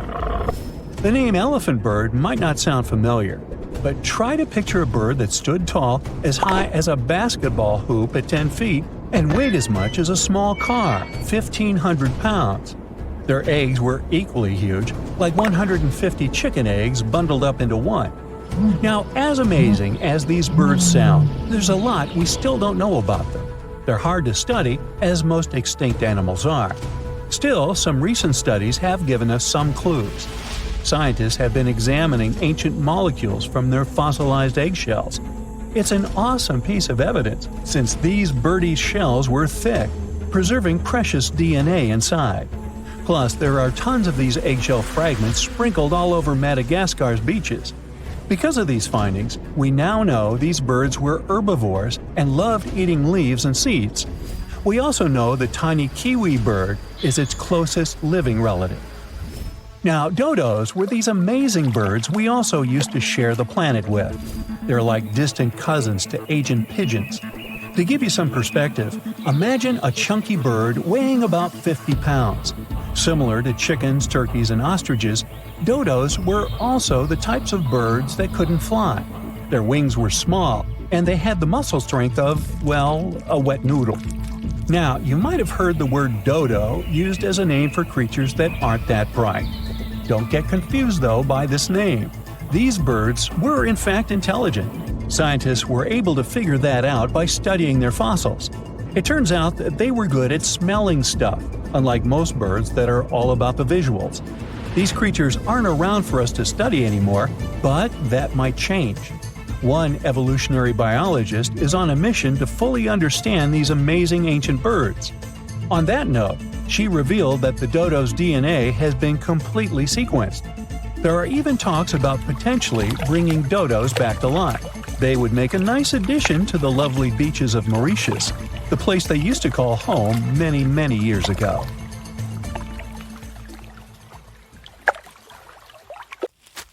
Psst, run! Really, it's not safe out there. There's a saber-toothed tiger lurking around. You better be careful. What are you doing? Don't peek. Okay, just one little peek. How's this possible, you ask? That's because you're in virtual reality, of course. These cool but very dangerous-looking big cats were alive during the last ice age. What if they decided to show up at your doorstep out of nowhere? Knock knock, a saber-toothed tiger is waiting for you to buy its cookies. Meanwhile, the coelacanth, this massive-looking fish, comes from a lineage that's been around for over 300 million years.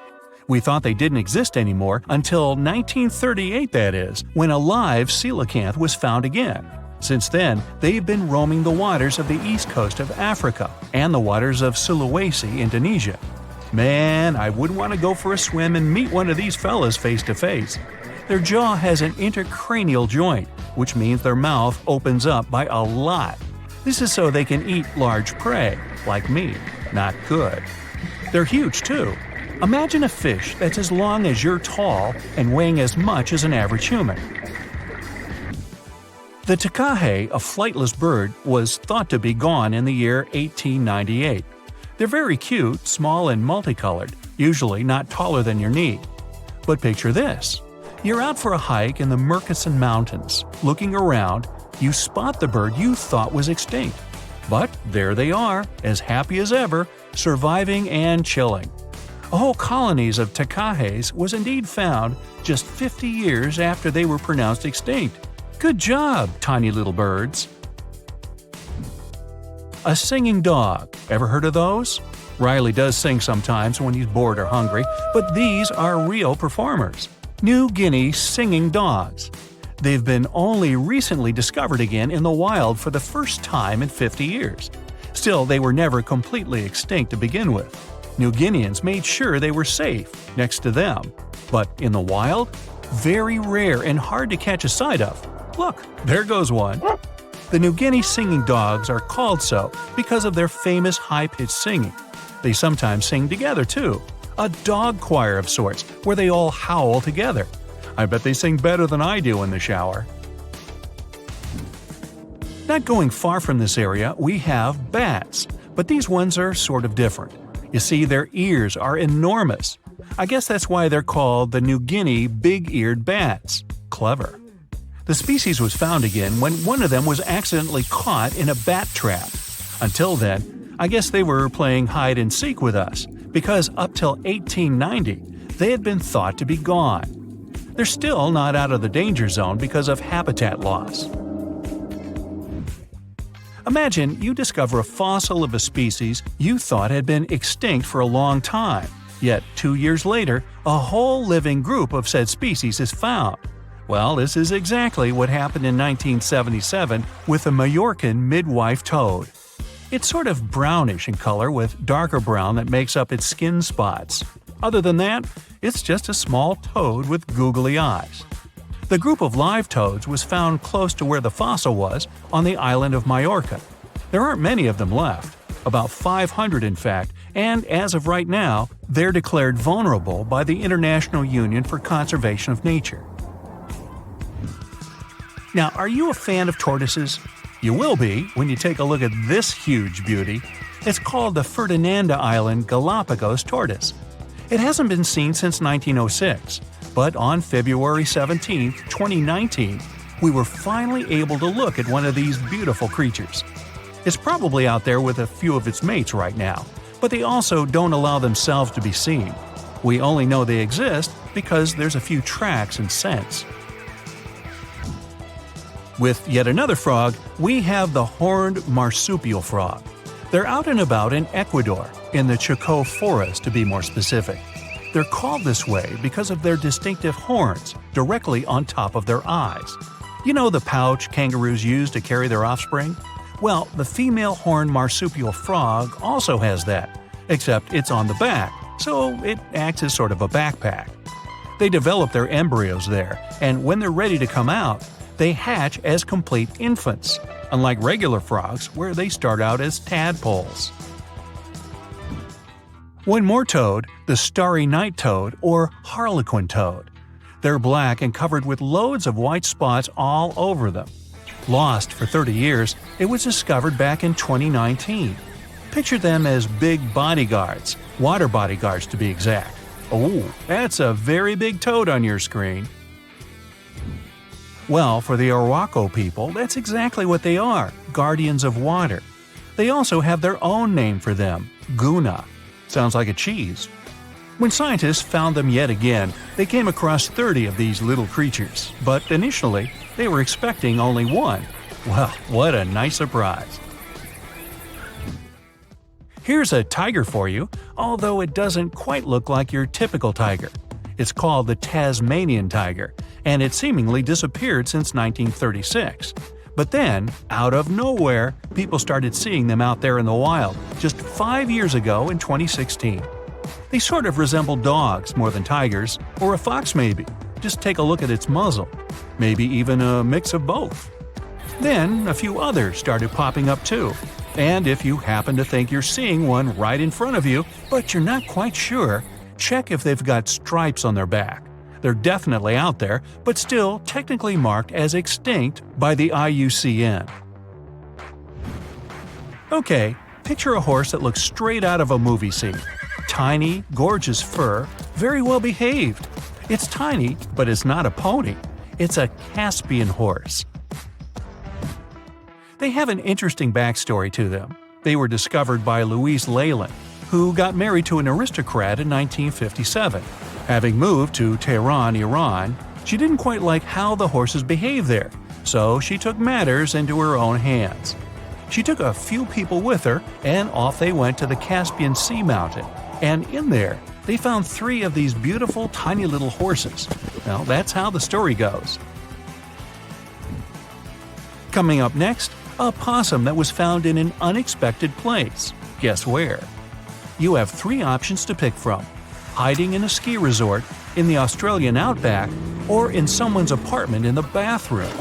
Which one do you choose? You have 3 seconds. The right answer is a ski resort. Yes, this possum is called the mountain pygmy possum, and it's originating from Australia. So far, there are 3 different living populations of this tiny possum, but it was believed to be extinct until just 1966. There are fewer than 100 of them, so the IUCN has marked them as critically endangered. Also from Australia is the night parrot, an absolute delight to birdwatchers. Very beautiful, yet mysterious. These little fellas live in very remote areas. You can probably count on the fingers of your hand how many times these birds have been seen since they were found again in 1979. That's how rare they are. Have you ever seen a pygmy tarsier? Neither have I. It was only in 2008 that 3 of them were caught. Scientists don't really want to lose track of their movements again, so what they did was gift them with tiny little collars. This way they can live their life as happy as ever and will know they're safe. The last one I want to tell you about is the tree lobster, but as the name might mistakenly tell you, they're not really lobsters. They're just big black bugs with huge legs. Their extinction story is a sad one. In 1920, a cargo ship got stuck on Lord Howe Island, and it had rats aboard. These rats fled the ship and ran straight to land. Even though tree lobsters are bigger than most insects, they're still relatively small compared to rats. The poor things never stood a chance. Still, in 2004, life shone again for these distinct critters. A pair of Australian scientists were out and about on the island and came across 24 of them. All of them were living beneath one single shrub. Hey, if there's enough space for everyone, it's not small, it's cozy. Bottom line, it's better to be distinct than extinct. Don't you agree?